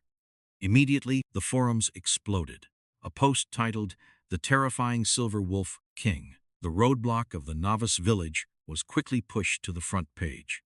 The content was roughly as follows. To leave the Novice Village, one must defeat the Silver Wolf King. However, the Silver Wolf King's strength is absurdly high, boasting 200,000 health, 550 attack power, and an area of effect skill that ignores defense, not to mention an extremely annoying ability to summon minions. This has left countless players in tears, yet they have no choice but to keep throwing themselves at it. The post concluded by tagging @Tranfong, pleading for the great expert to share secrets. In the comments section, people were also frantically tagging Tranfong. This wasn't like the Wild Boar King. This matter directly affected the interests of all players. Consequently, the number of followers and tags quickly surpassed 1 million. In the meantime, the regional channel for Novice Village number 8365 was also buzzing with activity. Good grief! It turns out that to fix the teleportation array, you have to kill the Silver Wolf King. This difficulty is just too much. Exactly. I looked at the Silver Wolf King's attributes online. I reckon I'd be sent back to the city before I could even get close to it. With the Silver Wolf King being that terrifying, how on earth did the expert Tranfong kill it? I'm curious too, but mostly I'm just glad. We just need to wait until we hit level 10 to go straight to the main city. Isn't that a massive advantage? That's right. Thank you, expert. You're the best. Thank you, expert. You're amazing. Quan Lam, how much more do you need to level up? Namfong asked Quan Lam. In their small group, Quan Lam was the leader. For a while now, they hadn't formed a formal party. Instead, they would whittle a monster's health down and let Quan Lam deliver the final blow. They were determined to ensure he received the reward for the first-class advancement. Soon, half an hour at most, Quan Lam replied. Haha, we really should thank Tranfong. Otherwise, the top spot probably wouldn't have fallen to us, Chubak added with a laugh. Indeed, I have to admit, there are far too many powerful people in this game. I didn't expect so many to hit level 10 already. We truly should thank him, Quan Lam said solemnly. At that moment, Ngo Thieu Than received a private message from Ngo Thieu Than. Don't you browse the forums? I check it occasionally when I log off to eat, Ngo Thieu Than replied. Thieu Than, log off to eat? Doesn't the nutrient fluid sustain the body's needs for 3 days? Can't afford it, Ngo Thieu Than replied bluntly. Thieu Than, don't tell me you're playing with a game helmet? Yeah, is there a problem? Ngo Thieu Than said. Currently hunting silver wolves in her own novice village, Ngo Thieu stared at the chat log with a look of disbelief. He was actually using a game helmet to play, yet he was still ahead of everyone else. How did he do it? Tran Fong, beauty, do you need something? Snapping back to her senses, Ngo Thieu replied. Nothing. A lot of people are looking for you on the forums. You should check it out when you have time. Tran Fong, I don't want to log off yet. You can access the forums directly from within the game. Who told you that you had to log off? Ngo Thieu rolled her eyes in disdain. Tran Fong, oh, let me see. By the way, which main city are you in? Ngo Thieu asked. Tran Fong, what are you planning? We're already friends. You don't have some other designs on me, do you? Fuming with rage, Ngo Thieu slammed the chat window shut and began hacked away at a silver wolf with her weapon. Lu Thuk, standing nearby, watched his young lady with a strange expression. She had been acting very odd lately, but he said nothing, opting to simply observe. A moment later, Ngo Thieu received another private message from Tran Fong, Jinling City. Seeing this message, the corners of Ngo Thieu's mouth curled up slightly. She glanced at her experience points and told herself she had to work harder. After replying to Ngo Thieu, Ngo Thieu Than indeed discovered the forum interface within the game. Upon entering, he noticed his ID, Tran Fong. It seemed to have automatically linked to his in-game handle. The moment he entered, he saw countless people frantically tagging him. Previously, when he used his phone to browse the forums, he had been a guest and didn't receive these notifications. Now that he had logged in with his game ID, the tags showed 999 plus. Exactly how many there were, he didn't know. In any case, it was best not to open them. Ngo Thieu then scanned the soaps posts and realized that those people were stuck in their novice villages. He had intended to ignore them, but after thinking for a moment, he left a single sentence in the comments section. Go find the village chief and complain about your hardships. Since this wasn't some classified secret, he figured he'd do a good deed. It would stop people from constantly suspecting him of using hacks or demanding the authorities investigate him. As for the final outcome, it would depend on whether their pockets were deep enough. In the village chief's shop, besides instant health potions, there were also potions that increased attack, health, and speed. Those items were a massive help in hunting the Silver Wolf King. It was just that the prices were rather steep. Ngo Thieu Than flashed a cunning smile, and with his answer, a single stone stirred 1,000 ripples across the lake. Oh my God, the expert replied. The ID is real. I thought this person wasn't real. I didn't expect this ID to actually exist. It's the real Tran Fong. We finally see the man himself reply. But what does the expert mean by that? The expert is teaching us how to pass the trial. Whoever has the quest, go try it quickly. Chapter 27. Job Advancement Announcements. Ngo Thieu Than scrolled through the forums for a while, but finding nothing of interest, he closed the interface and returned to grinding mobs. He had only been fighting for a short time when a server-wide announcement echoed through the air. Server-wide announcement. Congratulations to player Quan Lam for successfully advancing to the Archer class. As the first player to complete a class advancement, the system rewards him with 500 fame points, 20 gold coins, and a professional skill book. This is a formal announcement. Oh, someone already advanced? Didn't they fail to defeat the Silver Wolf King? Could he be in the same novice village as me? Ngo Thieu Than mused to himself upon hearing the news. Then again, this was the first person other than him to be on TV. Finally, someone else was there to draw away some of the spotlight. However, barely 10 minutes after that announcement ended, another one rang out. Server-wide announcement. Congratulations to player Thieu Than for successfully advancing to the Mage class. As the first player to advance to the Mage class, The system rewards her with 500 fame points, 20 gold coins, and a professional skill book. This is a formal announcement. That girl is quite something. Ngo Thieu Than was slightly surprised. He knew that although the teleportation array in that novice village had been repaired, the number of players reaching level 10 across the entire server could still be counted on one hand. Her ability to claim the title of the first mage proved her strength was far from ordinary. Not long after, yet another announcement followed. Server-wide announcement. Congratulations to player Call Me Ngo Thieu for successfully advancing to the warrior class. As the first player to advance to the warrior class, the system rewards him with 500 fame points, 20 gold coins, and a professional skill book. This is a formal announcement. Hearing the consecutive announcements, Ngo Thieu Than rubbed his nose and muttered softly, "I really should have charged them a teleportation fee."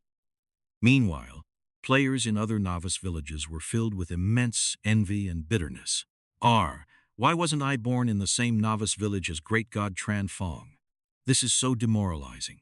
We're out here dying over and over trying to fight the Silver Wolf King, while they just waltz in and reap the rewards. Sigh. Comparing oneself to others truly only leads to anger. At that moment, the Quan Hung Guild, following Ngo Thieu Than's guidance, had spent a fortune purchasing vast quantities of potions and was in the middle of a tense siege against the Silver Wolf King. Thanks to the health-boosting elixirs and instant recovery potions, the situation had indeed stabilized.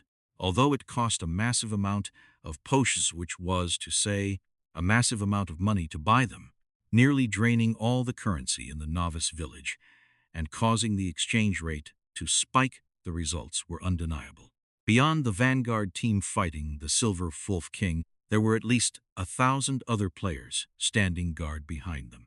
These players were primarily there to deal with the silver wolves summoned by the king, blocking them from the outside so they wouldn't disrupt the battle within. The battle raged for over an hour before the Silver Wolf King's massive frame finally crashed to the ground.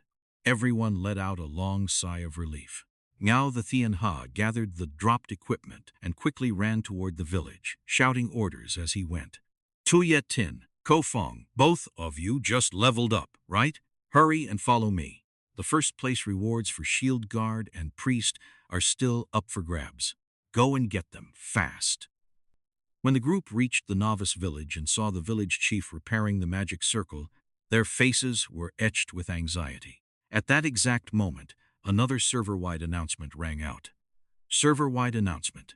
Congratulations to player Manhua Audiobook for successfully advancing to the priest class. As the first player to advance to the priest class, the system rewards her with 500 fame points, 20 gold coins, and a professional skill book. This is a formal announcement. Manhua Audiobook isn't in Novice Village 8365, is she? Ngo Thieu Than asked, confused. No. It seems the Manhua Guild was one step ahead of us in slaying the Silver Wolf King. Ngo Thieu Than frowned. Manhua was a famous all-female guild in the gaming world that refused to recruit men. Despite this, such a guild had managed to fight its way into the top 10 leading guilds. I didn't expect Manhua Audiobook, the legendary top-tier mage, to switch to the priest class. I wonder if it's because she wanted the first-place reward or because her talent is better suited for a priest, Ngo, the Ko Fong remarked. Just then, the village chief finished repairing the teleportation array. The three of them stepped inside immediately, selecting Jinling City as their destination. Very soon, another system announcement followed. Server-wide announcement. Congratulations to player Ngo, the Ko Fong, for successfully advancing to the Shield Guard class. As the first player to advance to the Shield Guard class, the system rewards him with 500 fame points, 20 gold coins, and a professional skill book. This is a formal announcement. By now, the first-place positions for all 6 classes had been claimed. What left everyone speechless was that Novice Village 8365 had taken 4 of those spots, and with the exception of Quan Lam, the others were all names no one had ever heard of before. This made the entire player base realize the profound truth that it is indeed easy to enjoy the shade under a great tree. Ding! Congratulations, you have leveled up. Health plus 40, mana plus 20, agility plus 2, receive 10 free attribute points. Please distribute them wisely. While everyone else was forgetting to eat and sleep just to level up, Ngo Thieu Than looked rather helpless when he heard the notification. For a level 11 player, the experience from level 16 mobs was incredibly high. Combined with the bonus for killing higher-level monsters, even with his pet taking a share, a single kill still yielded 216 experience points. Aside from the 3 he had killed earlier, he only needed to eliminate 126 more goblins to level up. Sigh, I leveled up again. Time to find a new grinding spot. Ngo Thieu Than sighed. He held onto his 10 attribute points for now, deciding to save them until he saw what he was lacking. Currently, he wasn't desperate for such a small boost. Having killed a total of 129 goblins, his poison damage had reached 152 points per second. In a single minute, it could drain over 9,000 health, a truly terrifying amount. The health gained from Immortal Body had also reached 129 point sets, bringing his total health past the 2,000 mark to 2,079 points. His agility was at 120, and his experience stood at 86,20,000. The 129 goblins had dropped 8 pieces of equipment, a drop rate clearly much higher than in the novice village. He wasn't sure if it was because higher-level mobs had better drop rates, or because of his added luck, or perhaps both. Back in the novice village, he had to kill 30 or 40 mobs for a single drop. Now, one dropped every 15 or 16 kills. What surprised Ngo Thieu Than most was that one of the items was a piece of black iron equipment. Wolf Tooth Club quality. Black iron physical attack plus 60. Ignore defense plus 10% secondary attribute. Strength plus 15 requirement warrior. The attributes were excellent, and more importantly, it only required a class, not a level. He wondered if other equipment was the same. It seemed higher-level mobs had a chance to drop black iron gear. If he guessed correctly, even higher-level normal mobs might drop bronze gear or better, just at a lower rate. Otherwise, there wouldn't be enough bosses for everyone to hunt.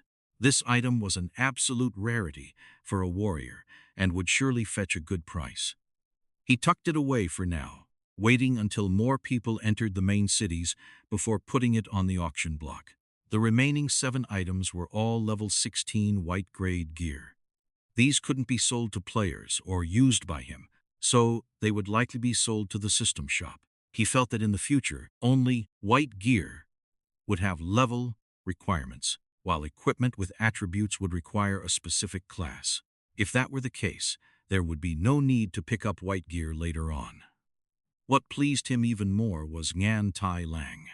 A pet's experience requirement was much lower than a player's. Even though it only received a small portion, those 100-plus goblins were enough to push Ngan Tai Lang to level 8, significantly boosting its stats. Ngan Tai Lang, Pet Aptitude. A level, 8 health, 8200 mana, 900 physical attack, 260 physical defense, 186 magic defense, 93 speed 40. These stats were good, but it still wasn't ready for the front lines. This was mainly because Ngo Thieu Than was fighting mobs far above his level. If they fought mobs of the same level, Ngan Tai Lang's strength would be enough to crush them. For now, it could only continue to follow behind and soak up experience. Just as Ngo Thieu Than was about to venture deeper, his phone suddenly rang in the real world. He was forced to log off to answer it. If he had a gaming cabin, he could have connected the phone directly without this hassle. Taking off the gaming helmet, he grabbed the phone beside him. Seeing the caller's name, a rare smile touched Ngo Thieu Than's lips before he pressed the answer button. It had been a while since his little sister had called him. Brother. A hesitant voice drifted from the other end. What's wrong, Tu Ngam? Ngo Thieu Than asked. Brother, could you send me some money? I know you don't have much to spare, but Of course, I'll transfer it to you right away. Ngo Thieu Than heard the unease in his sister's voice and agreed immediately without even asking for a reason. After their parents passed away, his sister was his only remaining relative. When he had no money before, he could only give her 1,000 yuan a month for living expenses. His sister knew his salary wasn't high, so she was always frugal and often worked part-time jobs. This was the first time she had ever asked him for money. Hanging up, Ngo Thieu Than transferred 20,000 yuan directly into his sister's account. He had intended to send more, but was afraid she would start worrying about where it came from. Chapter 28. Talent no longer increasing? At the Hanoi Academy of Economics, inside a female dormitory, a pure and lovely young girl stared at her disconnected phone, momentarily unable to process what had happened. I didn't even get a chance to say anything before he transferred it. Besides, does he even know how much I need? That rotten brother of mine. He's not trying to trick me, is he? Tungam, does your brother even have enough money to send you? A girl with a sweet face walked over and asked. Ngo Tungam shook her head, her expression uncertain. Her brother's zealous salary from his job wasn't high to begin with, and he sent her a monthly allowance for living expenses.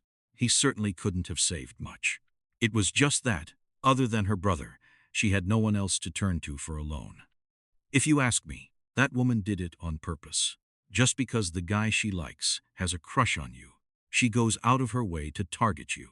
Demanding 8,000 yuan for a single broken bottle of cosmetics is extortion, the girl said, incensed on her friend's behalf. Forget it, I'll just stay away from her in the future. It was my fault for breaking it. I can't blame others. Besides, I looked it up online. That bottle really does cost over 8,000. Ngo Tungam said helplessly, a faint mist clouding her eyes. She knew the other girl had set her up, but what could she do? She could only blame her own carelessness. 8,000 yuan was more than half a year's worth of living expenses for her. The injustice of it stung. You, with a personality like that, you're bound to suffer a great loss sooner or later. Sigh, it's my fault too. If I hadn't bought that gaming helmet, I would have had the money to help you, her friend added. Vivi, don't say that. You already lent me all of your living expenses. I don't even know how to thank you, and I'm worried about how you'll get through the month. Ngo Tunam looked at the girl with deep gratitude. The girl before her was her roommate and best friend. Someone who had always looked out for her at school. I'll be fine. At worst, I'll go to my old man and pull the classic routine of tears, tantrums, and threats. He won't just stand by and watch me starve. Vivi replied nonchalantly. Just then, Ngo Tunam's phone chimed with a message. She opened it to find a notification for a bank deposit. Staring at the round figure of 20,000 yuan, she was instantly thrown into a state of panic.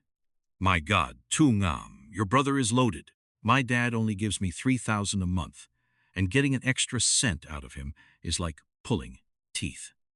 You make one phone call and your brother transfers 20,000? I want a dozen brothers like that, Vivi teased. And Ngo Tungam didn't respond. Instead, she immediately called him back. As soon as the line connected, she blurted out her question. Brother, where did you get all this money? I've been playing a game lately and made a bit of profit, Ngo Thieu Than replied. Playing a game? You can make that much money from a game? Ngo Tungam clearly didn't believe him. Since she didn't play games often, it was a difficult concept to grasp. Standing nearby, Vivi heard the conversation and hurriedly chimed in. Is your brother playing Divine Oracle? If he is, and if he's even slightly skilled, making tens of thousands of yuan isn't impossible. In our novice village, some of the top-tier players have already made tens of thousands just by selling equipment. Huh? And Ngo Tungam was stunned. She knew many of her classmates were playing this game, including Vivi. While she didn't have any prejudice against gamers, she had never imagined it could be a viable way to make money. Yeah, it's Divine Oracle. I sold some gear earlier and made some cash. Don't worry, I haven't done anything illegal. If it's not enough, just come to me again. Ngo Thieu Than's voice came through the receiver once more. Okay, thank you, brother. But I don't need this much. You need money too. Let me transfer some back to you. Although she couldn't understand why a game made earning money so easy, knowing her brother wasn't doing anything wrong put her mind at ease. Still, Receiving such a large sum so suddenly was hard to accept. It's fine. I still have more. Just keep it and use it to buy some clothes or cosmetics. A girl should take care of herself. I couldn't help you before because I was broke, but now that I have money, we shouldn't let ourselves suffer, Ngo Thieu Than said. Brother, Ngo Thieu Than's voice choked up. All right, go settle that business of yours, Ngo Thieu Than said. He knew that unless something significant had happened, Tu Ngam would never have called him asking for money. Okay, I'm hanging up now. I'll come visit you once summer break starts, she said. Is he off? Vi asked from the side. Yes, is something wrong? Ngo Thieu Than asked curiously. Tesk, I was going to ask you to get his in-game ID. The servers have been open for less than 2 days, and he's already made tens of thousands. Your brother must be a powerhouse. It would be amazing if he could carry me. Vivi looked regretful. My brother used to play games quite a bit, but I'm not sure how good he is. But Vivi, can you really earn that much in a game? Ngo Thieu Than was still skeptical. Absolutely. I don't know about older games, but in Divine Oracle, if you're good, earning tens of thousands a day is no dream. Do you know who the most powerful player is right now? It's Tran Fong. According to statistics, he's made about 500,000 yuan just from selling equipment since yesterday. And that's not counting the gold coins he's holding. Word is his system rewards alone amounted to 80 or 90 gold coins, and currently, 1 gold coin can sell for 10,000 yuan. That means he's made over 1 million in just over a day. And this is just the early stage. The potential later on will be even higher, Vivi said excitedly. Ngo Thieu Than's jaw dropped in shock.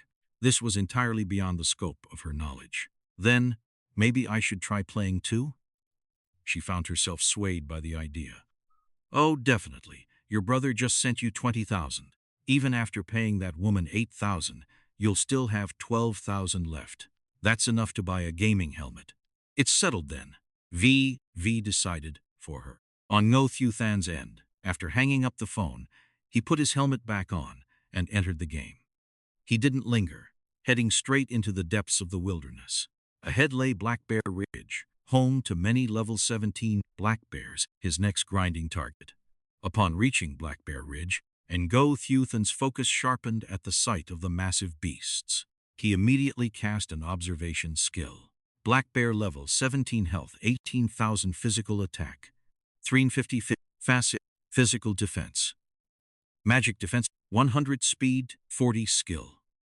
Ground slam, strikes the ground forcefully, dealing physical damage to all targets within a 2-meter radius and reducing movement speed. Cooldown, 20 seconds. It seemed that ordinary monsters truly posed no pressure on him anymore. He charged forward to aggro the mobs. A black bear essentially didn't require further attention once it was afflicted with 3 stacks of poison. With 152 points of poison damage per stack, 3 stacks equaled 456 points. Over 60 seconds, that resulted in 27,360 points of damage, more than enough to finish it off. Thus, Ngo Thieu Than began a dominant display of power leveling. He would slash each bear 3 times and then move on. Soon, a pack of black bears was chasing him, only for those at the rear to collapse one by one. This method of farming felt incredibly satisfying. However, that satisfaction vanished when he killed the 89th black bear. As the bear died, he received only 2 system notifications. Ding! You have slain a black bear. Gained 200 experience points. For killing a target 5 levels higher, you gained an additional 100 experience points. Experience has been shared with your pet.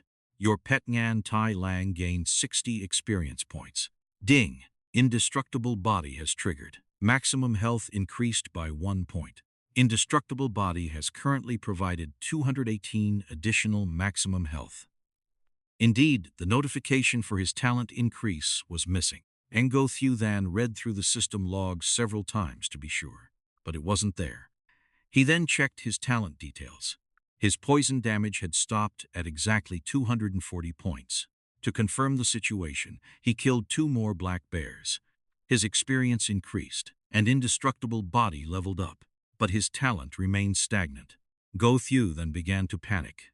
This was a situation he had never anticipated. He had assumed that as long as he kept killing monsters, his talent would grow indefinitely. It seemed there was a limit. Though it made sense if it continued to scale at that rate, it would eventually shatter the game's balance. It was still a bitter pill to swallow. Is 240 points the maximum my poison damage will ever reach? Ngo Thieu Than thought gloomily.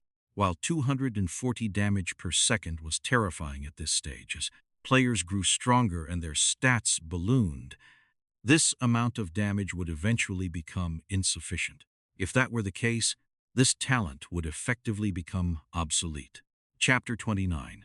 Talent Potential. Scanning the talent's description. He noted that there was no mention of a damage ceiling for the toxin. If a cap truly existed, the description should have stated it explicitly. Moreover, the number 240 did not feel like a fixed limit, but rather something tied to his level. Currently at level 12, exactly 20 times his level equaled 240. But why was it 20 times instead of 10? Suddenly, Ngo Thieu Than recalled the introduction at the War God Temple. Advancing one's realm could increase talent potential. This had to be what was meant by talent potential. In other words, it wasn't just his talent.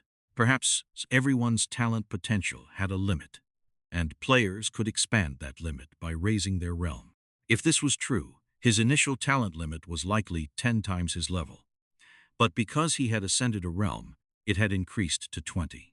This explanation made everything fall into place. Verifying this would be simple. He just needed to gain another level and see if the damage could reach 260. If it did, he could confirm it again tomorrow, once he raised his realm to the bronze rank. Putting his thoughts into action, Ngo Thieu Than continued to swiftly eliminate the black bears with his poison. Before long, he had taken down another 76 bears and reached level 13. He then pushed deeper into the wilderness and encountered a group of level 18 monsters, a pack of giant red lizards. Following his usual routine, he cast Insight. Fire lizard level, 18 health, 16,500 physical attack, 150 magic attack, 380 physical defense, 150 magic defense, 160 speed, 50 skill. Fire breath breathes fire forward in a 5-meter range. The flames burn continuously for 5 seconds. Targets within the range take 350 magic damage per second. Cooldown, 20 seconds. A magic-based monster? Ngo Thieu Than paused for a moment. This was his first time encountering a magic-attacking creature, and they were indeed more troublesome than physical ones. That skill was quite aggressive. If he didn't move out of the range quickly, even with over 2,000 health, he wouldn't last. However, magic-based monsters relied entirely on their skills to deal damage, much like a mage. A mage without skills posed no threat at all. Yet, a mage's basic fireball skill usually had a cooldown of only 3 seconds, consumed little mana, and was cast instantly, essentially serving as a basic attack. Thus, it was impossible for them to be without skills unless they ran out of mana, at which point they truly became fish on a chopping block. This monster didn't even have fireball. Was it going to rely on that 150 physical attack for its basic strikes?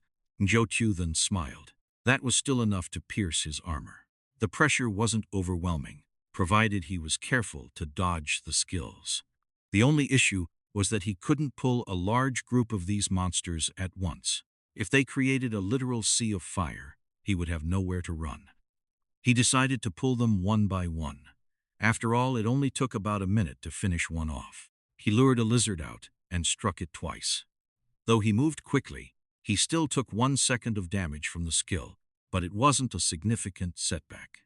A minute later, the lizard collapsed. Ding! You have slain a fire lizard, gaining 220 experience. Slain while 5 levels higher, gaining an additional 110 experience. Your pet Nga Thieu Than has gained 66 experience. Ding! Talent trait activated. Poison damage increased by 1 point. Current poison damage is 241 points. Ding! Immortal body triggered. Maximum health increased by 1 point. Total health gained from immortal body is now 297 points. As expected, his talent's poison damage increased once more. Ngo Thieu Than continued to hunt 20 more lizards. Once his poison damage reached 260, It's stopped growing. Having grasped the pattern, Ngo Thieu Than breathed a sigh of relief. As long as there wasn't a hard cap, he was fine. He hadn't invested any points into strength, relying entirely on his talent to survive. If his talent couldn't grow, he would lose his edge and his ability to stay ahead of the pack. As long as it can still improve, it's fine. Currently, 20 times my level is already very powerful.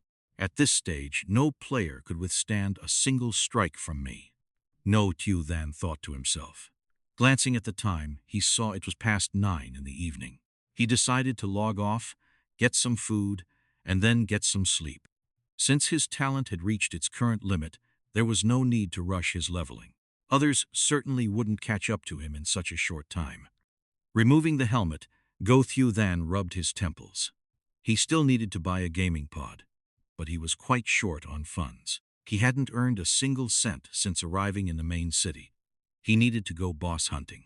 Ngo Thieu Than went out for a late-night meal and returned at 10 p.m. He set an alarm for 6 hours later and collapsed onto his bed. After striving all day, he was indeed exhausted. At this time, players in the main cities were entering a phase of rapid growth. Within Qinling City, players could be seen everywhere. Ngo Thieu Than walked out of the War God Temple. She had just attempted the War God's secret realm, but had clearly failed. Solo combat was not a mage's forte. Although monster magic defense wasn't high at this stage, the equipment dropped in the beginner village didn't provide magic attack bonuses. Mages were fragile, glass cannons, who couldn't withstand the phantom's staggering damage, making the challenge nearly impossible. She considered asking that man if he had any magic equipment. Opening her friend list, she discovered he was offline. Her eyes widened at his level, which sat at a staggering 13. This guy, how on earth does he do it? He eats and sleeps normally, yet he's still so far ahead. He's a freak of nature, Ngo Thieu Than mused. It seemed she would have to level up and find better gear first. Shortly after Ngo Thieu Than left, Ngo Thieu and his group arrived at the War God Temple. Relying on the bronze and black iron equipment dropped by the Wild Boar King and the Silver Wolf King, along with their remaining buff posts, instant recovery medicines, Ngo Thieu Than finally cleared the challenge. His strength took a massive leap forward, and as he stepped out, a smile finally graced his face. Ngo Thieu Than slept until his alarm went off. Checking the time, it was only 4 a.m. It was still pitch black outside. His sleep schedule was completely inverted. He got up to wash his face, finished the leftover stir-fried noodles he had bought the night before, and donned his helmet to log in. Upon entering the game, he reappeared in the Fire Lizard territory. Ngo Thieu Than thought for a moment, and decided to return to the War God Temple to tackle the secret realm first, which would allow him to test if his theory about talent potential was correct. Just as he took out a town portal scroll to use it, he heard an unusual roar echoing from the direction of Black Bear Peak. Ngo Thieu Than's eyes lit up. Experience told him that this roar undoubtedly belonged to a boss. Stowing the scroll away, he ran quickly toward the source of the sound. When he reached the location, he saw a massive black bear chasing a fleeing soldier. The soldier was at the end of his tether. Seeing that the man was about to be swiped to death by the bear, Ngo Thieu Than lunged forward, letting Ngan Tai Lang intercept the blow to save the soldier's life. By now, Ngan Tai Lang was level 10, with health reaching 3,200 points and physical defense at 220. Withstanding a single blow was no problem. Having rescued the soldier from the bear's claws, Ngo Thieu Than quickly cast Insight.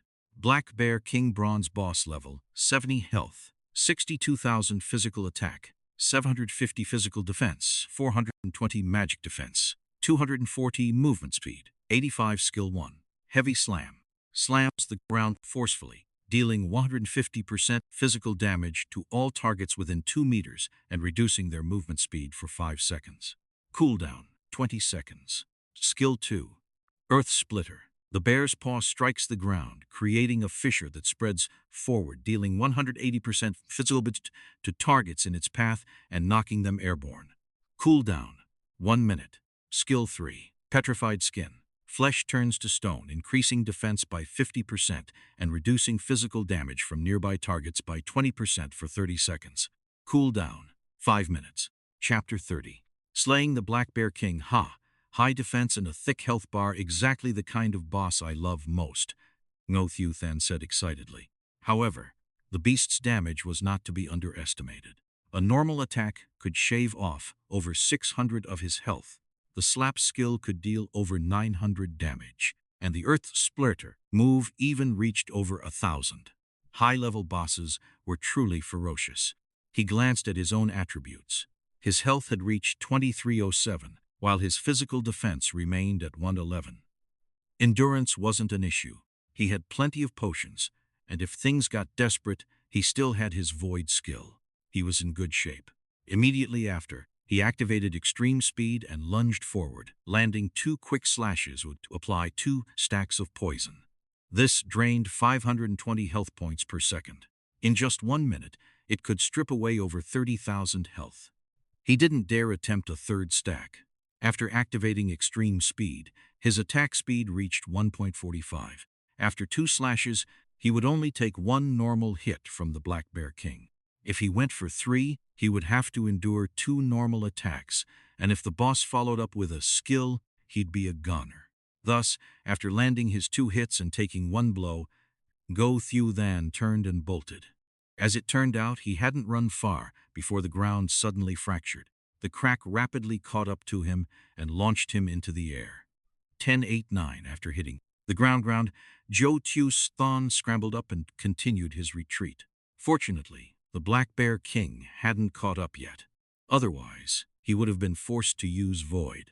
A single normal attack, combined with 1 skill, had drained over 1,700 of his health, leaving him with just over 400 in an instant. Clearly, no bronze-grade boss could be taken lightly. Seeing the Black Bear King in pursuit, Ngo Thieu Than attempted to use stealth and vanished on the spot. The Black Bear King scratched its head, then turned and lunged toward Ngo Thieu Than. So that actually works. Previously, he had been too lazy to use skills against common mobs, so he hadn't tried it. He hadn't expected to be able to use stealth while poison damage was still ticking. This made things interesting. His playstyle was already shameless, but now it was even more so. He withdrew Ngo Thieu Than into the pet space to prevent it from being slapped to death. Consequently, the Black Bear King charged straight at the soldier. Damn it! Why is this idiot still here? Doesn't he know how to run? Speechless, Ngo Thieu Than had no choice but to summon Ngo Thieu Than again to tank the blows. He then pulled out a large health potion and downed it. Watching Ngo Thieu Than being chased and battered by the Black Bear King, jumping up and down in distress, Ngo Thieu Than quickly broke his invisibility to draw aggro and led the beast on a chase. With this liability here, he couldn't stay hidden anymore. This soldier likely held a hidden quest. He couldn't let him die. The Black Bear King was powerful, but unfortunately, it had run into Ngo Thieu Than's rogue tactics. It couldn't catch him, couldn't kill him, and the poison was excruciating. Eventually, it could only collapse to the ground in frustration. Ding! Congratulations on slaying the bronze-grade boss Black Bear King. You have received 200 prestige and 24,000 experience points. Your pet, Ngo Thieu Than, has received 6,000 experience points. Ding! Congratulations, your pet Ngo Thieu Than has leveled up. Current level, 12. Ding! Immortal Body is in effect. Maximum health increased by 1 point. Immortal Body has currently added a total of 318 points to your maximum health. Watching the Black Bear King's massive carcass slam into the dirt, Ngo Thieu Than rubbed his nose. He felt he might be a bit too strong to take down 300,000 health in just over 10 minutes. One could only say his talent was truly overpowered. He glanced at his experience bar. 15,630,000. Damn! Boss experience was high. Even though boss kills didn't benefit from the overleveling buff, the Black Bear King alone gave 30,000. Even after Ngo Thieu Than took its share, there was still a massive amount left, causing his experience bar to jump by half instantly. He shook his head with a sigh and quickly gathered all the items dropped by the boss. The drop rate for the Black Bear King was significantly lower than that of the Silver Wolf King. It seemed that first-time kills definitely had a drop rate bonus. Checking his bag, he found a total of 2 gold and 76 silver, 2 pieces of bronze-grade equipment, 3 pieces of black iron-grade equipment, 4 pieces of white equipment, and a special scroll. So stingy, Ngo Thieu Than grumbled, but it didn't matter, gear was gear. He looked over the items. Black Bear King plate armor, bronze. Health plus 600, physical defense plus 30, magic defense plus 30. Additional attributes. Constitution plus 18, vitality plus 20. Requirement: warrior, shield guardian. Black Bear King boots, bronze. Movement speed plus 50, physical defense plus 30, magic defense plus 30. Additional attributes: agility plus 18, vitality plus 15. Requirement: all classes. Bear King bracers, black iron. Physical, attack speed plus 2%. Additional attributes: agility plus 12. Requirement: physical classes. Bear King necklace, black iron. Physical attack plus 60, range damage plus 2%. Additional attributes: strength. Requirement: archer. Bear King leggings, black iron. Health plus 300, physical defense plus 20, magic defense plus 10. Additional attributes: constitution plus 12. Requirement: all classes. As expected, they now had class requirements. Before level 10, players had changed classes yet, so equipment above black iron only had level requirements. After level 10, they all required specific classes. This was for the best. It saved the trouble of looting gear he couldn't use. Of the 5 pieces, he could use the boots, bracers, and leggings. The necklace and plate armor could only be sold. He'd wait until he returned to see how many players were around. If there were many, he'd put them on the auction block. He happened to be missing 1 bracer, so he equipped it immediately. He replaced his old Wolf King boots and leggings with the new ones. Although the leggings were both black iron, the attributes of the Bear King leggings were clearly much higher. Drops from high-level monsters were naturally superior to those from low-level ones. Finally, he examined the scroll. Stone Skin Scroll. Upon use, defense increases by 20% and physical damage taken from nearby targets is reduced. Lasts for 5 minutes. What the hell? A scroll instead of a skill book. If this were a skill, it would be formidable, but as a scroll, it was somewhat underwhelming. After tidying up his spoils, Ngo Thieu Than walked over to the dying soldier and asked, "Hello, can I help you with anything?" The soldier grew suddenly agitated upon seeing him.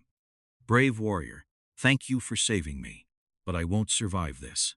I am a guard of Kimlang City. I have an urgent matter to report to the city lord. Can you help me deliver his letter to him?" With that, he pulled out a letter and handed it to Ngo Thieu Than. "Ding! Cat Thuy, vice captain of the city guard, has issued you a quest. Quest content: deliver the letter to the city lord of Kimlang City. Reward: unknown. Do you accept?" Good grief, an unknown reward? I hope I'm not doing this for nothing, Ngo Thieu Than thought. But seeing the dying soldier looking at him with such pleading eyes, he couldn't bear to refuse. He nodded. "All right, I promise you." As soon as he spoke, he took the letter. Immediately, he saw an expression of relief wash over the soldier's face before Cat Thuy quickly drew his last breath. "That fast?" Ngo Thieu Than shook his head, speechless. He pulled out a town portal scroll, intending to head back. Ding! A quest is in progress. Town portal scrolls cannot be used. What? Ngo Thieu Than's eyes widened in frustration. It turned out the scroll was a waste of money. He still had to go back on foot. In the end, he could only helplessly start running toward the city. Fortunately, his speed was high. Otherwise, it would have cost him a significant amount of time.